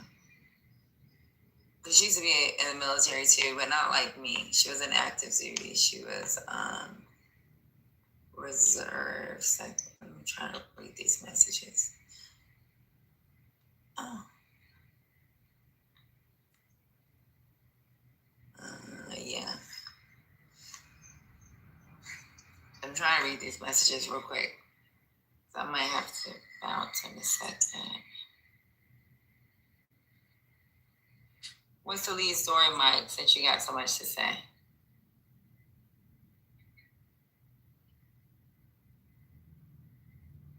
I explained to you why I was quiet for a second, because I had to read messages. Mike is a blabbermouth. Come up, Mike. Now, what's the problem? Good afternoon. You know, I have a life outside of Clubhouse, believe it or not. That's the reason Good afternoon, Patty. How you doing? Good afternoon. But I have a life outside of Clubhouse. We all have life. We all have life outside of. Right. So like, why are you being so hostile? Why are you? We're not. Like, why? I'm not your. Okay, but I'm not your enemy. Why you gotta talk to me like that? I'm gonna be honest with you. There's only 2 moderators right now, right? Absolutely. Lisa has a job. Patty has a job. Most of the time, we have more than 2. Right. And I'm trying to like maintain the room at the same time, like trying to talk to my cousin. So what's the problem? You tell me. You don't want to be hostile. I'm just asking what the problem is. I don't have a problem with you, Patty. I don't even know you that well to have a problem with you. Okay, so it says, why is the room so quiet now? This is hilarious. Good fucking grief. Where is all the big talk? Okay, so why are you personalizing that? It's not. It's not like I said, Patty, and I called you out your name. I'm looking. If you got something to say about the room is Patty. Absolutely, but I'm not taking shots at Patty. No, I'm just trying to figure out where. I mean, all the big talk and the thumping of the chest and the champagne bottles and. I mean, there's a lead story. I'm not really seeing any. I'm not seeing anybody really talking about the lead story. That we know what the lead story is, but we're just kind of burying it. It's interesting. We haven't buried it. Maybe you weren't here earlier. So is this a real conversation we're gonna have? We still won. No. Please be quiet. Please be quiet. Mike, I will drop you myself. I don't care what she says at this point. All this stuff you're doing right now is pathological. So we won. We're still celebrating that. Patty just told you we're at work. I work. I'm at it. I can't be flapping my gums. Yes, I stepped out the room to say that. The lead story I put in the chat. I'm chatting with you in the chat. You put a long soliloquy in the 420 chat. A long soliloquy in the 420 chat. It wasn't that long. This was gonna. Y'all go look at it. Everybody leave the room now. Don't leave. Go and look at what he put in the 420 chat. Now, whatever is happening, I'm not. whatever. What? Listen, I just told you that I stepped out of my room. What's happening now I'm for it. If these people in leadership thinks this is the best thing to do, we will be celebrating the fact that people are going to eat. Unlike you, you're making a mockery out of something that's very serious. If they open it back up, now people can eat. Patty, let's have a celebration room. Let's have a celebration room. I will be done with this patient in 20 minutes. If you have to leave, I get it. When you open back up, we're going to celebrate the fact that people are going to eat. Wait, why should we? Nah, I don't got it.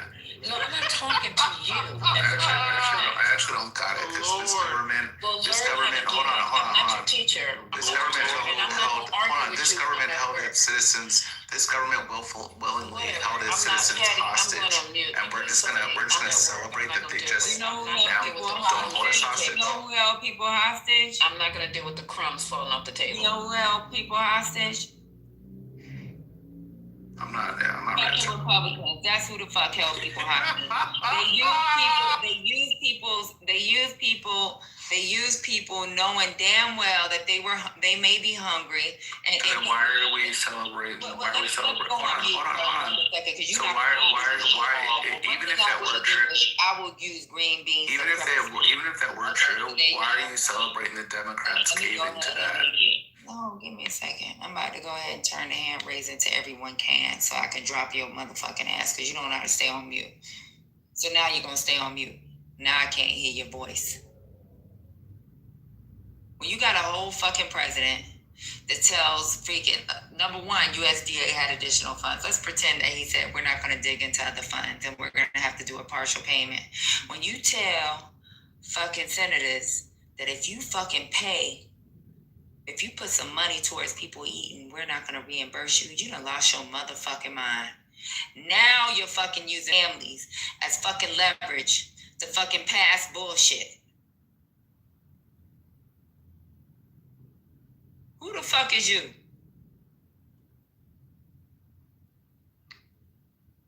Now what the fuck you got to say, Mike, since you in the chat talking about people being on mute? Ain't nobody motherfucking win. The only people right now that's winning is we're making sure that people fucking eat. But guess what's gonna happen again in December if shit don't pass?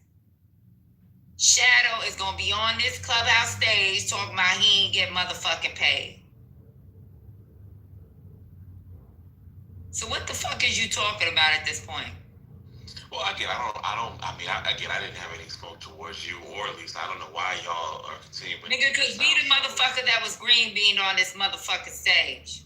I respect that, but the thing that I be talking about when these situations come, all that leverage talk, I just did not understand I thought that was ridiculous. I thought it didn't make any sense. I'm never gonna accept that. And then you come to, and Patty, you're not a dumb woman at all. If I thought that you were dumb, we would have a whole different energy, and you would hate me because I would talk to you a certain day. I don't think that you're dumb. But then you come in and it's third party. It's just like this. That's an awful way to put that. Now, if you want to say both sides hold blame, I'm with you. But both sides definitely hold blame.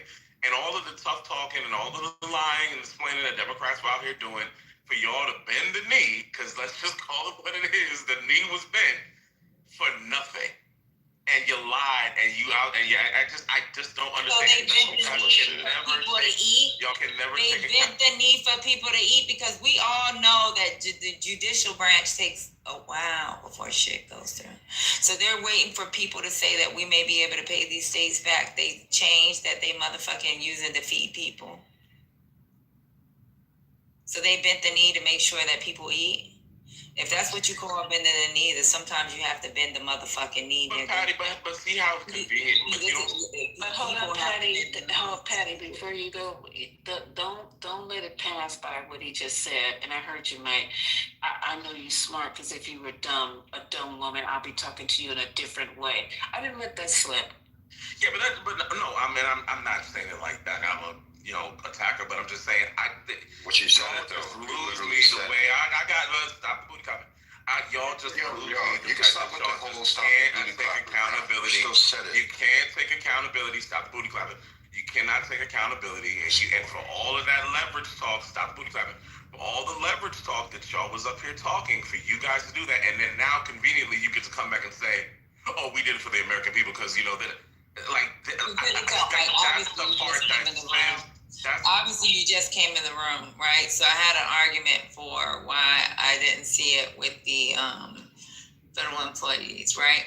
Because I know what the past looks like for me, just for me. I don't know how it would have worked under this administration, but I know during the first administration what it still looked like, right? So the only thing I said that I give them a pass on is ensuring that people had fucking food. I don't give a fuck about them having a big ass Thanksgiving dinner at this point. That's a white man's fucking celebration. What I'm telling you is I wanted them to be able to fucking send their kid, be able to fucking make a fucking a dinner for their fucking kid with this $6 and 70 cents a fucking day they get per person in the house. I wanted them to be able to get that $6.70 so they can fucking eat at least $6.70 per household or per person in their household. That's it. And that may be the problem with fucking Democrats is that we have empathy for not just we're fucking making sure that people fucking eat. But guess what? This fucking country is gonna be on another motherfucking put a pause on Shadow's payments. And Shadow is a Clubhouse personality, but it's him being able to be paid and he still has to fucking work if shit don't go through. So they won. So what's next for you? People got to get fucking meals. Now niggas can buy a fucking sandwich. They can fucking make a sandwich at home. Now they can fucking have dinner at $6.70 per person in their home. And you don't think that's not winning?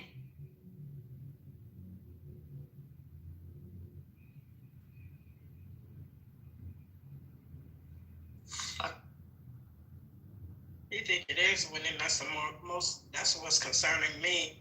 That $6.70 a day is winning, but these people are really weird. I know I'm using Rez's word, but come January, I mean, this effed up administration and so-called leadership, if people have the gumption to brag about this madness, is straight up retarded to me because this country is on life support, and Make America Great Again don't include no black faces and definitely no scars. It has nothing to do with what we're talking about.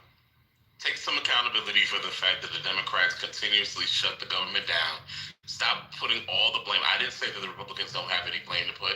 I'm not saying that the Republicans couldn't have negotiated or created some better, verbiage in some of those bills that or could have acquiesced in any form or fashion. But don't just sit up here and make it seem as if it's just nothing but the Republicans. And then now all of a sudden the Democrats get don't do that. Yeah, but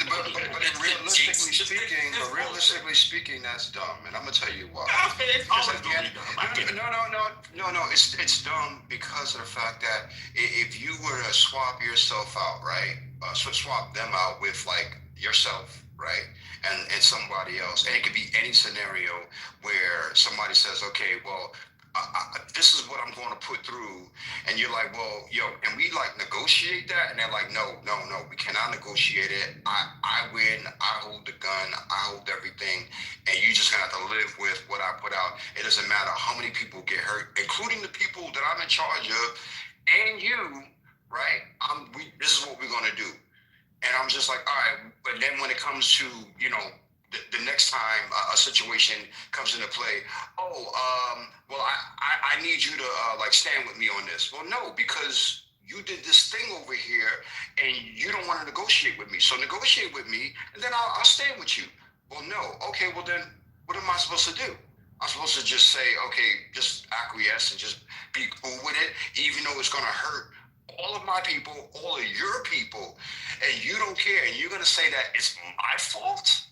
What are you talking about? It was a clean CR bill. No, it was bro, a clean CR bill. There is no such thing as a clean CR. That's not even a real thing anymore. At this point, that's not a real thing. Because the fact is, all they could have done is says, well, we're not going to let everybody's health insurance just quadruple. We're just not going to do that. But instead, they said, you know what? I don't care. We wrote the bill that's going to make that shit quadruple, and we're just going to live with that. And shrug shoulders. To Royal's point, right? To Royal's point, the GOP had several months prior to this to have a conversation, and they chose not to. Like, that's a aspect you have to at least acknowledge. What Royal is saying, they didn't come to the table and talk to the Democrats. They didn't. They literally just shoved it down people's throats. I disagree with that. Mike, when did they have a conversation with the Dems? Yeah. How do you disagree with that? But that's literally what happened. You know what it is? I work with some maggots. I'm gonna tell you what it is. I don't like the way that the argument is being classified. I was told by maggots that I work with, hardcore, white redneck maggots, as if both parties don't have a part to play. Mike, the question is this. Again, the question is this, Mike. When did the GOP come to the Democrats and say, hey, let's have a negotiation, let's have a conversation about this? Hey, Arthur, let me tell you the answer to that. Because I work with hardcore redneck fucking racist ass maggots. They say ain't no negotiation. If you don't win an election, you don't get to decide. But I've always felt and understood what they meant by that. We fucked it up in November. If Kamala didn't win, if Kamala would have won, we wouldn't be in this motherfucking position. I mean, and look, at the end of the day, Mike. And just so Mike knows, we're gonna shut this shit down again. How about that? Yeah, you can shut it down. I don't care if you shut it down. Just put the money in my cash app. Who's gonna shut it down? Who's gonna shut it down? Be specific. Who's we? Who's shutting it down? So. Wait, no. I want to hear that answer. I want to hear that answer. They're gonna shut it down. Oh, the Republicans are gonna shut it down. That's bullshit. That's bullshit, and that's the reason why. That's why I can't fuck with the Democrats. They might. It's never any They probably will. But again, I'm okay with the government being shut down. But goddamn it, because of where I work, motherfuckers need to send me money. Then this bitch could stay shut down forever. I mean, look, Mike. At the end of the day, okay, putting SNAP benefits, putting people's food. Threaten them with like pulling their food money, that's insane. Let's just keep it real. We know that's insane. Only a person who does not care about anybody else would do that. I agree. Okay. So cool. So that's number one, because they could have very well funded all of that was outside of the shutdown. They didn't want to do that. Okay, or he didn't want to do that specifically. That's number one. But the other thing is, how this world will always work best is if people negotiate. If you don't negotiate and you say, well, I have all the cards and you're just going to have to stand with me, even though I don't want to negotiate with you, you just got to do it. Otherwise, we're just going to threaten everybody. To say that it's the other people's fault when they have less power is insane. You cannot try to convince anybody of that. And I'm pretty sure there's people that have been convinced of this argument, but it's pure illogical nonsense, and you know that. You have to know that. How does the world work if you don't know that? Yeah, but I never said that the Republicans are not to be blamed. I never said that all that. But you're framing it as the Democrats are, Mike. Trump's playing a game and talking about, we can't take the money and he's got to be prompted. You think I agree with that? No. Yes, because the way you're framing it. I also don't like, on the other hand, is I have eyes enough to be able to look at the fact that there was a bill, and the Democrats voted against it time and time again. And nobody wants to tell the truth about that shit. No, we all acknowledge that they didn't. We acknowledge that they didn't vote for it, Mike. We acknowledge that. But there's a reason why. Because the GOP didn't talk to him in the first place. Why should I believe that you're going to talk to me after I signed a clean CR when you didn't talk to me in the first place, Mike? That's always bad do faith. Clean CRs, man. What are we talking about? It's bad faith to say I'm going to negotiate with you after the fact, when you didn't negotiate with me the first time around. When you passed the big ugly bill, you didn't talk to me, Mike. Make it make sense. I mean, at the end of the day, they should have never passed the bill in the first place. Not in that manner. Of course, it was going to pass something. We all know that. But they did not have to pass anything that just basically cuts people out of subsidies, cut benefit programs. They did not have to do that. They chose to do that. That was a deliberate choice. It was a poor choice that is going to hurt the country financially, because If they would have left all of that stuff there, we would have been financially better off going 10 years into the future. Everything says that this is a bad bill. Everything. And so the Democrats are doing their best to say, okay, well, hey, if you want me to stand with you on your continuing resolution, then you got to fix some things in this bill that is going to hurt this country. You have to. Oh, you don't want, so why should I stand with you on anything? Go ahead. Figure out how to pass it on your own. I don't need to sit there and sign anything with you if you're going to fuck me over. And now here we are weeks later, right? And look, I know people are down on the Democrats. I totally get that they're down on the Democrats. And I totally get the fact that the Democrats saying that, well, those 6 who signed with them said, look, yo, this is really not getting us anywhere at this point. We got to figure out something else. I get both sides of it. It's a mess. The fact is, people do have to eat. We can't, like, the fact that they use food benefits against this continuing resolution is insane. And they don't want people to starve to death. I don't know how else to describe this. And for you to say it's anywhere near the Democrats' fault is wild. It's not their fault. It's not even close to being their fault. Oh, maybe because they lost, that's their fault. That's all you got.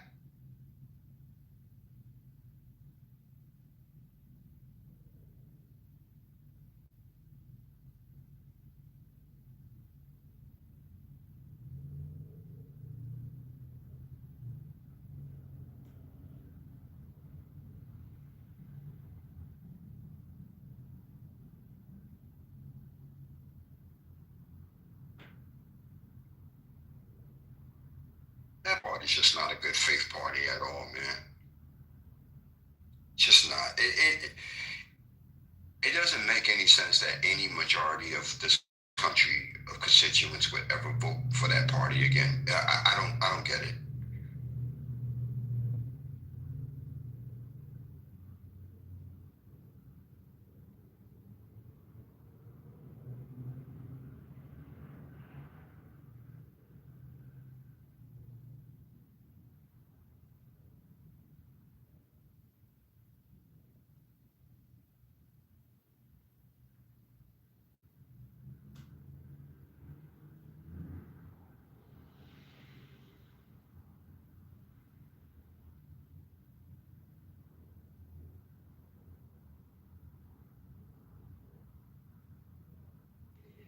I'm sorry, y'all. I'm texting. Oh, you good, Pat? But yeah, this is kind of ridiculous. That kind of is ridiculous.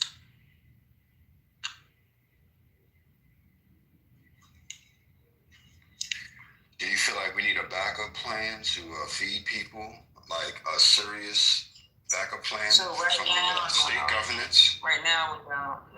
Right now, if they were to put the government in pause, then no, not right now. But the government's going to end up shutting down again. But that's what I mean. I mean, because of that, it's like people need to go to their state government, their governors, and try to put some type of plan together for this next upcoming obvious shutdown. Yeah, I don't know how to answer. The SNAP benefits were funded throughout 2026, I believe, as a part of this bending the knee. Yeah, it was. Don't talk about that part, Georgia, because, Mike says, we bent the knee. We help the people of this country. Exactly. Miss Madness.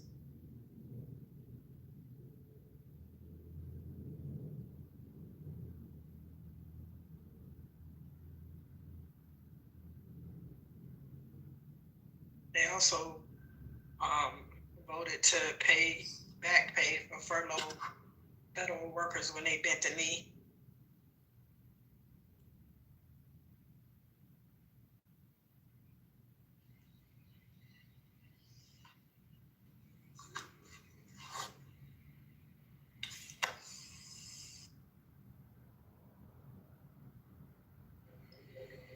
People are gonna call a win, however they want to call it a win. If you call it a win, then I don't know. I'm just gonna. I never called it a win, Patty. Just for the record, I never called it a win. But you just said that they were on mute after. Let me go ahead and read your messages because I'm slow. You said they bent the knee, which means someone won and someone lost. You said someone bent the knee. No, that's not what that means. Absolutely. That's not what that. That's not absolutely. What it means is we sat up here for all this time. Okay, so the Birdman hand rub. What was the Birdman hand rub about? Why is the room so quiet now? This is hilarious. Good freaking grief. Where's all the big talk they're leading? They're talking about folks' lives and everything. The lead story, hilarious. So what was? Right, that wasn't me saying that the Republicans won. Where did you see that at? No. So what was it about? I didn't say that. What it's about is that Democrats, when the lemon meringue pie is in your face, why y'all just can't own that shit? Why is it always at every single turn, it's everything is on the Republicans? You don't take accountability for any fucking thing. What are you? Who died and made y'all fucking kings? So that's your You're the main ones that talk about, and you're the main ones that talk about you hate kings, but you guys move like you're the fucking king because you're never wrong about any fucking thing that y'all do. No one said that, Mike. No one said that. There's no ownership. All this don't yell. talk for you guys to come back now and nothing gets fucking done, and then you get to turn the narrative around and say, well, because of the American, it's nasty. Well, no. You know something, Mike? And both parties are doing it. But let's be honest and say that both parties are doing it. Both parties are playing politics. Wait, political parties are playing politics, Mike? Yes. Yeah. Wow, that's a profound. That is a profound. You have one party that's acting like they're not, and they are, and that's the fucking Democrats. Who's acting like they're not? I'm just sick of the bullshit. Who's acting like? Hold on, Mike. Who's acting like they're not playing politics? The Democrats are. Which ones? The Democrats. I'm saying like. One second, like the leaders, the base. I don't want to meander. I don't want to get into gotcha. It's not meandering. I'm trying to understand what you're talking about. You stood up here. Y'all talked all this shit about Mike, I just got here. All these fucking Mike, you gotta chill out, bro. Mike, I'm just having a conversation. You gotta chill out. You gotta chill out. I was just asking because I just got into the room. Hold on, bro. Because I just got into the room. Were you talking about anybody specifically or just? I know, but I have a clarifying question. Were you just talking about the Democrats generally, or like the leadership? That's all that's whatever. Tomato. Tomato in the audience. You come in here respectful to people, and you ask a clarifying question, and they be an asshole for no reason. I'm not an asshole to that man. I barely even speak. I was just asking who he was talking about, so I can keep up with the conversation. So tomato, make yourself some bolognese sauce in the audience. Make sure it's nice and spicy. Put some carrot in it and some zucchini. Give it some body. Jesus Christ, bro! I was just asking him. I'm bringing back up, but I was just asking. He didn't leave. He's down there. I'm just asking him a question. All that yelling at me was insane. Wow. Now he wants to play victim. Watch. He couldn't explain. He couldn't explain what he was trying to say. Is what it was. I literally was just trying to ask. Yeah, I know. But he couldn't explain it. Yeah, I was literally just trying to ask if he was talking about in general or whatever. I'm at work. I wasn't even listening. All that extra Democrats this, Democrats that. For people who pretend to be so nonpartisan, they be the most partisan people. Who cares? I'm telling you, when you are a black conservative and you're black MAGA, like Mike and many others, why do they always come around us? Go to your own people. Just go hang out with them sometimes. I tried to be polite to the man. He's just a jerk for no reason. That's why a lot of these people are MAGA. They're mean, bitter, oftentimes low-achieving individuals. I just asked him a question, that's all. Look at Democrats are trash. They are. Republicans are trash. Everybody's trash. But let's just have a conversation. He says Democrats are trash, but at least they're fighting for people's health care. Are Republicans fighting to help Americans? No, they're literally fighting to keep food stamps away. That's pretty trash. No, they bent the knee. That's what he was saying. They bent the knee. and they should be happy about that. I literally just was asking him a question. But you know, when I start talking, notice how the black MAGA don't really talk to TC will crap. They don't really talk to me. They go back and forth with Patty because they'll get Patty to crash and then like that. He won't go back and forth with me. So I'm not gonna crash like Patty. Patty will cuss you out and keep it moving. That was insane. Absolutely insane.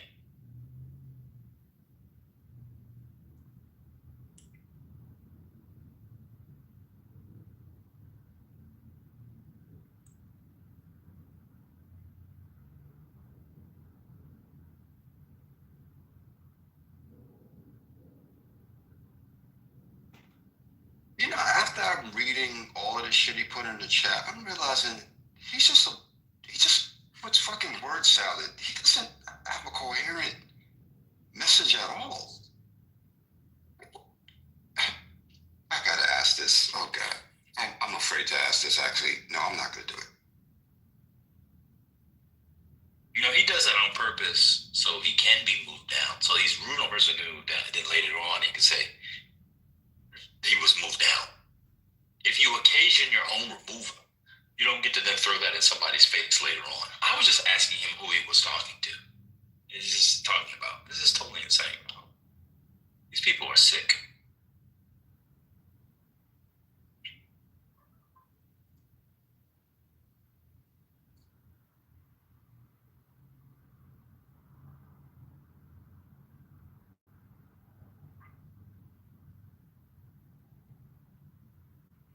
Honestly, I should know better than to argue with him because he never has anything to talk about. You can't even talk. You can't talk about basic policy versus something that's just coming out from. I don't know. You can't even talk basic constitutional principles, so I don't even know why I even engage in this book.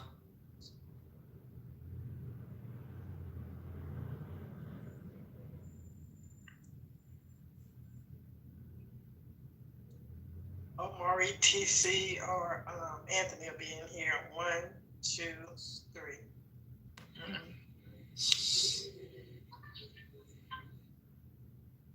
You know what? He left because a man came up on stage. That's what it was. 100%. If it would have been a woman, he would have kept arguing. Yeah, and then he'll be able to go to. I saw, you know, he's one of these Kevin Samuels dudes. Then he would have said, you know, women are this, women are that. But with another man, he can't have a conversation. I was literally just asking who he was talking about. He crashed. I don't know if y'all was in there yesterday. TC crashed coming in the end of a conversation yesterday. This is embarrassing. It's embarrassing. He won't be coming in today. If someone said TC will be here soon, so he won't actually be coming in there today. At least not with me. I can move down if y'all want him. Nah, he's scared of you. He's scared of you. He ain't coming in here. He won't argue with a man. He'll argue with these women. That's what it is. He'll argue with me and not AG.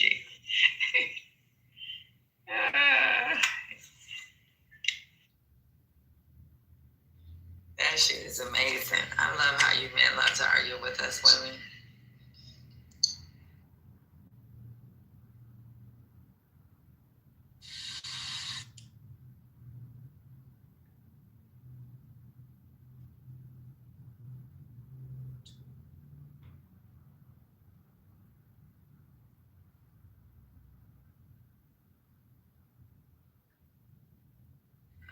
Hold on.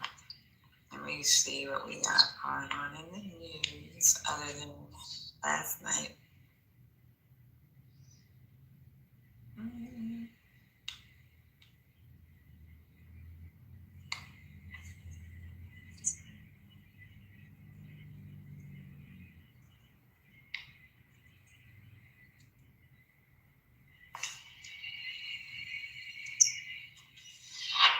Is Dr. AG there?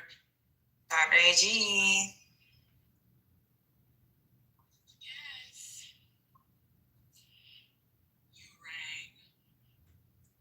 Dr. AG, are you there? Yes. Okay. Yes. Sorry. Okay, so maybe you can break it down for me. So, no, seriously. I'm really trying to understand. I'm sure there's a criticism to be had, but can you give me best version of the criticism from people who don't like the shutdown deal? Oh. Like, can you steel man that as much as possible? Because I'm not getting a lot of it. Yeah, no. Look, so basically, what I understand is that they didn't get the subsidies. Mm-hmm. And so because they didn't get the subsidies, they should not have made any deal. So the people who are making that criticism, are they fine with the government being shut down for over a year? Because if Democrats won the House, they wouldn't be sworn in until January of 2027. Like, are people okay with that? To be honest, I don't think they thought that far. Well, so they think that if it just stayed shut down, the MAGA Republicans who want to get rid of Obamacare since Obamacare was passed would magically give the subsidies? Is that what they're saying? I'm confused. I guess. I don't know. I mean, I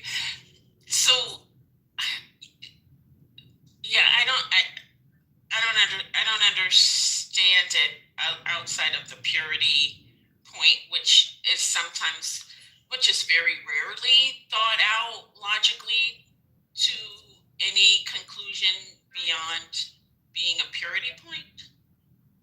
So I would imagine part of the calculus is that eventually the Republicans would give in.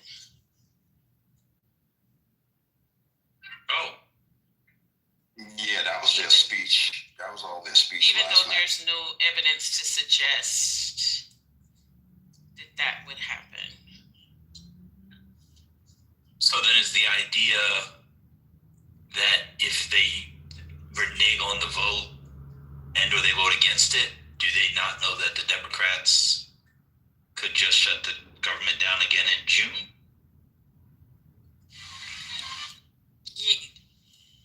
I mean, not June, in January. January, yeah. So what's wrong?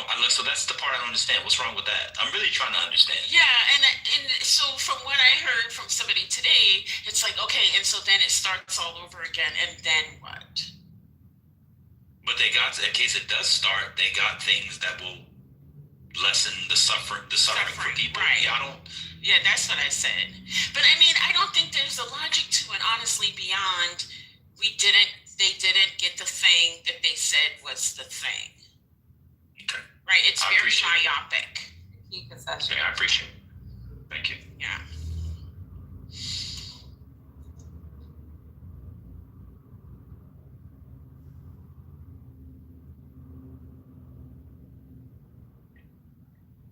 Okay.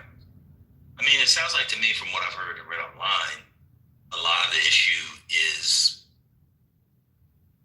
people have just been hankering to, who claim to be Democrats, just been hankering to say negative things on the Democrats because last week was so good, they just don't feel normal. It's only normal when you can say the Democrats did X, Y, and Z bad, and it's good to, I don't know. With friends like these, I mean, that's kind of and the Democrats, for once, they themselves are allowing the victory to be a victory, because they know how to, what is it, snatch defeat from the jaws of victory. Yeah. They know how to do that. So I don't know. I mean, from watching it, I think it was pretty smart what they did. And they manipulated the Republicans into giving them some things that are gonna put them in good stead should the Republicans renege on having the vote in December. It also seems to me, I don't know if you've seen all the Senate all the candidates running for office are against it. So people can say, I'm against it, and all the people that voted for it are either retiring and a few aren't up for re-election. So obviously, if you got exactly 8, it's clearly a coordinated political strategy. Right. And it's a shame that people think it just happened to be 8. Like it just randomly, of all the numbers, it was 8 and not 7, not 12. It's just the magic number 8. And they all just happen to either be retiring. Like, I don't know, maybe like last Tuesday, there's a strategy and maybe instead of just saying the Democrats caved, maybe they have a strategy? Is that at all possible, or no? Democrats can't play what is it that they say Donald Trump plays? 5-dimensional chess? Yeah, he can play 4-dimensional chess. Yeah, Democrats are incapable of that. Okay. It seems like they, I think somebody said 48 hours ago they were already planning this. So it wasn't like just yesterday. Well, 48 hours from yesterday, that time when they announced it. And yes, you are right. All of those people who voted for it are either going to be going in a re-election in 4 or 6 years or whatever, or they're going to retire. So this makes sense why they did it this way.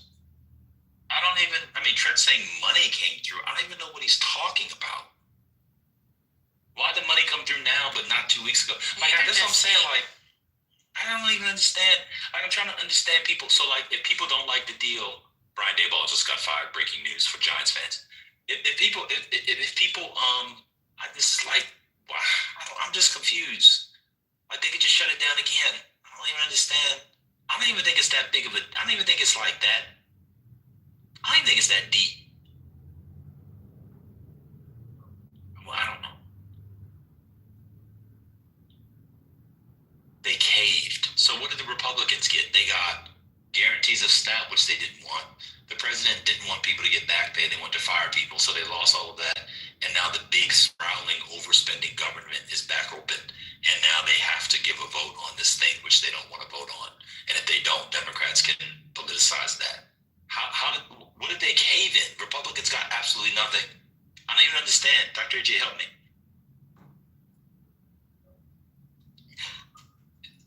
I don't Trent know. said, of course I don't understand. We'll have Trent explain it. Oh yeah, that he would be better. Because my mind can't fathom confusion. Trent goes to DC. Trent's been to DC like 2 times in his life and knows nobody in DC, but he's going to explain it to me. I'm in DC all this. Go ahead, Trent. You explain how it works, since you know more senators and congressmen than I have working in politics down in McAllen, Texas. Go ahead, Trent. One mic, Trent.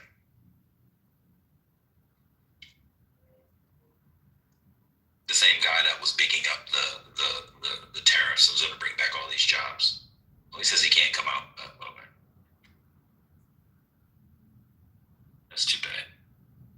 He said he got fooled by the tariffs. That's what he said. He was fooled. It's just amazing how he has inside information literally on everything.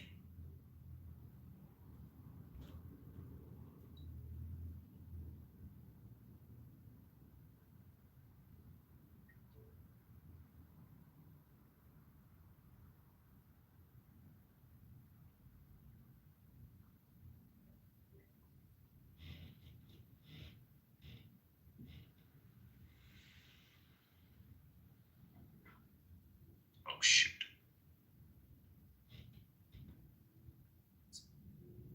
I remember when Trent said that the terror attack in New Orleans was ISIS. Y'all remember that? It was a big ISIS terror attack because it was a black ISIS flag hanging out the guy's back. Y'all remember that?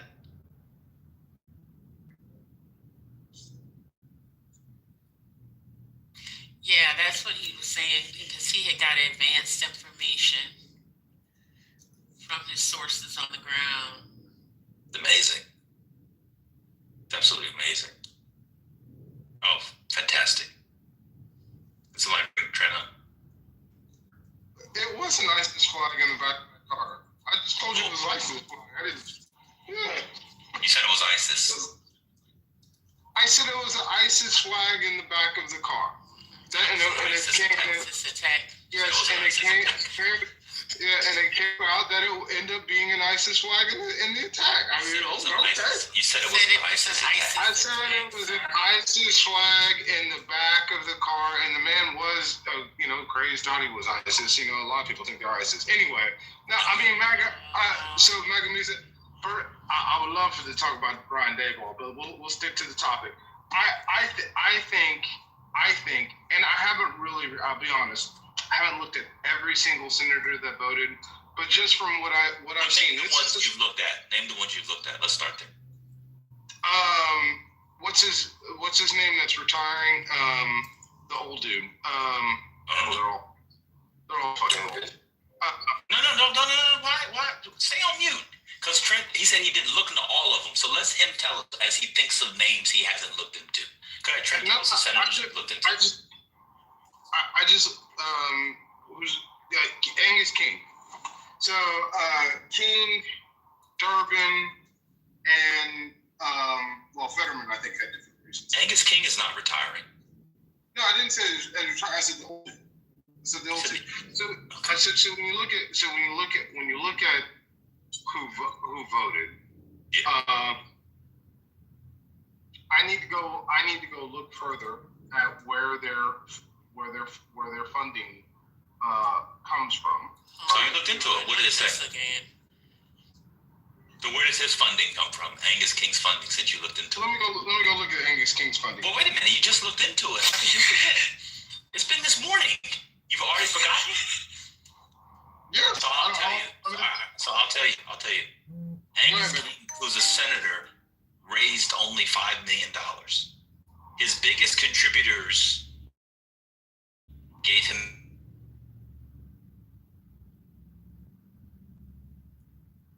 dollars. His top contributors of the last some of the years, the top is APAC, 31,000, Triumphant Environmental, 33,000. I mean, these are numbers of checks that we could just write in. You don't need big money for Maine. Nice. Go ahead. What else did you learn? Is he owned by Big Lobster?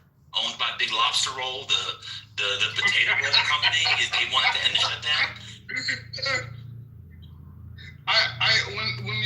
What I'm saying is when I look at these people who voted, I believe that there is a money aspect behind them putting their vote in.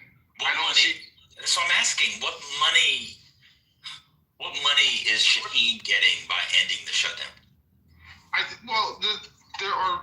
There's obviously people who want the shutdown to end, right?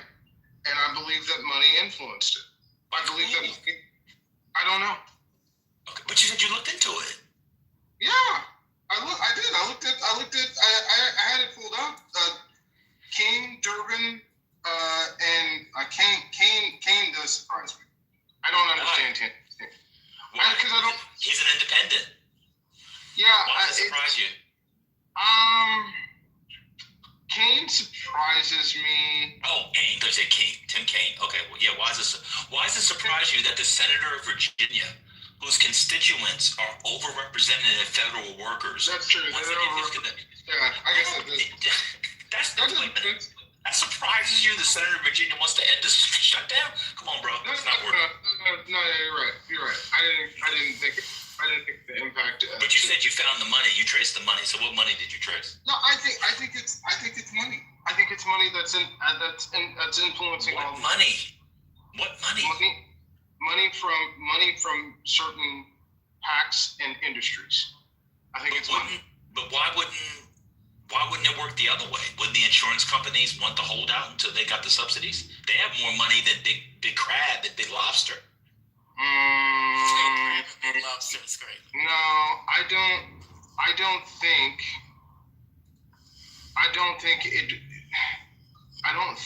that the subsidies make. It's not just insurance companies. This is not just insurance companies, right? That don't want the ACA, and so there are a multitude of factors from pharma, from hospitals that don't want the ACA as stands. Wait, that doesn't make any sense. Why would they not want billions of dollars in subsidy? Because it's a good question. Let me go figure that out. Yeah, that's fair. Go ET phone home. One of your alien friends might have. I'll come back with that one. I don't know why they wouldn't want it. This is crazy. This is insane, yo. This is the most, like, people haven't even thought it through. I don't know if it's good to have to thinking about it. We had this conversation this morning when we were talking about the ACA, and they kept trying to go to this thing about them being paid off and in the pocket of insurance companies and all of these vagaries. I'm just like, what is going on? They don't know what they're talking about. They're just repeating that because that's something that gets repeated. One of the things I hate about the discussion of politicians being paid off is that people use it, it's like boy cry wolf. People overuse it so much, it's like lost its sting. Like at this point, we're like, yeah, they got paid off, let's move on. Like, let's actually find some evidence and then make that charge so it sticks. I don't know. Maybe the 8 people were picked for a reason. People through the holidays, and they're going to shut the government down if they don't get the subsidies in January. But if they do, people still got their back pay, you get SNAP, and you're still winning politically because it looks like you're fighting for healthcare. I mean, do people honestly think that Chuck Schumer didn't know they were doing this and the Democrats didn't know? Have people seen every single Democrat senatorial candidate has come out against it? Some of them would have been in the group of 8 in a normal circumstance. Like, maybe they have a strategy. Like they had a strategy last week, and they won the biggest off-year election of our lifetime. I don't know, maybe it's time to let them cook. Smart. Maybe it's time to let them cook. They kind of know what they're doing, perhaps. Some people are like, oh, we want Schumer replaced. So my question becomes, with whom? Oh, I hadn't thought that far. So you want the quarterback benched, and you don't know that sitting behind him is Rex Grossman. You want the quarterback benched, and you don't know that sitting behind him is John Beck. This person says, Jeremy, look, AOC. How is AOC going to replace the Senate Majority Leader? And she's not in the Senate. That's what I'm saying. What are we doing? What are we doing? Like, why would people, this is why I stopped talking for a long time, Dr. AG. It becomes so bizarre. I said the people want him to replace as a majority leader, and the dude in the Jets is AOC. How can a congressperson replace Dr. AG, you're a smart woman. Well, at least you work before you turn 75. So maybe you can go back to your smart days. Dr. G, can you tell me, how can a congressperson become Senate minority leader? One mic on you. And how does having AOC... they would have to run for the Senate. Okay. Yeah. And they still won't be majority leader because they usually go by seniority, so it's not possible. Okay. So, let's say AOC was in the Senate last night and not Schumer. Dr. AG, would the thing still have passed? Probably, yeah. Yeah, because Schumer voted against it. Yeah. What's going on? What's going on in the brain with people? What are we doing? Not the brain. Nothing is going on. Look, AOC run for Senate and win with the Senate majority. How you get the Senate majority? Who's going to raise the money? Who's going to pick the candidates? Have you seen the quality of candidate that Chuck Schumer's been able to convince to run? Y'all know people do things besides interview what you read. Like Chuck Schumer got Sherrod Brown to run again. He convinced Gallego to run. Mark Kelly to run. Also, like he raised a lot of money. Like there's a lot that goes on to being a Senate leader besides like, I don't even understand. Like, I don't get it. I'm so confused. So you bring AOC in, who becomes the new majority leader? Brian Schatz? These people don't know what they don't.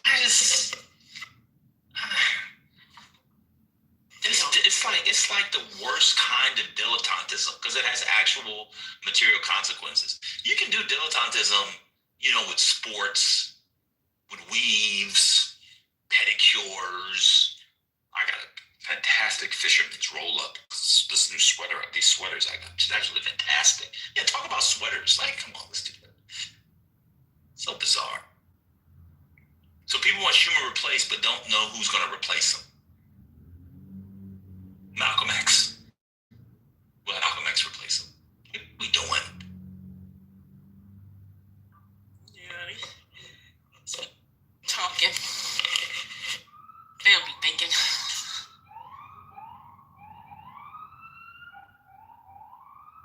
Nancy Pelosi is going to be retiring, and in 15 years she'll be dead, and people will still talk about her making money. she'll literally be dead. People still talk about, like, people on the left and Democrats generally just need to get out of the tropes. Let's use our thinking caps. Trent came up, I researched the money. He said Angus King, his biggest contributor was $35,000. Amy Klobuchar, somebody says, yeah, because if you want a strong voice to rally the troops together, you go from Chuck Schumer to Amy Klobuchar. That's like going from watered down coffee to dirt-filled yoo-hoo.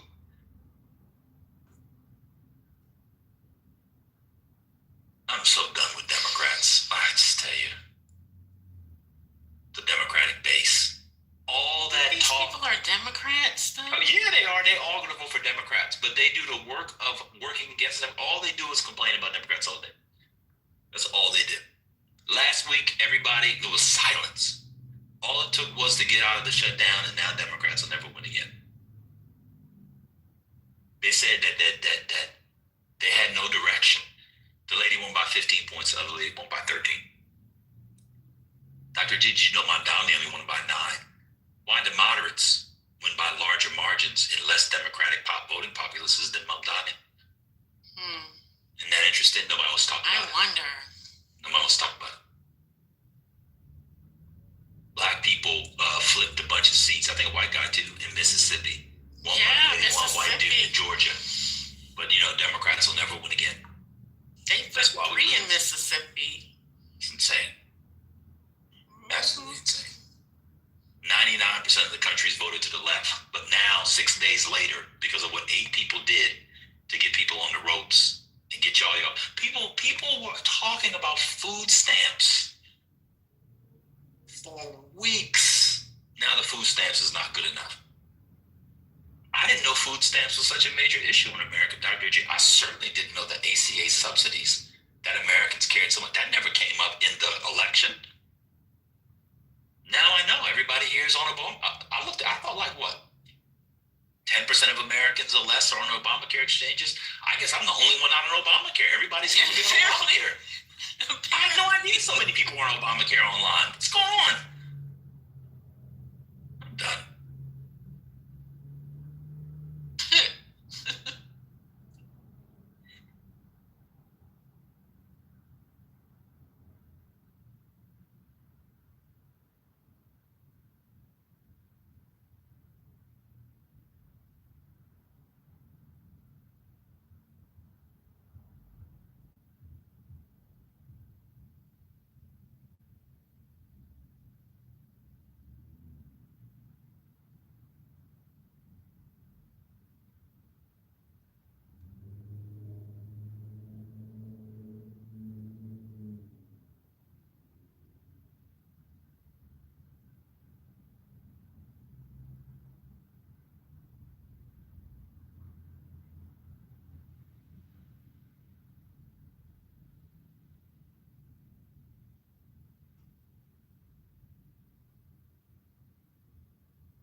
Dr. G, are you there?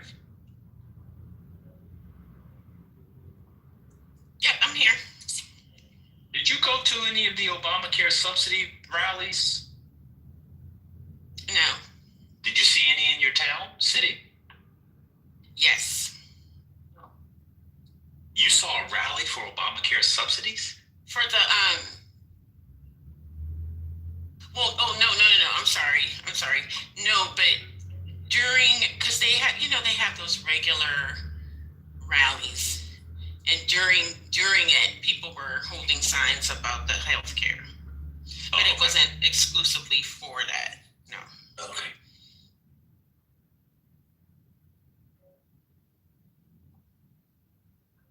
This is what I don't like about this. So Pete Buttigieg just tweeted something. Let me tell you why I don't like. This is his tweet.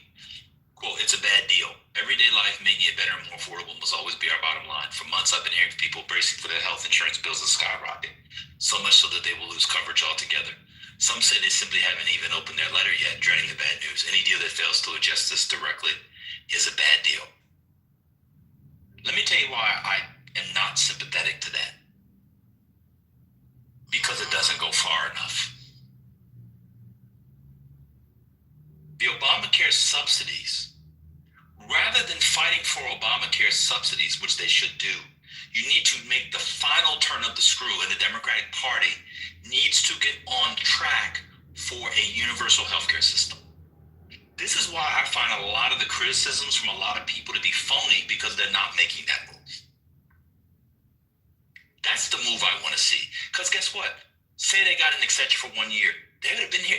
You're back here every year. As the price of healthcare keeps going up, you need more and more subsidies. So this tells me you need to reform the system. Who's the candidate that instead of going to slam a deal that they didn't have any part of, that they're not in the Senate for, who's going to actually say, and this is why we need this system, and here's my vision for healthcare? This is why I'm not sympathetic to any of these people. I'm not sympathetic to Buttigieg. Buttigieg, by the way, had the best healthcare plan when he was running in 2020, which was Medicare for all, those who want it. An opt-in plan would have gotten us to universal healthcare much quicker, because people would have opted in. But that's a different discussion. I'm going to go there. But this is why, to me, this is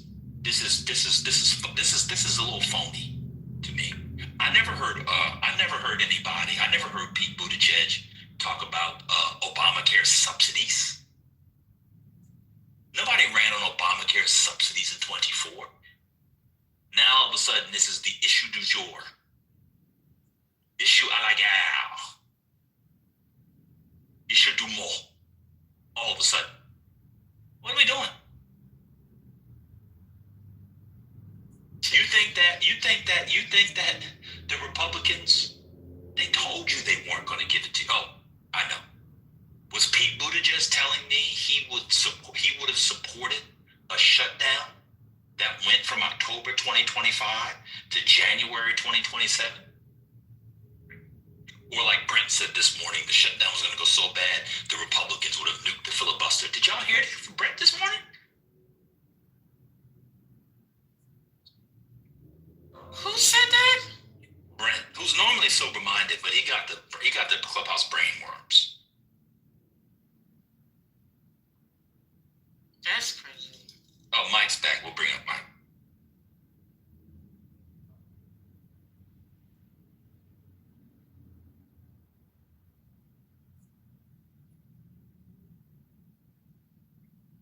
Now all of a sudden, the core of the Democratic Party is the ACA subsidies, not universal health care. It'd been one thing if they had held out if they were holding out to reverse some of the stuff on Medicaid. That would have been one thing. But now this is the thing that, what?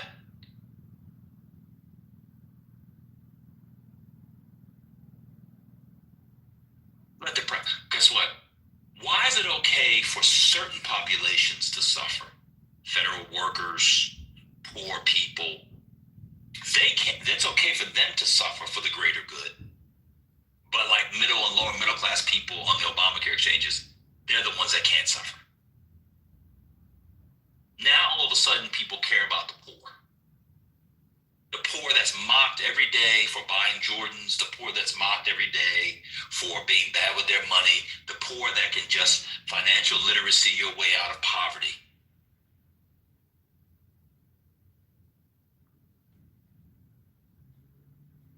These people, it's all phony. Yeah, they hate the poor. They hate the poor. They hate the poor. And for the blacks, so all the pro-blackers, women pro-blackers, federal workers, black people are overrepresented among federal workers. Mm-hmm. That's part of the core of the black middle class federal workers. The federal workers are all throughout the country.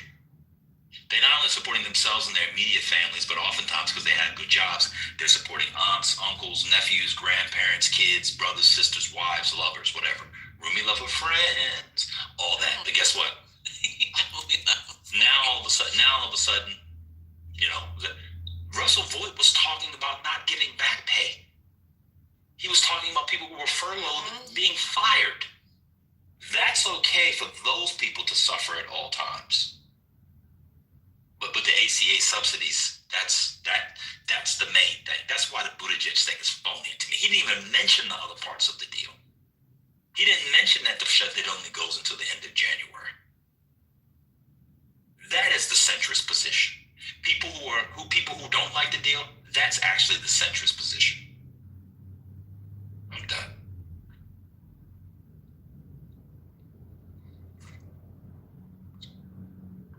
Who's calling for a regulation of prices where you cap the prices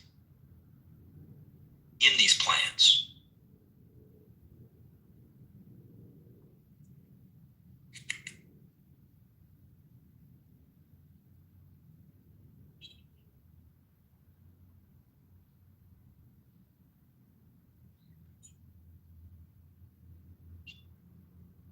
The funny part is I don't even know if this mug is going to pass in the House. Is it going to pass in the House? Yeah, that's what I was thinking. We don't know that part. So the shutdown isn't over yet. That's what I was telling people. It's like, well, this is going to tell the tale on where the Republicans really stand. Because there are some House Democrats who said they're not going to vote for it. But that may be negligible if the Republicans all support it. Because they could very well say no.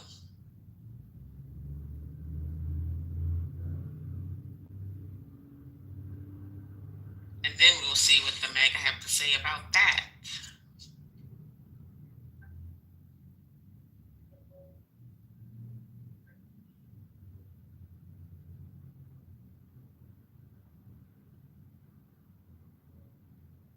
People are like, oh, they lost their leverage. I don't understand.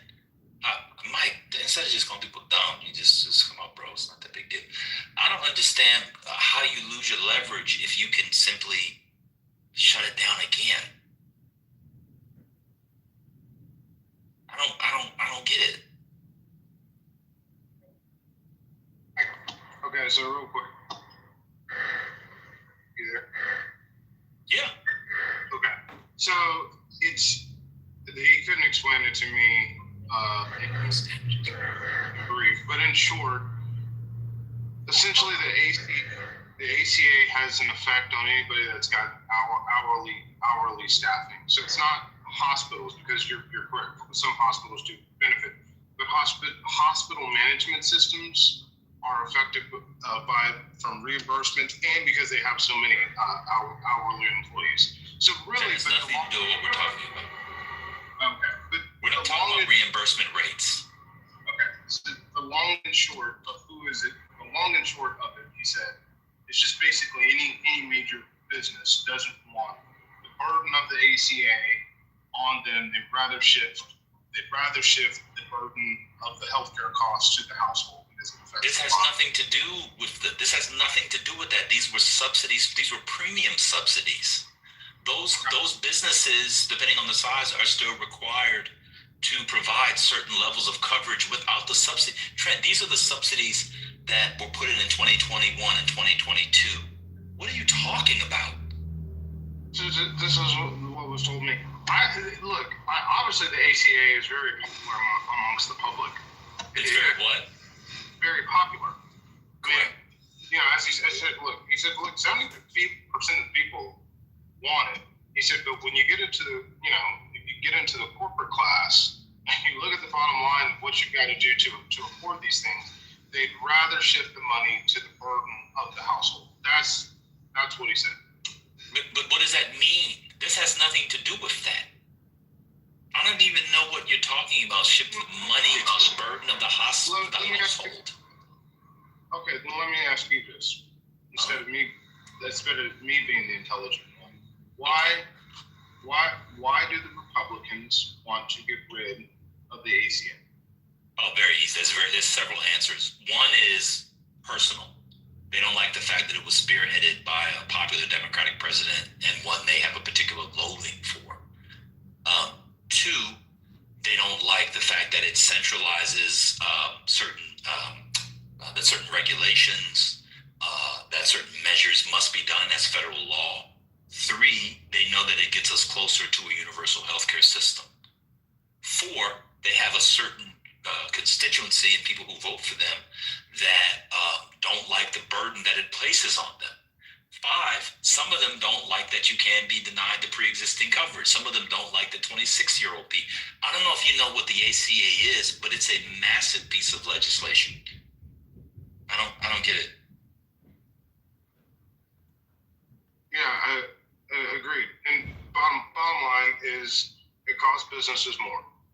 I mean, at the core of it, it costs even small businesses, mid-sized businesses, cost them more in healthcare because they can't shift the burden to the house.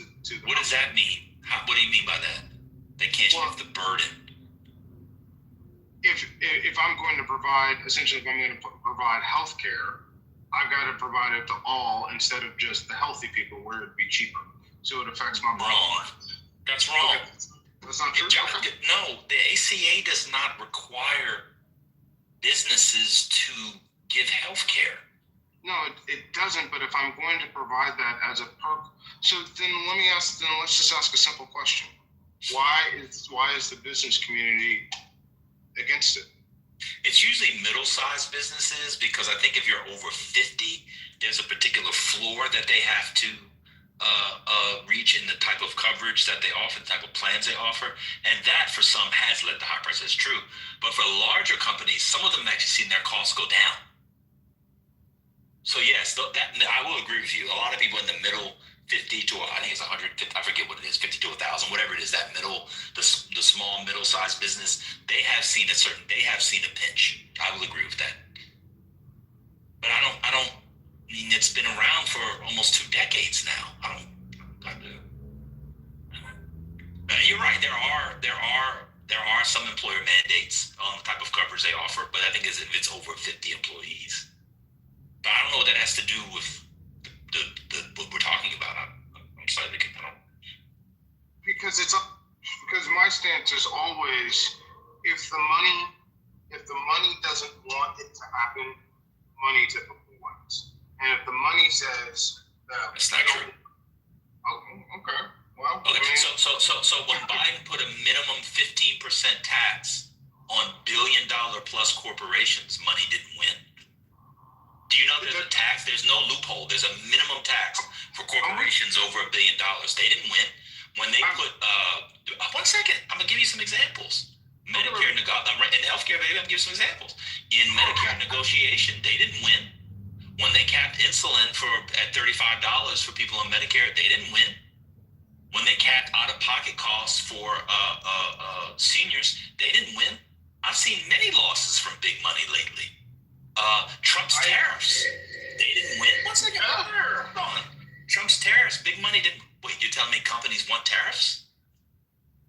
There are some winners in the tariffs. We can go on. But you're telling me you're telling me that the sway not the sway, the consensus of companies of American businesses is pro-tariff? You can't be serious. No. I'm not. No. I would not say that. No. Okay. But there are because of the cutouts. There are some winners and losers in the tariffs. That's a whole different subject that we can go on. And again, that's what I said. I'm not going to say that money. It doesn't always. It's not 100%, but it typically when give us examples. I just gave you. Well, how about this? I just gave this happens on this app all the time. I give specific examples, and then people dismiss my specific examples. No, I think with the generalization so vague, it would make Mr. Rogers proud. So you give me some examples. And 1 second, Trent, I'm asking you a question. You give me some examples in the last 10 years of last 10 legislative 10 years of legislation where big money has won over not. Just give me 5. Five. Well, one I'm gonna give you right now. ACA, healthcare. Huh? I said in the last 10 years, bro. Come on, man. That is the last 10 years. The ACA was passed in 2009. Yeah, but then they repealed it in what, 2017? It was never repealed. I'm done. What? No. But didn't they? Okay, what part of it? I'm done. They repealed the ACA. I'm done. No. I didn't say. Trent. Okay, what part of it? Hold on, my man. hang on. Now, which part of ACA, which part of the Affordable Care Act did they take out in 2000? The individual mandate. The individual mandate. Okay, and now they've basically gotten the rest of it. It's not all of it. I think there's still some elements of it there. Still some elements. Most of it's there. You don't even know what it is. These are small pieces of it. Okay. Then let's go to the other one. What is there? The 2008 banking legislation. It's not Glass-Steagall. I said in the last 10 years. It is the last 10 years because they repealed it under Trump's term. I just 2008. I know, but they passed it in 2009 after the crisis. Glass-Steagall was repealed under Clinton. No, it's not. That's what I'm saying. It's not Glass-Steagall. Are you talking about Dodd-Frank? Dodd-Frank. They did not repeal Dodd-Frank. But they took out the teeth of Dodd-Frank in 2008. No, they didn't. There's a small provision they took out in Dodd-Frank. How about this? You know what? Just tell me what they took out, baby. You tell me what they took out. I don't remember what they took out, but I remember that they took out certain portions. They took out certain portions of it. I'm like what? I don't know. I have to go Google it and try to figure it out. You asked me for the last 10 years, and now you don't like my submissions. What's happening? But you haven't told me what they got. I don't remember what they got. I don't remember the fact. I think it was, and I'm not Googling. I'm just going off the top of my head. I think it was the fact that financial banks can participate. They can essentially bet on the credit market like they could before, but I can't exactly remember what the main thing you're talking about is when they repealed a provision about banks that didn't have a certain level of assets, and that led to the collapse of what's it called, that bank out in was it not Signature Bank? What was the one in California? Yeah. Okay. So how did Big Money win into that one, Trent? Well, Big Money is the one who wanted that legislation repealed. It wasn't the average American. Okay. Keep going. What else? So you got one. What else you got? No, that's two. Well, you gotta give me the health care. That's one. There was no. Wait. I don't get the health. Wait a minute. Why would Big Money want the individual? Why would companies want to get rid of a mandate to buy things? That doesn't. Think through what you're saying. How would that be a win for big companies to get? So the law requires you purchase something, and you're telling me a bunch of big companies are going around saying, yeah, we don't want them to be required to purchase something? Put it like that, it doesn't make any sense. When you put it, I can't argue with you. When you put it like that, you're like, yeah, that doesn't make any sense. All right, so you got one. All right, so I'll let you think of the other four, and we'll let other people speak. Little Trump. Oh, he about to come up. Go ahead, Little Trump. Do you think? Nah, I'm chilling. You know, we stay getting wins. That's all. Well, much talking that need to be done. You know what I'm saying? That's it. That's all. Hold on. You had the conversation. Nah, that's all. He's a troll. Yeah. I'm going down. We win. Yeah. He's a troll. Not winning. Now, Maggie, here's what I'll say.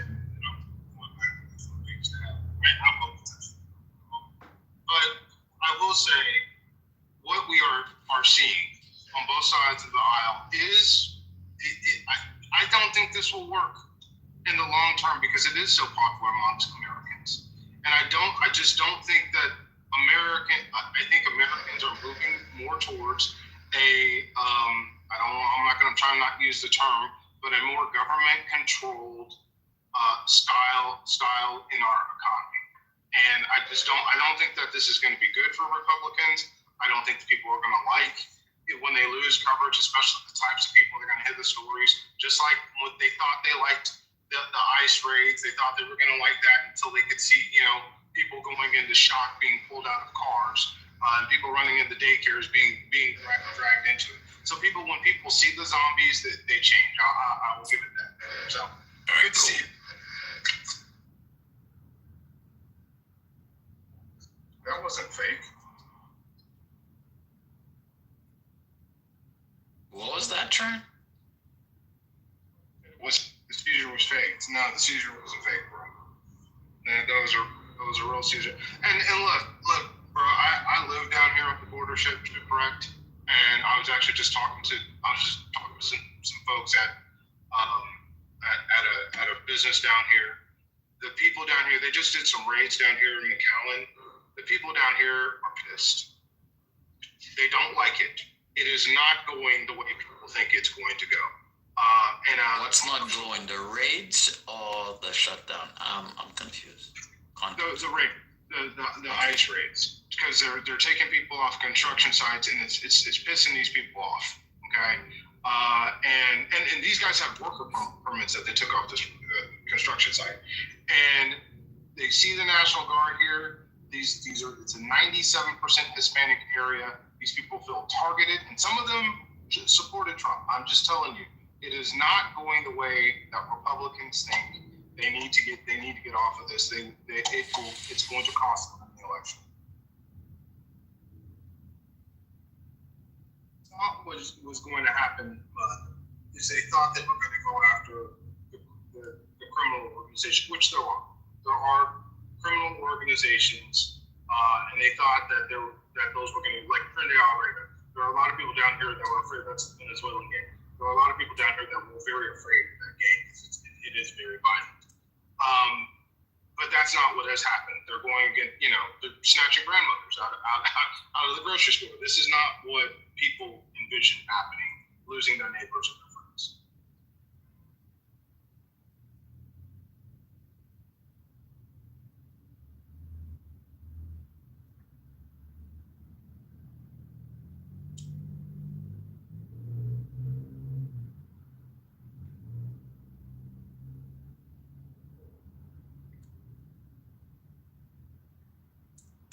Thanks for the border update, Trump.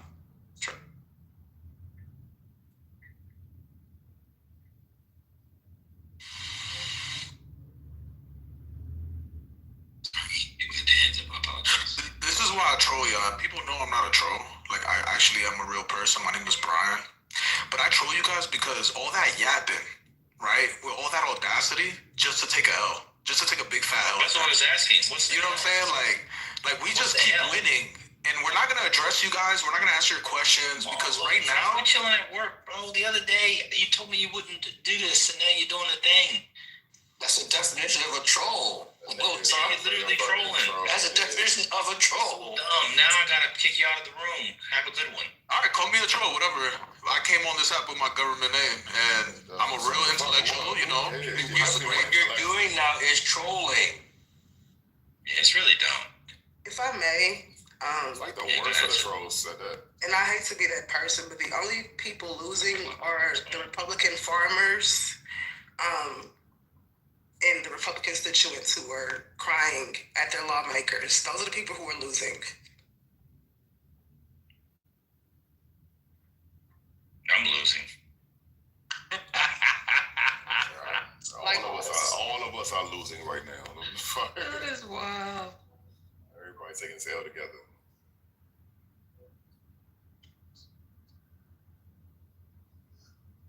Can I pose a question towards Mike? I don't feel like typing on the drive. But Mike, you said Democrats are the worst in the chat.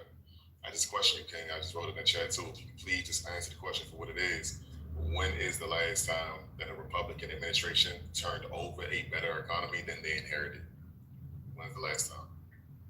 When's the last time in recent, modern, whatever word you want to use, history, that a Republican administration has turned over a better economy than the one they inherited? Great question. Oh man, good question. That's my only question there. It's a weak ass talking point, but we can easily point to Democratic administration. Look at this coward always looking and paying attention to me.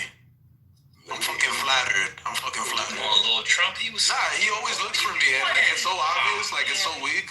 You must be out of work. Had the administration 12 out of the last 16 years. I wanted to talk about you know why that happened? Because a whole bunch of shit was going on in the cities where Democrats were fucking everything up and intervening with the actual work that was supposed to be done. Like you guys always do. And guess what? You like how you tried to hold the fucking government hostage, right? Like you guys tried to hold the government hostage right now. And then you throw a blanket over it and you call it, no, it's your fucking fault. You guys had to. Hey, who wanna do that? Motherfucker sounds stupid. Like, he's just motherfucker saying dumb shit. And you gonna say that there was problems within the inner cities and shit? Mike afraid to come up. You gonna troll in the trap. Hold on, look though. This motherfucker said that it was problems within the inner cities during the Republican administrations and shit. Wasn't those the same cities that existed during the Democratic administrations? Why were they able to turn the economies around? What changed? Well, you know. Man, you ain't got to say within the last 15 years. We can double it and go to 30 years. In the past 30 years, when is the last time that a Republican administration has turned over a better economy than they inherited from a Democratic administration? They haven't. So the little Trump, there was this talking point that kind of went viral about Democrats having the White House 12 of the last 16 years.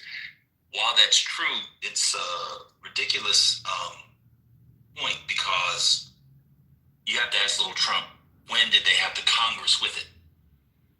Then you also have to ask little Trump, when did they have the Supreme Court? When did we have the courts? And which policies of theirs did the Supreme Court knock down? Liberals haven't had the Supreme Court since the late 60s. I'll say it again. There's not been a liberal Supreme Court since the late 1960s. Once Nixon came in, the court got remade. So just because you have a Democrat or Republican president, if you don't have Congress working with you or if they're blocking your stuff, you don't get stuff done. Or if you pass things and the Supreme Court knocks it down, it doesn't go. So it's a little bit more dynamic than 12 out of 16. That's kind of silly. The city's argument is kind of dumb too, because those are the engine of our economy. Little Trump, the black people don't want you as an option using the N-word, so we're going to ask you to stop. If you use it again, they're going to kick you out. I'm just telling you, that's what they say. Oh, he's a non-black brother? Yeah, he's not black. He's the N-word. You got Mike, and you got Mike, who's a black man co-signing non-black men using the N-word. That's how big of sellouts these people are. They just rank sellouts. Did Mike answer my question? Mike won't come up. Mike won't come up and talk when I'm on stage because he's afraid. I just want to know. I mean, he could have put it in the chat because I asked Mike directly. I wanted him to answer the question again. When is the last time y'all turned over a better economy than the one y'all inherited? He said never. Oh, he said never? Oh, okay. Yeah. Yeah, but we keep trying with you motherfuckers again over and over again. That doesn't make any sense to me.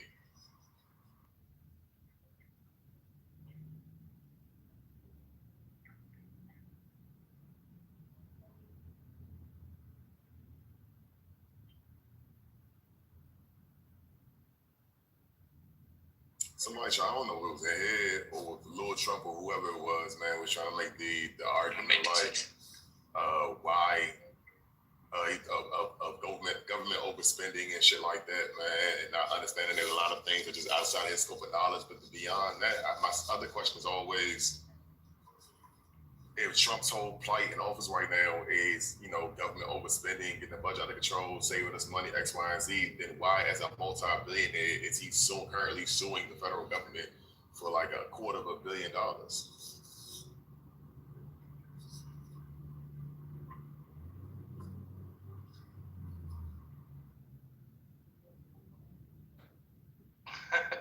Did you shut down the chat, bro? Yeah. People can just come up. You don't need hand raising. Right? Just come up. Just come up, chat banging. Yeah, just come up. Just come up. Just unmute. We just want to talk. Yeah, just unmute. Yeah, just all that chat banging. Him and Mike can come up. Hey, Maggot. Now, when you turn off chat, when you turn off the hand raising, that means they can't come up, don't it? No, it's not on. Hey, there's no hand raising. Hey, Maggot. So I was going to say this though. When the chat is on, because of the way Clubhouse algorithm works, it pushes the room in the hallway. I'm gonna turn it back on. I just want Lil Trump and Mike to come up. See if they come up. Oh, I got you. Yeah. It's always the chat. Just come up and have a conversation. All that hot breath is unnecessary. You asked me about hot breath technically though. Rest your thumbs, bro. Just come up and chat with them. Yeah, they're both gone. See how easy that is? I'll turn it back. Omari, that's your people. Omari, they're both gone. Look at that. Both of them are gone. They ran? They're both gone. Yeah, they're both gone. Wow. Both of them. I just got in here. Wait, hold on. Let a nigga breathe. Maybe they're just saying the Republicans can't use that word. You open your mouth as soon as you got on stage, so that means you're ready. No, I just heard my name. ML already screamed my name. I was like, let me see what the vibe is like. I said people. Hey, Gemini, Gemini, do you still believe that Trump is tactical, or are you on the side of him being just stupid now? No, he's openly stupid with tactical people that leverage him when they feel like it. Okay, that's the cross now. Yes. It's been a minute, but I remember you was like saying he wasn't. I kept saying this motherfucker is stupid. He was like, nah, no, he's stupid. He's tactical. Like you said, he's tactical. Too. But I come to the conclusion he's retarded. He's fucking stupid, yo. However, there are people with agendas around him that has some semblance of intelligence, and they know how to leverage him. And all you got to do is he's really simple. He's very narcissistic. So as long as you appeal to his ego and incentivize him, that's it. That's it. But I want to talk about that with that last part you just said right there. I don't understand why the Democrats don't play to that. Because the nigga literally fold anytime his ego is catered to. He literally do that. I don't know why they don't lean into that when they're going against him and trying to get something from him. Because they arrested him. I don't think Democrats can flatter Trump anymore because they arrested him. I mean, it's kind of up. It's kind of up after you do that. I'll tell y'all this for sure, man. If RFK changes their name to DJT, I am no longer a fucking fan. No longer a fucking fan. It'd be fuck the Commanders and fuck the Redskins. Did y'all discuss, and y'all probably have, so you could just dismiss it if it's already been spoken about, in regards to him pardoning the 70 people that were attached to trying to overturn the 2020 election?